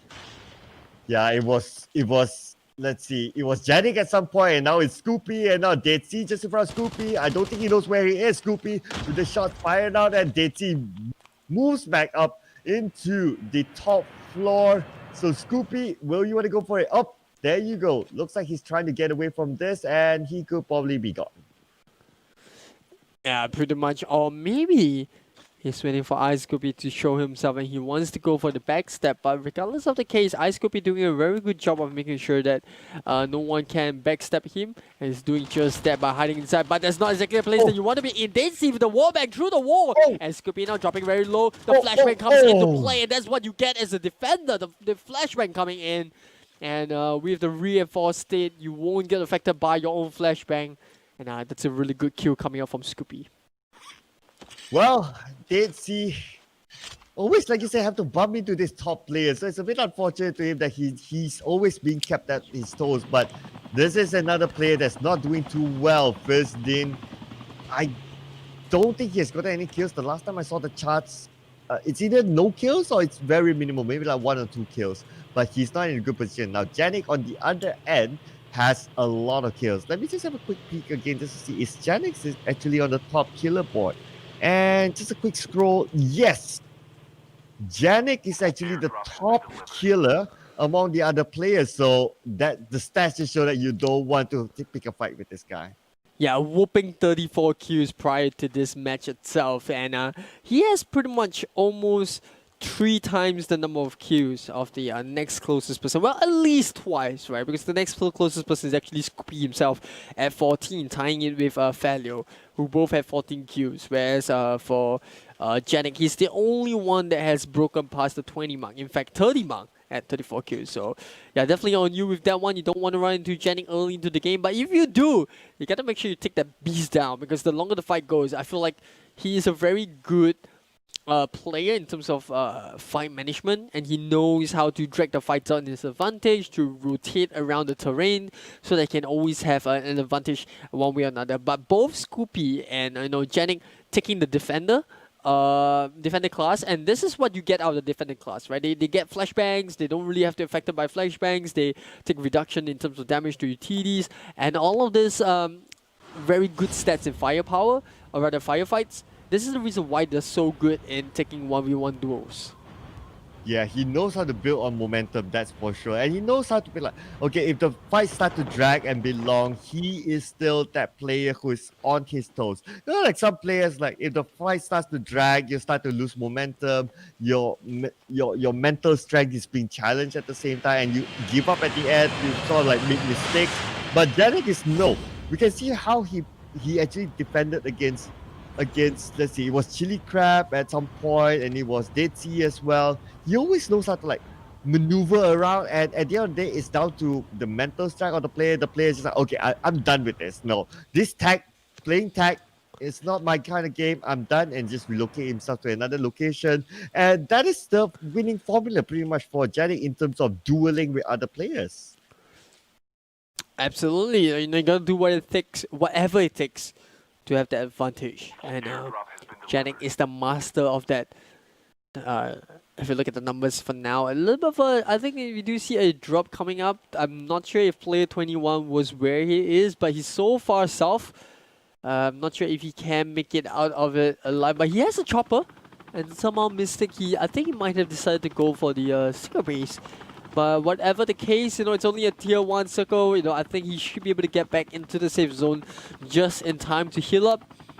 Meanwhile, the rest of the players have really started to make their move. In fact, all of them are already in the circle itself. Okay. We got flashbang there for a moment, but not too sure what happened. But look at this Pro Addict and King. They're close by with each other in the same compound. While number 3 is lurking around the corner as well. Not too far away. Both of these players, they are in the same zone. And there's a tripwire being set up by Pro Addict in this house. Now, we can see that Snang managed to take out Asasariri. I tend to try and read that as assassin, but it's actually not. It's Asasariri. It does get confusing, right? I mean, there were a couple of times where I mistook him for assassin as well. That would be really cool though if he meant that. Yeah, but nevertheless, this is Fitz versus Baby Shayang, and the shot goes out. And Baby Shayang, could you get away with this? Baby Shayang, we only 10% of health left. And Fitz tosses out the name, but we'll let no! Baby Shayang is out of the house.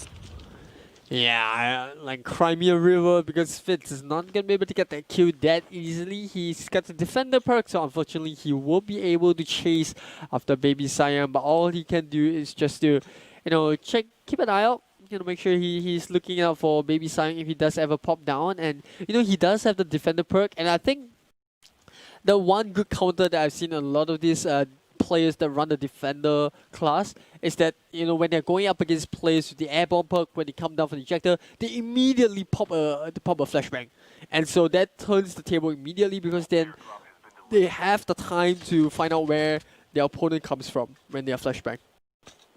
Yeah, that's quite true as well. So they were ready for this. But talk about readiness, Fitz needs to be ready for his opponent on the right side. Oh, I think he misses it, and now he turns his back on and failure takes advantage of that back snap. Oh my goodness, my heart goes out for it. He was on the right path, but he just need to face the wrong way, and failure took advantage of that, taking him out. Yeah, and he's gonna get a couple of sweet equipment upgrades to his AK. I think you saw a flashlight mod, but other than that, not too much. So he was already looted up to begin with, right? He was really stacked up. So just a couple of more mods to his equipment. And yeah, we should be on our way. Now we do see Nang. I'm not sure if that's a silent C or silent Eng. Or is it Cheneng? Cheneng? Neng? Kang? Good point. Is it Shenang? Nang? Kang? Where did Kang come from? I don't know. I can't see a Kang. C and N, so Kenang, so Ken. I don't know. Okay. For me, I think it should be Nang. I have a slight feeling that the C is silent. Okay, yeah, let's settle for Nang then. I'll take the Nang. Yeah. Yeah, Nang it is, ladies and gentlemen. You are now known as Nang unless you come forth and clarify yourself. Yeah, it is always a caster's conundrum, right? You don't know how to pronounce the name. You try to go for the one that sounds the nicest, and I don't know. Nang just sounds nice for me compared to like Kang. It just sounds weird. But whatever the case, well, we'll run with Nang until someone corrects us, or if the player comes to and say, hey, my name is so and so. But over here, Baby Sayang, not sure what the idea behind it is. I think he's trying to hide. Oh, this is an interesting position to take. Absolutely. And on Nang, right, it'll be funny if like he watches this broadcast after this and he goes like, guys, I'm not known as Nang, call me Rose. And like, oh, where did that come from? Like that is the funniest. I mean, there are a couple of players that I mean, if you go way back, there are a couple of games. I'm not sure if you've heard of the player Havos, and if you look at the way the Havos is spelled, is XBOCT, but it's pronounced like everyone calls him Havos. And the first time I knew that it was called Havos, I was like, what? Wait, XBOCT Havos? What? Wait, what? Yeah, ladies and gentlemen, this is a public service announcement. Please don't use IGNs that challenge casters. No, we don't want that. But Baby Shaya is just showing off his moves. Okay, he's on camera somehow. But come on, when it comes to IGNs, please pick something that's that's easy on casters. Please, thank you. Yes, public service thank you very much. I'm on that. I think we should form a casters union to form that PSA and make an official PSA to all the professional players as well. And but most names are pretty easy to pronounce. It's just that one or two strange names. Thankfully, we don't see too much of those. So far so good. Okay, try and pronounce number 10. You had to, right, Sir Cloud? You had to. Right? I Just had gonna say to, there's only because we one had to or two sort you this had out to. before the broadcast ends. Like, what? How do you pronounce that guy's IGN? Before I the think broadcast it's ends. Zigflee? Zigflee? Zigflee it is. You are known as Zigflee, so the D is silent. Yes. Just how I love it, Zigflee. And so we'll run with Zigflee for now. And on the other hand, we have Fishy. Now this one I can pronounce, right?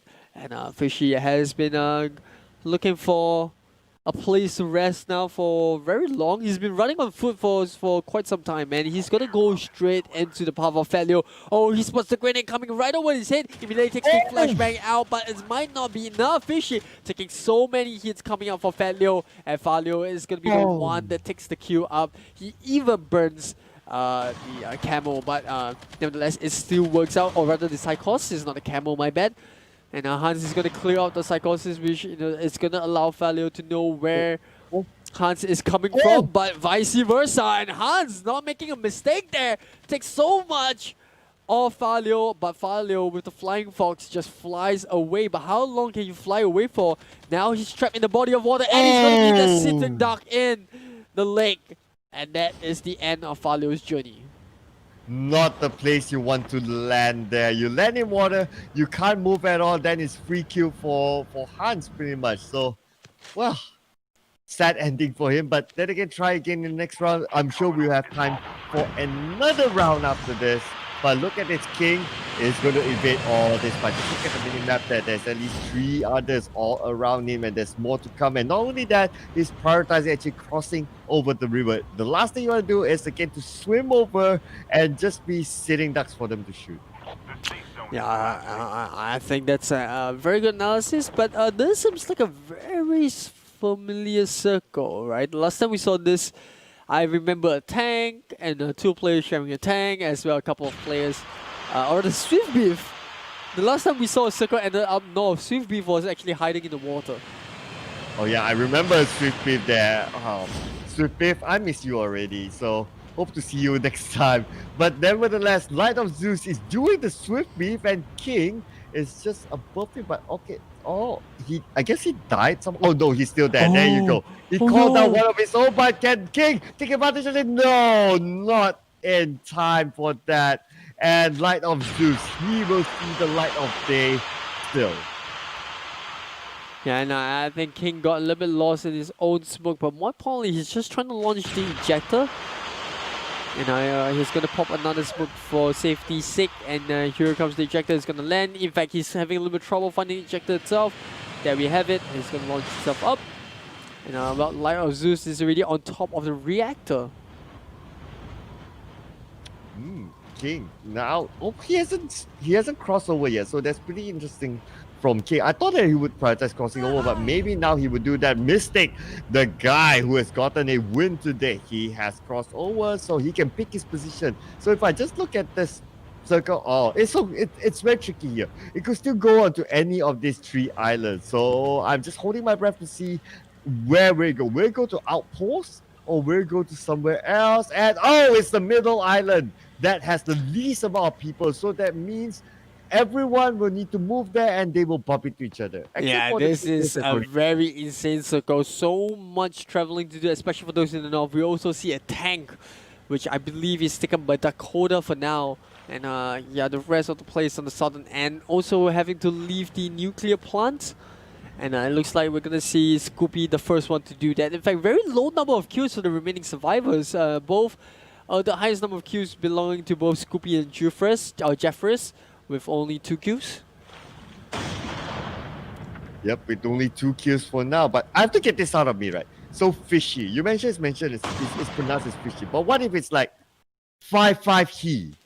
He'll come. What if he comes up to you and say, no, Circle, none of that 5-5 nonsense. he. I'm not gonna take that. It's definitely not 5-5 he. I know where you're going with this.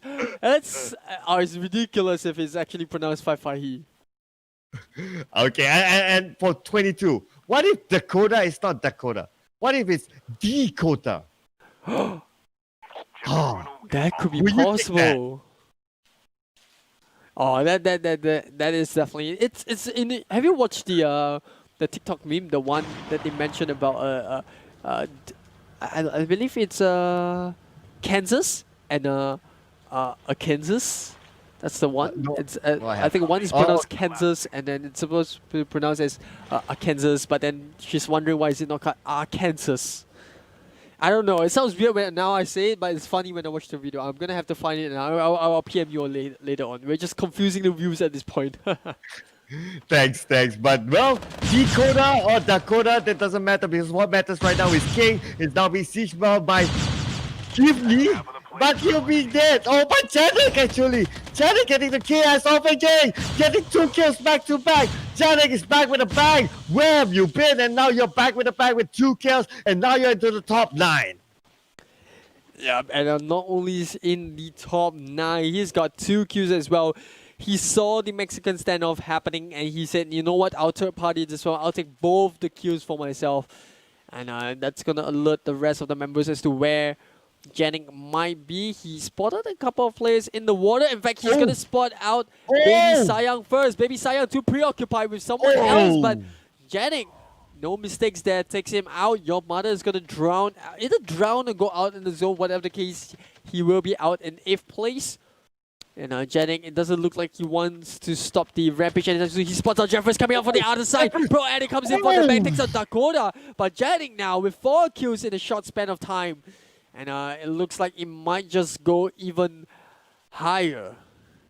It might just go even higher, but he needs to go high as well physically because he's on the low ground. We can see Mystic is the one to challenge Janik right here. Mystic has somewhat of the high ground at this point, but Mystic doesn't have the circle. So that's the disadvantage that he has. Janik is being cautious because he knows Scoopy. Again, these are title challenges that he has left and right. Mystic as well as Scoopy, both of them still. they're the top 4. It's one of the title challenges. They're the top 4 players now.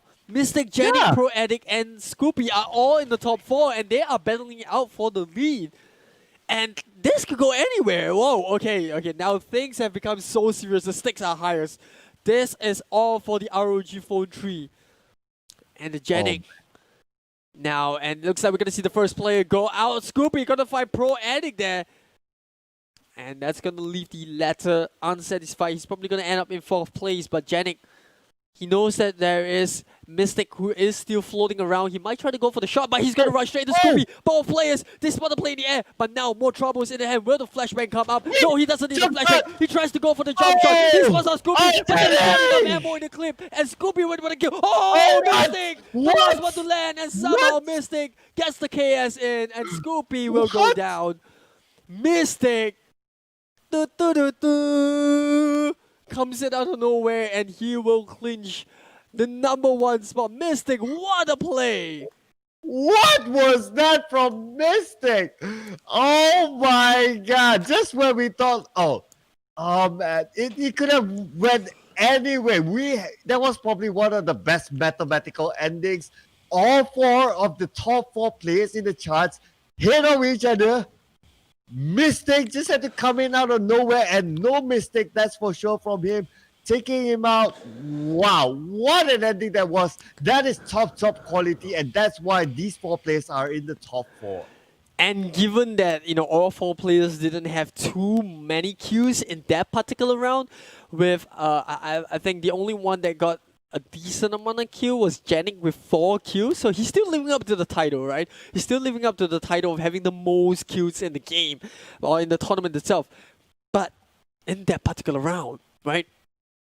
Since the top 4 players were so close to one another in terms of positioning, those points from how they finished in terms of who was the first to die and everything, I think it's safe to say Mystic is still going to be at the top. Right? Because he came in 1st place, he was already in 1st place prior to this game, and he's still going to be there. And second, I think it's going to be Pro Ed. I don't know, it could be Scoopy. Yeah, it could be Scoopy that overtook in terms of positioning. It's tough to say because prior to this, Scoopy was only 8 points below Janik.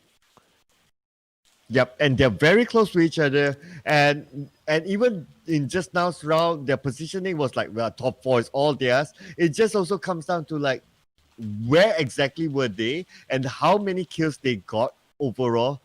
I'm getting nervous. I can't tell right now. Okay, we could safely say Mystic is still hanging on to the top spot, but for other than that, I can't really tell. Are they taking over each other for the second spot? I don't know. I have And no we idea could as have well. time for at least 2 more games, and anything could Yeah. still change. Well, if the viewers at home are noticing as to why I'm constantly looking at my watch, because I'm trying to keep track of how many games are left available for these 4 players. And I'm sorry to the other players, right? But these 4 have proven themselves to be one of the most consistent. And after that round, the fact that they were the top 4 and they ended up as the top 4 again in that very round, this is where this is it, right? This is where the champions are going to be decided. And for these 4, it is going to be a very close call. We know that Mystic is definitely still going to be at the top. By how much? I'm not too sure, but it is going to be definitely down to the very final round. Like you said, I think we still have time for about 2 more, but I think it's a good time to maybe go for a short break if our viewers would definitely like. I think it's also good for us casters and players. So yeah, definitely we will give a bit of time for our admins to calculate the scores, and maybe we will go for a 2 to 3 minutes break. Right, so yeah, I think we'll go for a 2 to 3 minutes break where our admins will calculate the scores. Oh no, okay, so no breaks. So we're going straight into the next game. We're just gonna keep the rounds going, right? Just round after round, and let's go. Let's try to get as many games down as possible. So, they're keeping me at the edge of my seat. Yeah, absolutely. The scores are keeping me at the edge of the seat as well. We talked so much about Janik, but now Janik is not the king. No longer. At least the top 4, top 5. I'm so nervous right now to see who else, because look at the points. Even 5, maybe 6 can get that top spot. Really, I just don't know at this point. And the number of games, it could be maximum of 2. It could be 1 if they redrag it out, or it could be 3 if it ends up really quickly. I don't know. It's crazy now. That's just it's too close to call, and also I mean the good thing about this, right, is that it's very exciting because as casters, we're trying to remain as neutral as possible. So it's very fun to watch when all these players are so close to one another in terms of the standings, and as every single round ends, we get updated about the scores. And even for us, when we don't know the actual results, but from what we can judge based on the previous round, we can pretty much tell who's going to be at the top. But now, right, the top 4 so close to one another, not willing to give up that top spot. Boy, I think math is out the window now. It's not only math, but it's so much emotions. Yeah, it's so much emotions. Like, I feel you, man. It's crazy. Oh, plus, in a regular tournament, you can gauge like, okay, we have X number of rounds left. But in this sort of marathon, it's time-based. You don't know how many rounds they're going to play. So that's going to add up to the mathematical equation of possibilities that might happen. Yeah, and you can pretty much guess, how many rounds you can have, like the possibility of having the number of rounds left, given the time frame. And I'm looking at my watch now. We probably got about 40 minutes left. So at most 2, maybe we can squeeze in a third one. That's very highly unlikely, depending on how long they take to go into the lobby. So our admins are in charge of making sure that they are reporting in the time.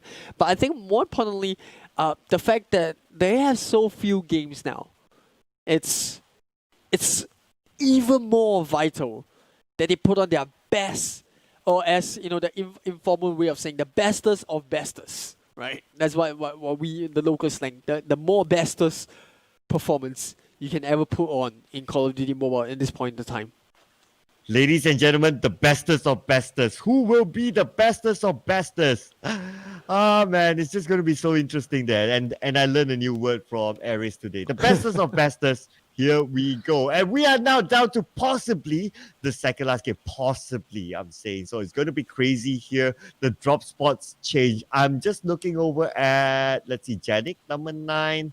He changed his drop spot. Yes, he changed his drop spot. He's now in Pipeline. Just in front of Newtown, in front of Pier. He changed his drop spot. So this guy is being as unsuspecting as he could be.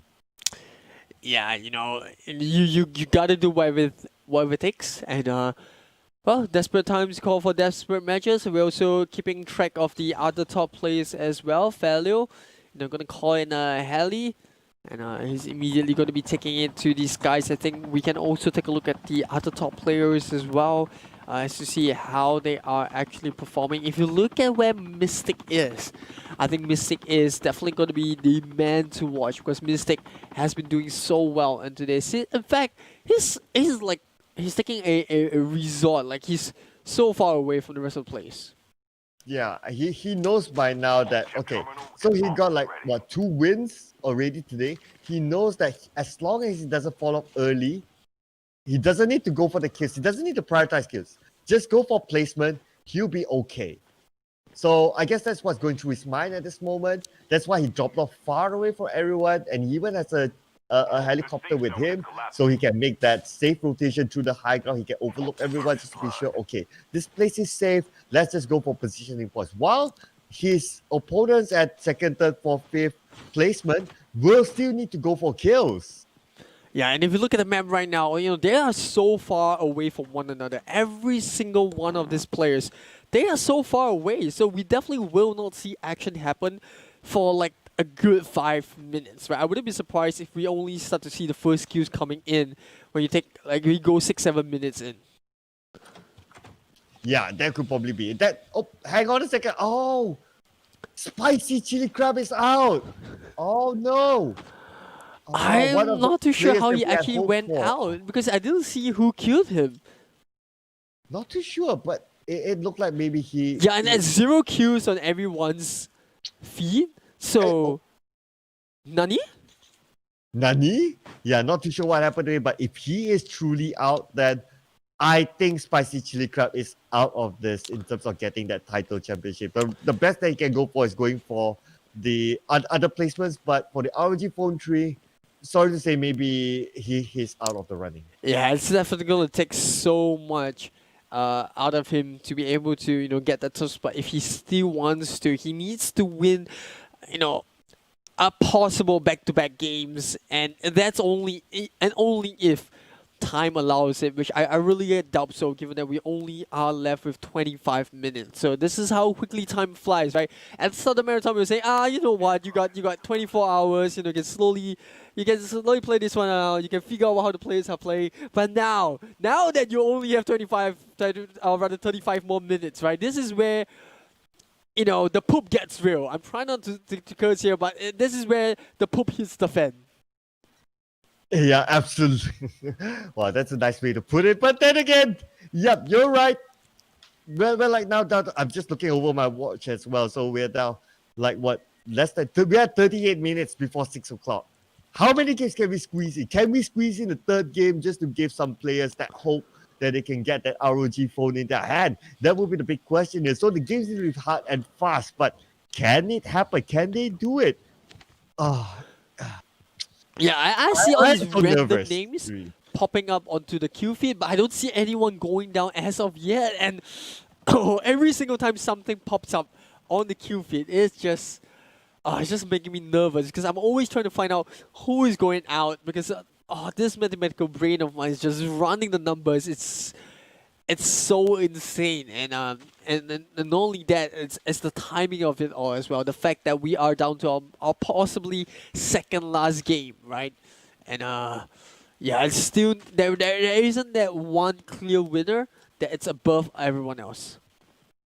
Yeah, there is not, including Janik, as we're looking on screen right now, in downtown, safely, not nearby anyone else, but with 0 kills. So Janik, they will be looking at the kill feed as close as we are as well. So if they see their opponents and Mystic falling off early, they'll know that, okay, so I don't need to go for the kills. But if I don't see Mystic, I will still need to go for the kills, because if they are hit to hit with each other, it is really down to the wire of that 1, 2, 3 kill points could make that difference. Absolutely, and well, I do have a little bit of a score update currently while we do see all these players loot up. Currently in first place, we already know Mystic is there, at the helm of the driver's seat for the leaderboards. He has 192 points. Second place, we have Janik with 180. we have Scoopy at 3rd place with 174 and Pro Addict at 4th place with 168. And these are they are our main 4 contenders to try to have a go at being the champion of the Call of Duty Mobile Battle Royale Marathon Challenge. Man, so it's okay. So now, logically, I would say it's down to maybe at least a top 4: Mystic, Janix, Scoopy, as well as Pro Addict that could go for the championship. So we need to wait and see. I don't think number 5 Dead Sea is in it. Look at the gap is just too big. But realistically, it could be 4 players. The top 4 that we saw earlier, it's down to them now. Yeah, I think that's a very good gauge that we can make for now. But, well, that gauge might end very soon. Dead Sea, one of the contenders like we mentioned. Not Dead Sea, but he is still in 5th place. He's going to be going up against Fitz. We're trying a little bit of an acrobatic microplay in the sky right there, trying to switch between the driver and the passenger seat. Hopefully, that small window of opportunity can help him get a kill, but it is tough, right? It is tough when you have 2 helicopters in the air. Oh, it's super tough at this point. Plus, so Fitz, I'm sure they're keeping eyes on each other, who's going to land at where, and they're going to play this safely. Fitz, well, okay, getting the championship is one thing. Getting as high as possible on the charts is also important for this place as well. So not to forget for the other players as well, although they may not get a shot at the ROG4, but I'm sure some of them will be eyeing the good stuff like the G-Shock, like maybe extra cash after spending 24 hours looking at this game. So 100 Sing dollars, 300 Sing dollars, I'm sure at least that's something that they want to go for if they can't get the ROG4. And look at this. Mystic going the distance. He absolutely doesn't want to go out at all. So he's going all the way at the corner of the map. He knows it's only a tier 1 circle. And so because of that, he would rather bleed to death than go out early. And he's going from houses to houses. This is really smart coming from Mystic, because all of these houses are in the blue zone. He knows that no one is going to be crazy enough as this bugger to go into all these abandoned houses and loot. And this is what he's doing right now. He's going to loot as much as possible while he still can. While he's only a tier 1, try to get those med kit ins. And then only when time calls for it, then will he go into the circle. And I'm pretty sure he's going to be one of the top 4 that is constantly going to be looking at the left side of the screen. Oh yeah, absolutely. For you to have that top spot but not too comfy, you would definitely want to do that. So Mystic, he's evading everything. He's not taking any fight at all. We may even see Mystic, if he does play this smart enough, top 5 this round, and we may see him just at the edge. Even when it comes to the end, it's not like he can't take fights. He's physically capable as well to take fights. He has good firepower with him. So Mystic is definitely not someone to be looked down upon. Yeah, I think definitely. Okay, here's my standpoint, right?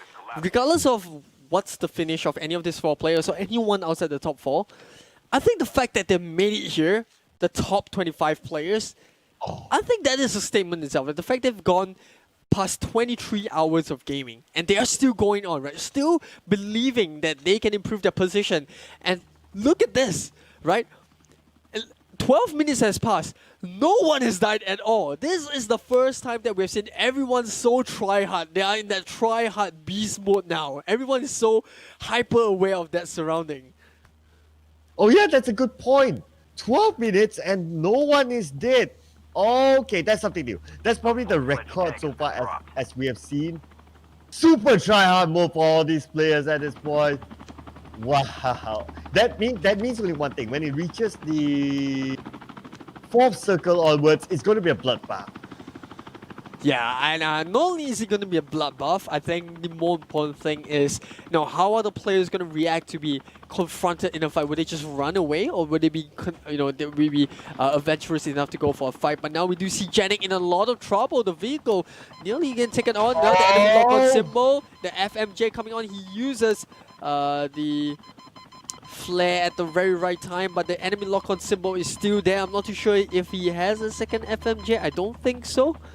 I think he's already been avoided, so the screen is just a small little bug, but it's fine. As long as we know that he is safe. But yeah, that was definitely a close call. Man, that was a close call. If Janik bounced out early, could he say goodbye to the championship? Maybe. It's hard to Okay. say. I really do feel like, okay, so to be honest, I feel like we do have one more time. I do have a time to have one more game after this particular round. I really do think, because one game takes about 15-20 minutes. But we'll have to leave it to the admins. We're only gotta, like the players, we gotta assume that every game is the last one. They have to put their best foot forward, or in this case, their best performance on. And looks like we're gonna see Dead Sea abandon that heli office. He's gonna be using the ejector immediately, and you know, when in doubt, ejector it out. When in doubt, ejector is out. There you go. The rhymes are starting to kick in after we've been casting like what, for like 5 hours straight, and plus yesterday as well. It's been a long marathon for us as well, being the ones that keep constantly keep It on. is. And Yeah. like I said, you know, we can always learn one or two things from Dead Sea. You know, sometimes ejecting out is always the best case possible. And you know, he is still alive. 21 players still around. 14 minutes in, going towards the 15-minute mark, and no one's been down. And look at that, Mystic still inside the zone. He looted Ski Town, he looted Launch Base, and now he's finally, for the first time, not gonna see his health go down. He's finally gonna enter the zone. He's like, okay, it's starting to hurt quite a bit. It's a phase 3 circle. I gotta cool down here. I gotta catch a break. But it's nice to see how he timed himself, like he don't overly commit outside of the zone just because he wanted to. But yeah, he timed himself well, and he got himself into the safe zone at the right timing as well. Now he just needs to be aware of 20 people. We are like 15 minutes in. It's still a lot of people, so they could bump into each other. Anyone needs to be aware. Mystic just across Addict. And again, Addict is one of those who wants to challenge for a higher position, because he could possibly go for more in terms of the rewards at the end of the day.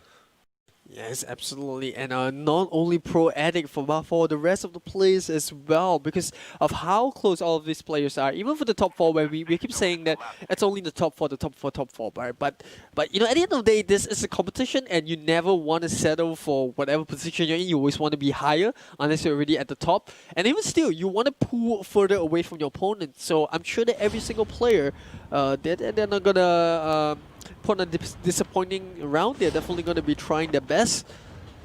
And yep, 19 more players still in the running. The top 4 is still alive. Your Mother's going to go down. I'm not too sure. I think Calendris was the one that picked up the kill there. Janik, he himself also has 1 kill on the board, so that's the 3 kills accounted for. And yes, it is Janik that picked up the kill onto Your Mother. Okay, that's a good start from Janik. Now, Janik, everyone's looking at the kill feed and say, oh, Janik is still alive. Oh my goodness. So be aware of Janik. That's one thing. Janik will come for you, because Janik needs those kill points on top of placement points to try to get that precious ROG phone tree. And now Janik, no one's on the left and right side of Janik for now, but we can expect, like, well, it's going to be the 4th circle, so Bloodbath is about to start. Absolutely. And we're gonna see where Scoopy is as well. Just take a look at how our current top place standing is doing. In fact, he is very close to Janik and a couple of the other players, and looks like he's gonna make a run for the hills. He's gonna make sure that he puts a little bit of distance between him and those apartments. It's never nice to have those apartments in. And I think this is something about defenders. They like to play in open areas, because the only possible players that are willing to be there are players that use airborne. And they have the flashbang to counter that. But Pro Addict gonna be the first one to go out to King. And down goes Pro Addict. That's a little bit sad. Pro Addict. Where is he in the charts again? Let me just. He was in the 4th place. 4th place. He's at 4th place. Okay, so unfortunately for him, he could challenge for a title, but well, there could still be another round. There's a high possibility chance. Yeah, it's possible. Another round, so there's still chance for him to come back. Mystic, Janik, as well as Scoopy, they are still in this. Now, this 3 for the title. They will need to keep our eyes on this 3. Absolutely. And well, Scoopy actually went down, so the scores are being kept really close. But now in the 1v1, Fishy gonna get a kill onto Nang. And wow, what a change of a turn in affairs. You know, Scoopy and Pro Addict both going out side by side And we are left with the top 2 as in the point in this game with Mystic and Janik in the forefront, being the drivers of their own destiny, with Janik with 1 kill. Mystic still playing the pacifist, rather not go for any kills, just play it safe.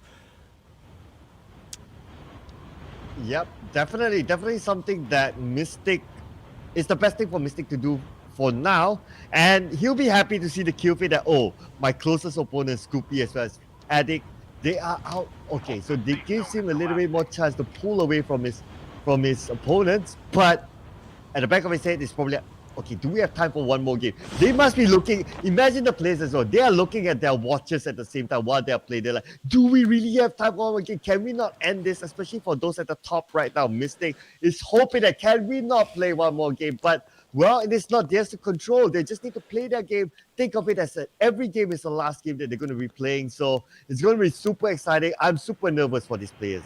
Absolutely, and well, I like I already said, right, I don't care whoever wins. Well, I do care, but whatever the result is, I'm gonna be happy for the champion. But that is a thought for the next few, within the next hour. Let's just focus on the matter that we have as of now. 11 more players.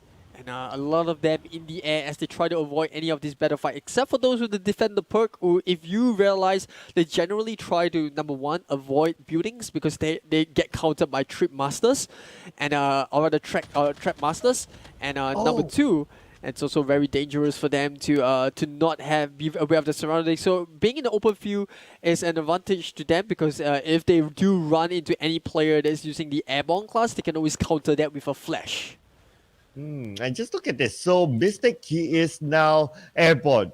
Again, he's doing what he's good at. Airborne, and this time he's taking it slowly. He's not landing anytime there. We can see up there, and Janik spots someone on top, but Failio now sees King in front of Failio. Now we're only 10 HP, but he's going for the kill. Okay, he's going to recover his health first, buying some time, left and right. Can he make it in time? But Failio is now, okay, it's super close. It's super close. Failio managed to get his health back up to 150, and now he spots out King, and King did not manage to take that shot, but Failio is still playing tag with King.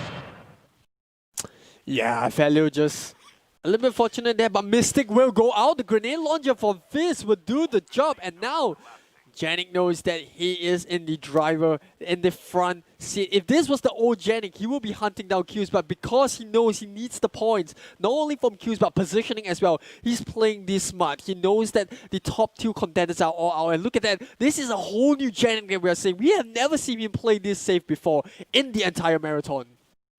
Yeah, definitely. This is so different. But then again, maybe he's partly hoping that, okay, what if Mystic actually bows out early? So maybe he's partly hoping for that as well. So, but he doesn't want to do the same mistake as Scoopy did. And like, okay, you go out too early and then you have no control over your destiny. He still wants control over his destiny, whereby he wants to be in the final circle, try to take out his opponent himself. But look at it, Janik, 1-on-1 with Failio, and can he secure the kill? Failio with a little bit more life there. Janik with still decent amount of HP, but Fitz is in, and he'll take the chaos over Failure, but Janik won't be happy with that. He wants his kill point back. Give me back my kill point. I will hunt you down, and there you go. Janik manages to kill his next kill in the game. Yeah, it's that was action-packed, right? On one hand, we saw Janik almost getting backstabbed, and he nearly went for the kill onto Failure, and then he changed his target over there, and that was just mayhem throughout. But now we are down to our final 2 Fitz. Will Janik be able to secure the 30 points? But he has eyes on to where Fitz is. Fitz is going to be the first one to land, and both of them immediately drew their weapons out. But I think this is where Janik will probably have to heal up. Yes, he does. Does he have the grenade launcher? Well, he's got to switch back to the rifle. In fact, he doesn't even have the grenade launcher anymore. Fitz with the drop shot. Can he do it? Yes, he can. And Janik, he will seal the deal here. 30 points for Janik as he finally is able to once again probably say that he has won another run. That is valuable 30 points on top of every other kill point that he has achieved in that round. He needed that. Janik needed that. But okay, I'm not too sure at what placement did Mystic fall off earlier, and I'm not too sure how many kill points he got as well. So I think it's still going to be really tight at the top between Mystic and Janik. Do we have time for one more game? I think we do. I think we do. Honestly, I think we do. I'm not sure if we're going to run with one more game, but I think we probably, yes, I've got confirmation. We will definitely have one more game. Oh my goodness. This is what we spoke about during the broadcast earlier today. We wanted down to the wire, and we're getting it right now. It's just, and I can't tell, Mystic or Jay, both of them are just so good. If Scoopy and Prodec could pull off a surprise with lots of kills, maybe they could be the dark horse as well to win the soul. I don't know. Absolutely. I mean, at this point in time, no matter how the competition ends, I gotta say I'm very satisfied. The only thing that I'm not satisfied with is none of the players have food in their name. We had so much hope. We had so much hope for all the players that have food, and we had hope for egg, we had cheeseburger, we had chili crab, we had sushi, we had swift beef, and I think we had a couple more as well, and all of them just fell out, one after the other. So I'm just, that's just the one sad thing about this. Yeah, I guess so. Well, technically chili crab is still around, but yep. Well, I would have liked to see egg. We did remember, since it's going to be possibly the last year, so just a little bit of throwback that we did see egg put on a really good performance in our first 6 hours yesterday, with some highlight moments as well, and some Batman kills. Remember the Batman kill? We remember the ninja kill as well. That was really good. Some of the throwback moments. It has been a great day, really. Yes, and not only a great day, but a great 24 hours. Technically a day, right? But a great. If you put it in perspective, it's like we restarted the stream right yesterday at 6 o'clock. Now here we are, right? 5:40 on my watch, right? 5:43, give or take. But whatever the case is, 23 hours, 23 and a half hours of gaming, right? With only half-hour break in between each segment. We started from 100, we're down to our last 25, and now we are looking at what possibly could be a 2-horse race between Mystic and Jenning. We started with 4, right? Prior to the round, we saw Scoopy and Pro Addict fell really early. I'm not sure how the math is going to work out for them, but I think realistically, I think Janik or the Mystic is going to be the only one that has enough points to make a close challenge to Janik's throne. Okay. So it's being updated as we speak. What's interesting is this: Janik is actually on top. Yeah, he has to be, right? 30 points from positioning. On top of that, a minimum of 5 kills. I'm sure he has to be on top.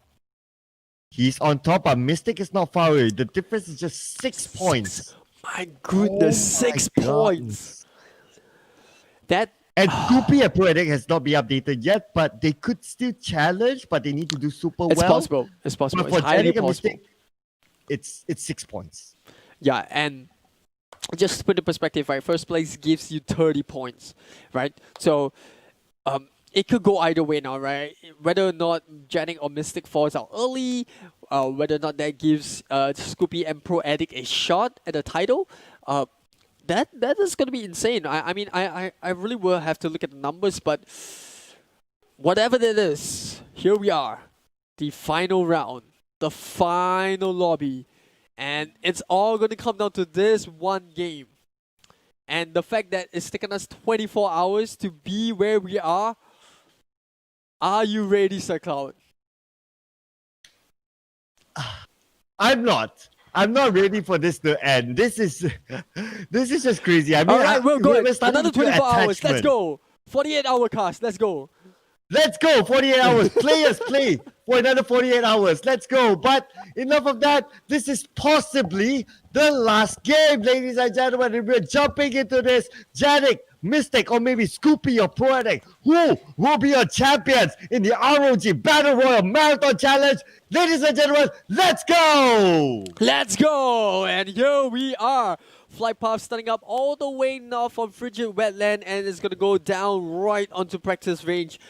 And boy, oh boy, we are seeing a lot of players drop off pretty late, I would say, compared to the previous drop. A couple of players floating onto Q House. some of them onto farm. I'm waiting for the circle to kind of pop up so I can have a rough idea of how the players are going to rotate and whether or not we will see a similar strategy getting adopted by Mystic, where in the previous game, he was constantly hiding in the blue, right? Constantly just try to buy enough time and loot up all the mech kits he can before heading into the circle. And despite all of that, it wasn't enough at the very final fight. Yeah, because Janik just had to have the same level of survivability and waited till the end. So in terms of placement points, that's why he could overtake Mystic. But now, just now I noticed that Janik dropped at a drop point that's actually in the same compound as another player, which I couldn't identify. But that means that he has the challenge from the start. That's one thing. Now, Face in, tosses out the nade onto the other side of player number 25, relocates himself to the high ground, not managed to look much here, no utilities at all. Absolutely, and that's not always a good start that you want to go for, but he does have the ejector, so I don't think that's going to be a problem for him. He did make it out of there alive, and well, I'm looking at the scoreboard as we talk about it, and yeah, the scores for the rest of the players are pretty much updated at this point in time. So Scoopy is currently in 3rd place with 182 points, and Pro Addict is in 4th place with 176. So you're right. Even for Pro Addict in 4th place, he isn't too far off, right? He's only like 38 points away from Janik. And honestly, if you can get 1st place, and in the scenario where Janik does fall off early, then that chance becomes very realistic, right? It all depends on how Janik plays this round, and you also have to look at Mystic as well as Scoopy, who's also not too far off 1st place with only a small gap of I would say 32 points. Yep, that's correct there. So it's tough for Pro Addict, but it's possible. So I'm sure he'll be keeping his eyes on the kill feed as well. If Janik names goes on, but okay, look at this. Janik is back in his home ground, in the secret base, somewhere where he's super comfortable with. And again, we talked about this. Don't give him the war machine. Don't give him the grenade launcher. He will know what to do with that. If he can seal off this game with his favorite weapon, he could probably be the champion for this. Yeah, Janik, once again, back in his home in the sky with already 1 kill. I have no idea who he killed, but I'm pretty sure it wasn't Mystic, Scoopy, or Pro Addict. So they're all still alive in the running. I think it was actually... Yeah, but I have absolutely no idea who went out there. But whoever the unfortunate player was, he actually helped Janik have a very good start. And more importantly, Janik is going to have that comfortable drop spot. So at the end of it all, it's so wholesome to know that Janik is coming back to his home, right? That favorite spot that he loves to loot at. Yep, I'm coming home. Yep, Janik. But can he go home with the championship? That will be the main question here. They will be looking at their kill feed now. We are 5 minutes into the game. 2 players are out. That's pretty decent, but it's not as fast as we saw like maybe during early of today's broadcast. So it's going to be different. Everyone's playing it, pacing themselves for this last sprint, because all the other players as well, although maybe they don't have a chance to win the championship, they still have a chance to go up as high as possible and possibly get better rewards out of this tournament. So all the best to them. Here we go. Did see one of them. This time he managed to evade all those top players, at least for once in many games that we've seen. Yeah, he's been... I'm not sure if you are considered lucky or unlucky, but he's been running into Janice, he's been running into Scoopy, and yeah, it's always so pressurizing when you're running into all these top players. Well, you don't know that it's them, but you can pretty much figure out after dueling against them for 1 to 2 seconds that okay, they're pretty good. I think it's one of those 4. Oh, now we have Mystic here playing like how we expected him to be safely, but King just had to play the same compound. This could be a kill point for Mystic depending on how he fares this fight. But he saw King, but okay, he's being trigger disciplined now.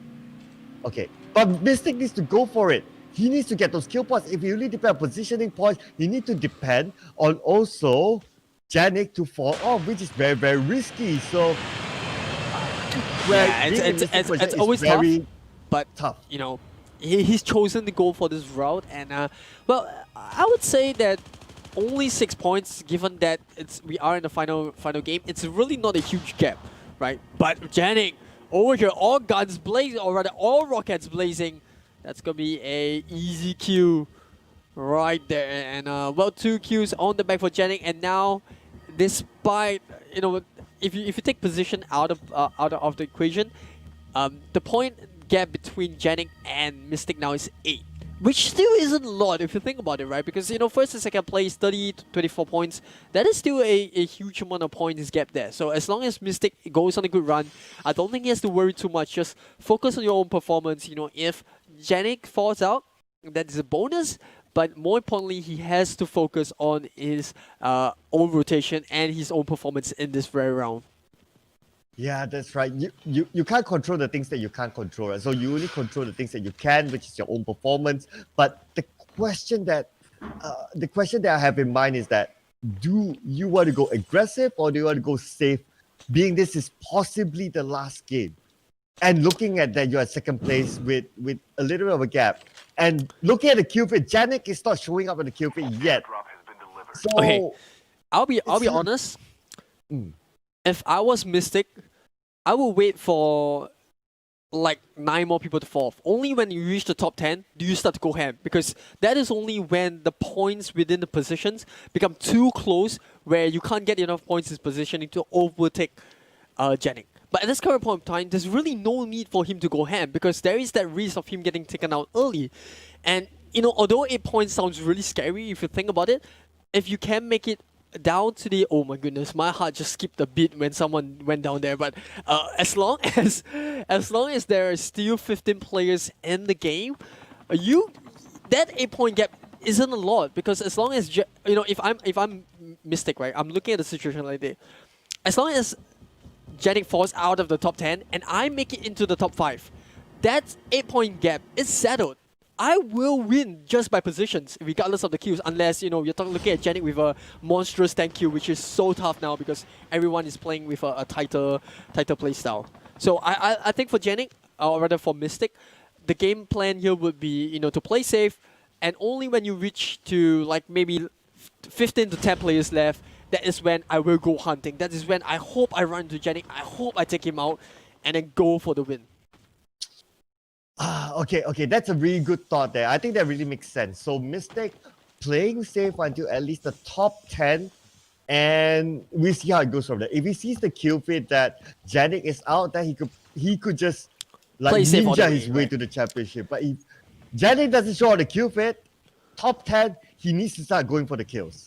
Yes, and to be honest, if I'm Janik, I will be hidden. I would put a blanket over myself. I will hide in every single corner available in this map. I will go for a swim. I will be in the air. I'll do whatever it takes to just play hide and seek and just ride it out. I don't care what people say. I'm going to do just that.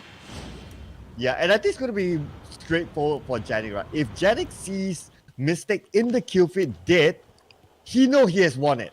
Yeah. If he sees it first, okay, done and dusted, I'm the champion. And that also kind of depends on how Scoopy and Pro Addict perform in this game. But like we said, other than Mystic, for Scoopy and Addict to be able to overtake Janice to take the first place, it's going to be so tough, right? The 20 to 30 point gap is just so huge, right? For Scoopy, it's 32. For Pro Addict, it's 34. It's going to be an immense amount of effort. Not only do they have to get first place in this round, they also have to take Janice out early. On top of that, they need to get a decent amount of kills. So there's just too much factors coming to play. So, I mean, just for me as a mathematical person, this is a two-legged race now. It's a two-legged horse race in this very final round. Chip terminal is almost And the fact that none of them has showed on the kill feed yet, we still don't really know. We can come up with all our hypotheses of what could be and what could be what not, but we need to wait and see which name shows up on the kill feed first. Now, Scoopy, no kills on the board yet. He could possibly challenge for it, so maybe he's thinking the same as what we just thought about, right? Top 10, and we'll see how it goes. If he sees his upper 2 going down, Mystic and Janik going down, that could possibly give him that hope that I could possibly be the one that nobody's talking about, but taking over that top spot. Yeah, and you can definitely see that Mystic is doing just now. You know, he's trying to farm up as much as possible. He's hopping from town to town in hopes that it's abandoned. You know, take out all the med kits. He's just trying to gatekeep as much as possible, stay on the edge of the circle. And if he does get a kill, that's a bonus, right? If Janice goes out, that's a bonus. But whatever the case, he's sticking to the plan. Just stay alive as long as possible, and only when it gets a little bit too late, when the scores are a bit too competitive, when Janice is still alive, that is when I go beast mode. And yep, we are now 16 players left. So my eyes is also kept there based on our theory of like top 10 onwards, we may see a shift in strategy for players like Mystic and Scoopy. So we need to wait and see that. It is still 16. King is close by Mystic, but I don't think they'll take any fight. Oh, and that airdrop is exploded and will land somewhere near Mystic. Absolutely, Mystic now going into the air, sticking to the plan, like I said. And well, I'm sure that if he pays attention to anything below him, he will spot someone, and he's actually going towards where Janik is. I'm not sure how you look at it, but this is actually good for Mystic. If he actually goes in for the kill, right, and if he takes Janik out, this is going to put him in that pole position. But it doesn't look like it's going to happen, right, because he's actually going towards the eastern end, or rather the eastern front. So I don't think he will run into him, but Janik still staying in that secret base for as long as possible. He spots out Baby, Sayang, and for the first time we're gonna see Janik take the heli and choose to not go for the kill. In fact, he's just gonna go for a little bit of a drive. Yup. Okay, alright. So Janik again also playing this super safety. Just look at it. He hopped from that high ground to this other high ground just so that no one else knows where he is. So yeah, he's also playing that top 10 mentality and looking at the kill feed as well. But for Janik, yeah, it's a little bit more straightforward. As long as you don't die before your opponents, you pretty much can say that you won this. And I think the pressuring part for Janik, the only pressuring part is he is not airborne, right? And because he doesn't have the airborne perk, he doesn't have the ability to go to high ground without a vehicle. And so he can only count on just using these vehicles to get high ground. But here, Mystic and Janik, oh, this is going to be the duel. This is going to be the most important showdown we see between these two. Oh, this is going to be so fun. Yeah, you're right. He's not airborne. He doesn't have those abilities. He's still sticking to his own ability. But oh no, don't give him the war machine. But Janik, he doesn't need to take this fight. Yeah, he whether doesn't it's need Mystic to. or anyone else, he doesn't need to take the fight. And even for Mystic, right, even if he spots someone at the top of the cell tower, the question is, does he risk it? Does he go for the kill? Because if he gets killed here, it's over, right? And similar for Janik, does he take the fight? You can see he's obviously not going to give away his position. And I wouldn't be surprised if these two players are just choosing to call a truce, but obviously the truce is going to work out better for Janik, because as each player goes out, then the positioning points becomes tighter. And for Janik, obviously this is the best case scenario, because the further, or rather the longer that he survives, the better position he is, the more point he will get. But for Mystic, it's the complete opposite. He needs to hopefully find Janik. Obviously it's going to be tough, but this is the case that these two players are in right now. But it looks like we're going to see Mystic take a southern approach. He's going to go further away from Janik, so it looks like we won't see the showdown of the century. Meanwhile, we do see Scoopy pick up a kill onto someone else across the map. Yeah, we can see Mystic still keeping himself airborne. Right in front of him, there's player number 6 in the area of Sakura, so not too sure. But Janik taking out Baby Sayang, so that's an alert, a reminder to all other opponents that Janik is still in this. The guy that they need to take out. We are now down to 11 players left. Top 10 coming very, very soon. Yeah, it's super insane how close these two players once were, and now Janik has got another kill in the back. So that 6 point, or rather that 8 points that we mentioned about, has now become 9 points. So it's now even more important. I think this is where if you are Mystic, you gotta go ahead. You gotta start going for kills, and you hopefully run into Janik. It's super tough. It's very slight chance. That slimmest chance that was there kind of went by him, but I feel like that's the right course of play. This is the play where Mystic has to do now. Not only that, if you meet up with Janik, beating Janik is not easy. Statistic wise, he's the top killer. But look at this Pro Addict as well as Scoopy next to each other. This is the third, fourth place players that if they can take out each other, they can safely say that, okay, at least I'm on top of you for a moment. So we'll need to wait and see. Your mother is looking around. He could be the thorn between these two players. He could be the one to butt in at the later stage just to be like, okay, I have no business at the top spot, but I just want to go in and be proud of myself for getting those kills. Yes, and another play going down right there. 9 players on the board, and Janice, for Janik, his heart must be racing right now. He's just waiting and waiting for Mystic's name to pop up on the kill feed, and we are down to our final 9. Now, Janik very close to Jeffrick. Jeffers, or rather, and Fei Liu in a tank. Well, he's gonna get another kill on the board. Janik now completely unstoppable, and we are down to our final 8. Oh man, final. We're now down to final 7 as we are speaking here. And now Janik, he's getting 4 kills on the board. So that means that his gap is getting more and more. And he's going for kills. Instead of Mystic, he's playing super passive, whereby if he's aware of the kill feed, he will need to catch up in terms of kills because Janik is not backing down in terms of positioning. He's ranking out more kills. Janik, the pressure's onto him to step up right now to try to get those kills on the board as well. Yeah, I mean, this is split up perfectly for Janik so far. Number one, Mystic is playing the exact opposite like he should be, which is aggressive. But at the same time, he isn't too afraid to take those kills which he thinks is manageable. So, for example, if he spots someone right in front of him, he takes the kill, right? He doesn't excessively hunt for those points, but if it's right in front of him, he wouldn't mind. But Scoopy getting taken out by Fei Liu over there, that might be the decider for the 3rd and 4th placement. But we all know what we came for, and that is the main showdown between Mystic and Janik, which both of them are still alive in this. Yeah, border. Oh, and here we go. Looks like Mystic is against Zeus. And Mystic, can you secure the kill? You definitely need the kill point. But Zeus looks like he could be taken out by Janik. Janik's right from Zeus right now. He's going for the pursuit. He knows that if he can get this kill point, he will safely give him more gap at the top there. And Zeus is responded out by Janik. Janik now with the shots of overfarm. And again, Zeus doesn't know where it come from. And Janik is 5th kill in the round. That is so nerve-wracking for Mystic.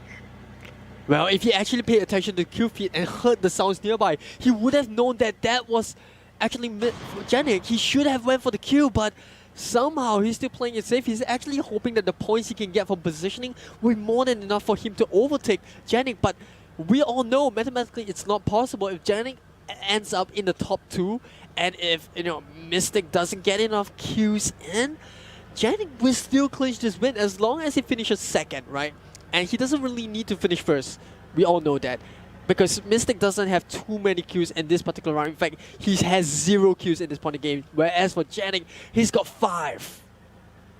Man, he needs to drop down right now. Find where Janik is and finish it off. But Janik is just pulling it away. Pro Addict have been taken out by Janik. Janik with 6 kills now on his name. Okay, mathematically now, I think Janik is the champion.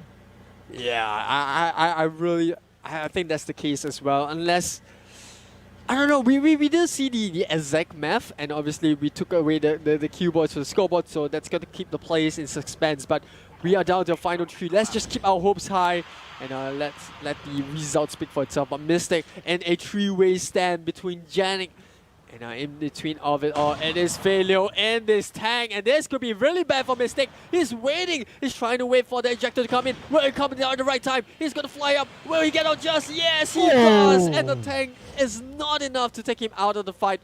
But Janik now knows that the only remaining players is Fei Liu and Mystic, and that tank might be the end of Janik if he's not too careful about where he is.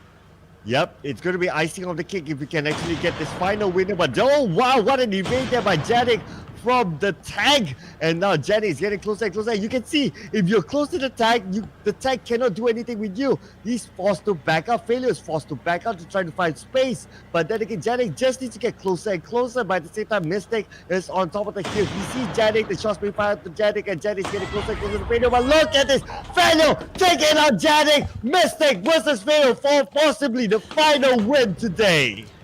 is absolutely insane, but it's a 1v1 here, and I don't know if Mystic can take out Fanleo. Will it give him enough points to not only be in first place? I'm not sure. The 30 points for the placement and that one extra kill onto Fanleo just might be enough. I don't know. I think it's highly impossible, but you know, sometimes miracles do happen. But now Fanleo slowly turning the cannon towards him. Mystic trying to outmaneuver this tank. It's so tough to do so, but he's going to use the crate as some sort of cover. Now Fanleo blindly firing across. I'm not sure how much HP the tank has. Oh, he's down. Got the Fanleo takes him out, and no, it's not enough. Mystic goes down. Fanleo, for the first time, will get his first win, and I'm pretty sure that's it. It is going to be none other than Janik, the man, the myth, the legend. Oh man, it's 6:05. So I'm pretty sure as well we won't see any more games after this. And it's sealed then. Janik, come on, let's give us a confirmation here. I can't take it anymore. It's just so nerve-wracking. But Janik could possibly be our champions for the ROG Battle Royale Marathon Challenge. I mean, what a nerve-wracking ending there. You know, 2 times on the map where Mystic and Janik was so close to one another, and I was really hoping for Mystic to take the fight. He needed to get the fight in. If he had taken Janik out there, that would have been...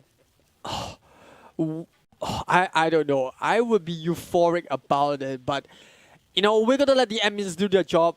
And you know, we can only speculate, so we're just gonna give them like 10 minutes or so to add on the points and make sure that they go through every single results correctly. You know, tally up everything. You know, double, triple, quadruple check. You know, and just to make sure that we are on dot with the points. And obviously, the participants themselves will also be doing a little bit of that mental calculation, and they will also have enough time to go back and watch the VODs and you know, they kind of do the math on their own. So if you are a spectator that has been playing with us or rather watching with us, or you are a participant who fell earlier, and you know, if you're one of the other 2 players other than Mystic and Janix, don't worry, we are here for you, and congratulations, we made it to the end. We survived 24 hours of the ROG Battle Royale Marathon Challenge, and regardless of the winner, I want to give a big shout out to Garena for supporting the event, and obviously ROG.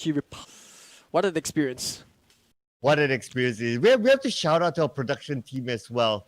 They have been in the studio since yesterday. Yes. Yeah, it's insane for them, ladies and gentlemen. The amount of effort that they put in to make this happen. Wow, this is another level of mad respect for you guys. And you know, on top of all the time intervals when we were resting and the players were resting, you know, waiting for instructions, the admins still had to calculate the scores. You know, they had to make sure that the correct players entered the lobby. You know, and to make sure that the scores were tallied, to make sure that the right players were still in the running. I think that is really you know, an audible or rather. I'm even lost for words, right? 24 hours is taken out so much out of me, but you know, I think while we wait for the scores to be tallied, this is a perfect opportunity to introduce once again what the players are fighting for.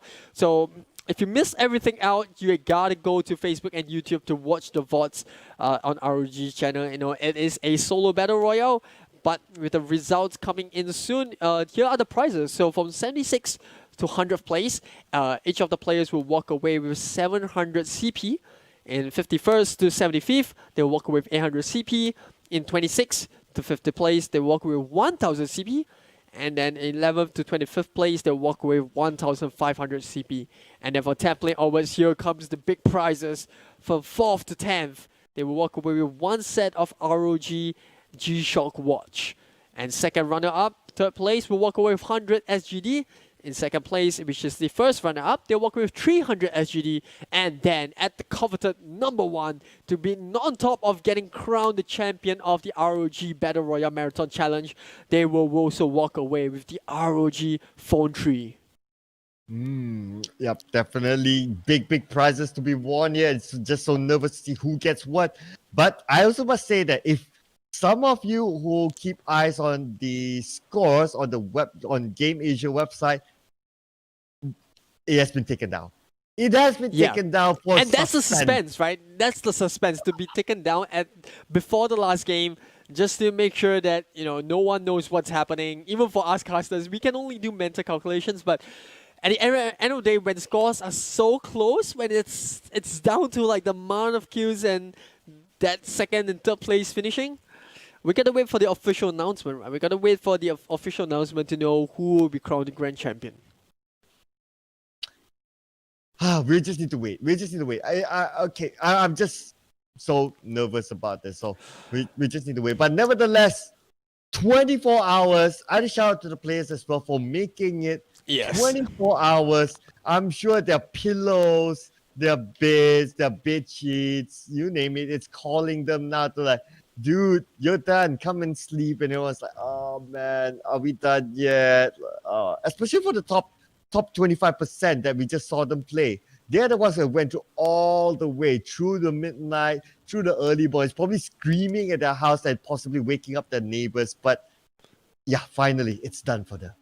Okay, so before we go for the results review, what better? It is going to be an ad break while we tell you more about ROG and the ROG Phone 3 itself. What better than an ad? And when we are back, we'll announce who will be crowned the champion of the ROG Battle Royale Marathon Challenge. Get ready for the ultimate showdown in our hands-on unboxing of the awesome ROG Phone 3.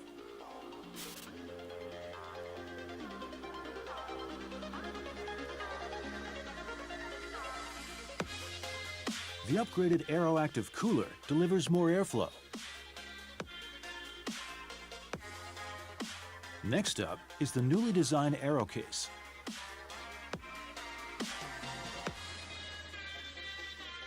ROG Phone 3 is a complete package with ROG stickers, the ROG Hypercharge adapter, a braided USB-C cable, and an audio dongle all in the box.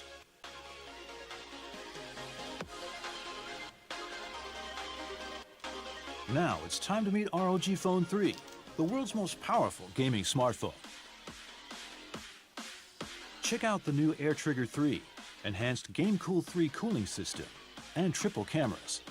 It's time to start our journey. When you first turn the phone on, you'll be invited to join a mission with the infamous ROG character Horseman.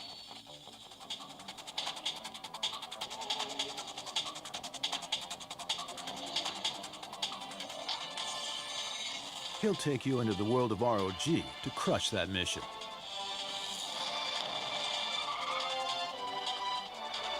It has a 144Hz screen with lots of refresh rate settings.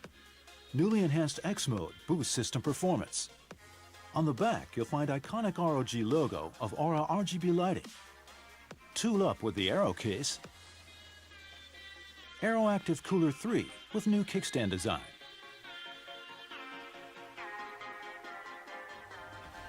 Sit back, relax, and enjoy the power of the mighty ROG Phone 3.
Get ready for the ultimate showdown in our hands-on unboxing of the awesome ROG Phone 3.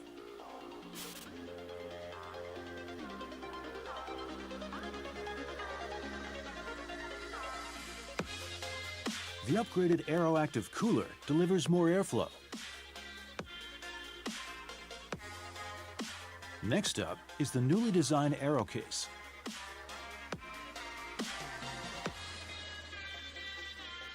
ROG Phone 3 is a complete package with ROG stickers, the ROG Hypercharge adapter, a braided USB-C cable, and an audio dongle all in the box.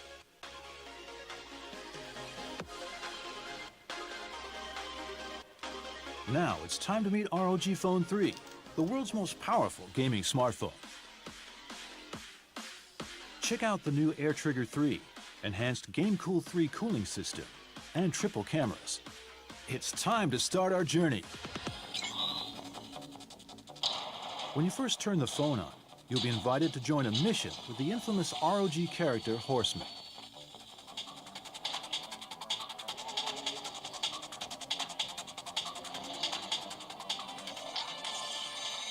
He'll take you into the world of ROG to crush that mission.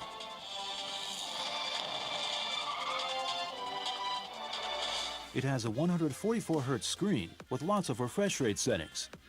Newly enhanced X mode boosts system performance. On the back, you'll find iconic ROG logo of Aura RGB lighting. Tool up with the Aero case. AeroActive Cooler 3 with new kickstand design.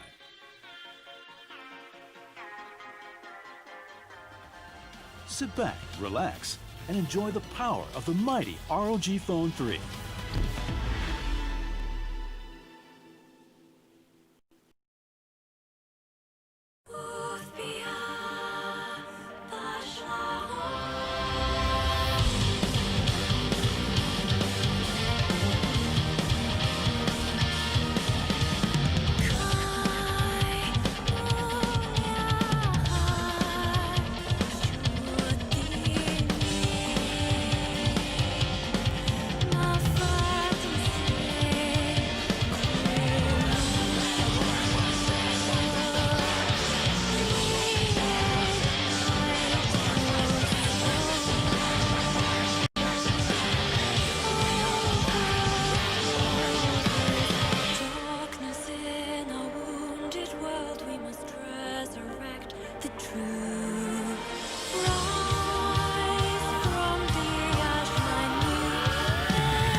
Get ready for the ultimate showdown in our hands-on unboxing of the awesome ROG Phone 3.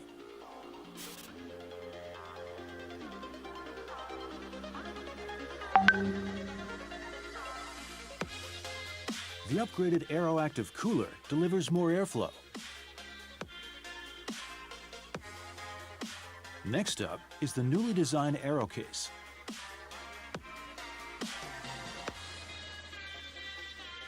ROG Phone 3 is a complete package with ROG stickers,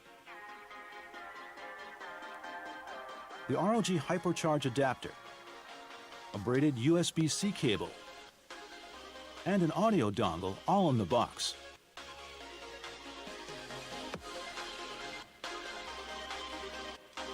Now it's time to meet ROG Phone 3, the world's most powerful gaming smartphone. Check out the new AirTrigger 3, enhanced GameCool 3 cooling system, and triple cameras. It's time to start our journey. When you first turn the phone on, you'll be invited to join a mission with the infamous ROG character Horseman.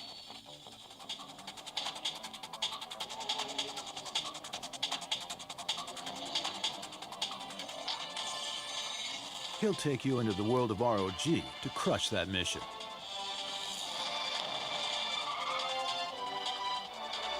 It has a 144Hz screen with lots of refresh rate settings. Newly enhanced X mode boosts system performance. On the back, you'll find iconic ROG logo of Aura RGB lighting. Tool up with the Aero case. AeroActive Cooler 3 with new kickstand design.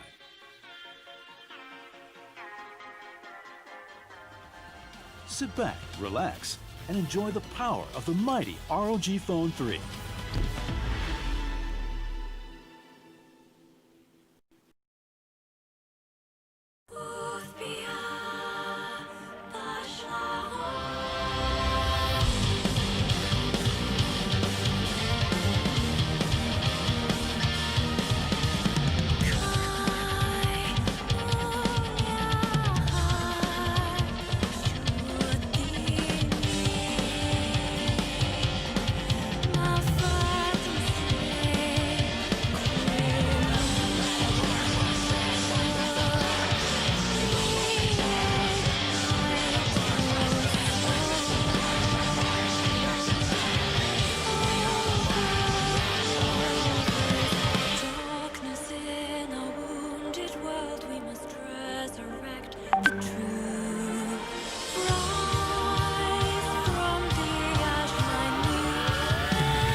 Alright, ladies and gentlemen, after a much anticipated ad break, or rather anticipated amount of time, and here we are once again, me, Aries, and Sir Cloud, my lovely companion for the past 24 hours. We are finally at the very end, and we have tabulated the scores! So, I have the scores right in front of me right now, but I'm going to go through the prizes from top 10.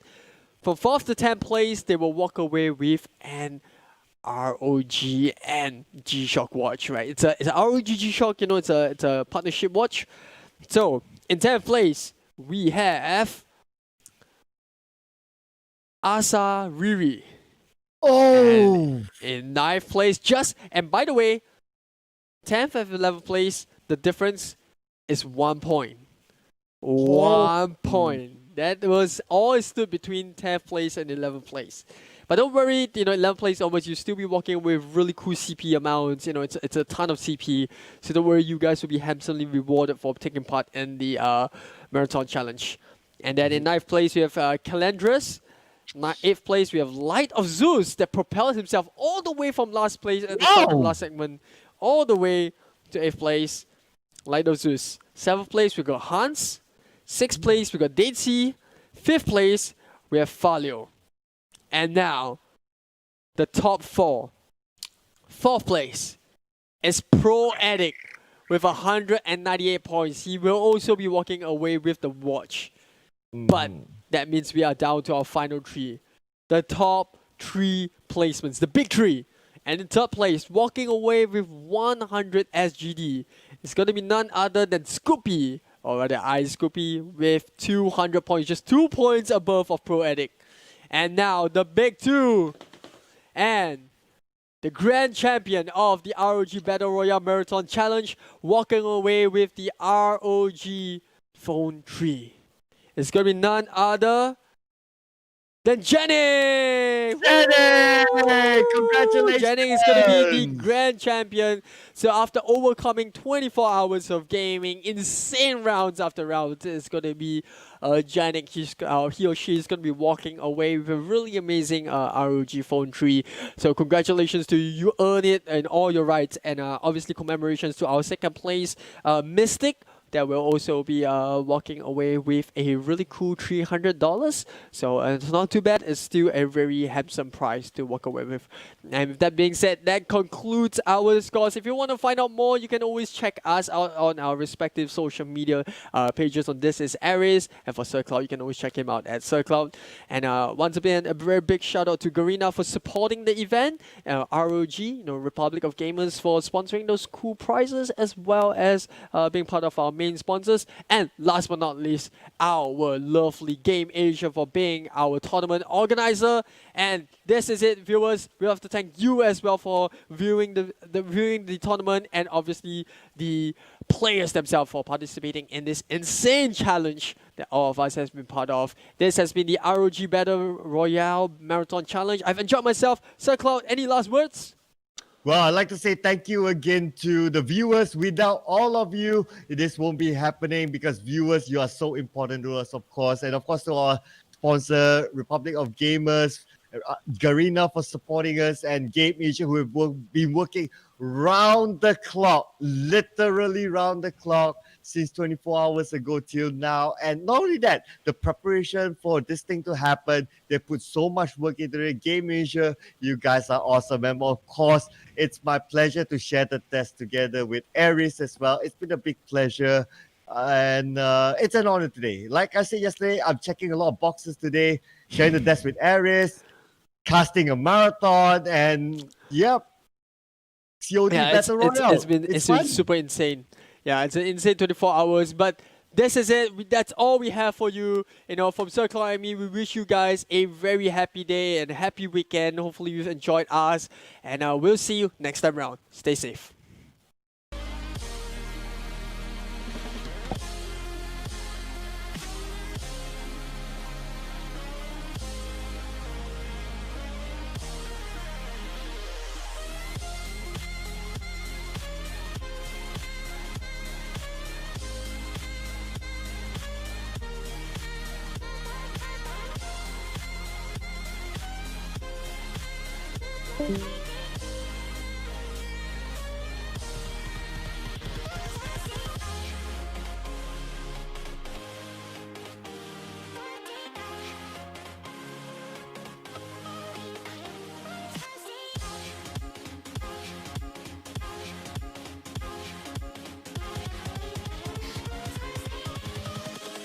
Invincible.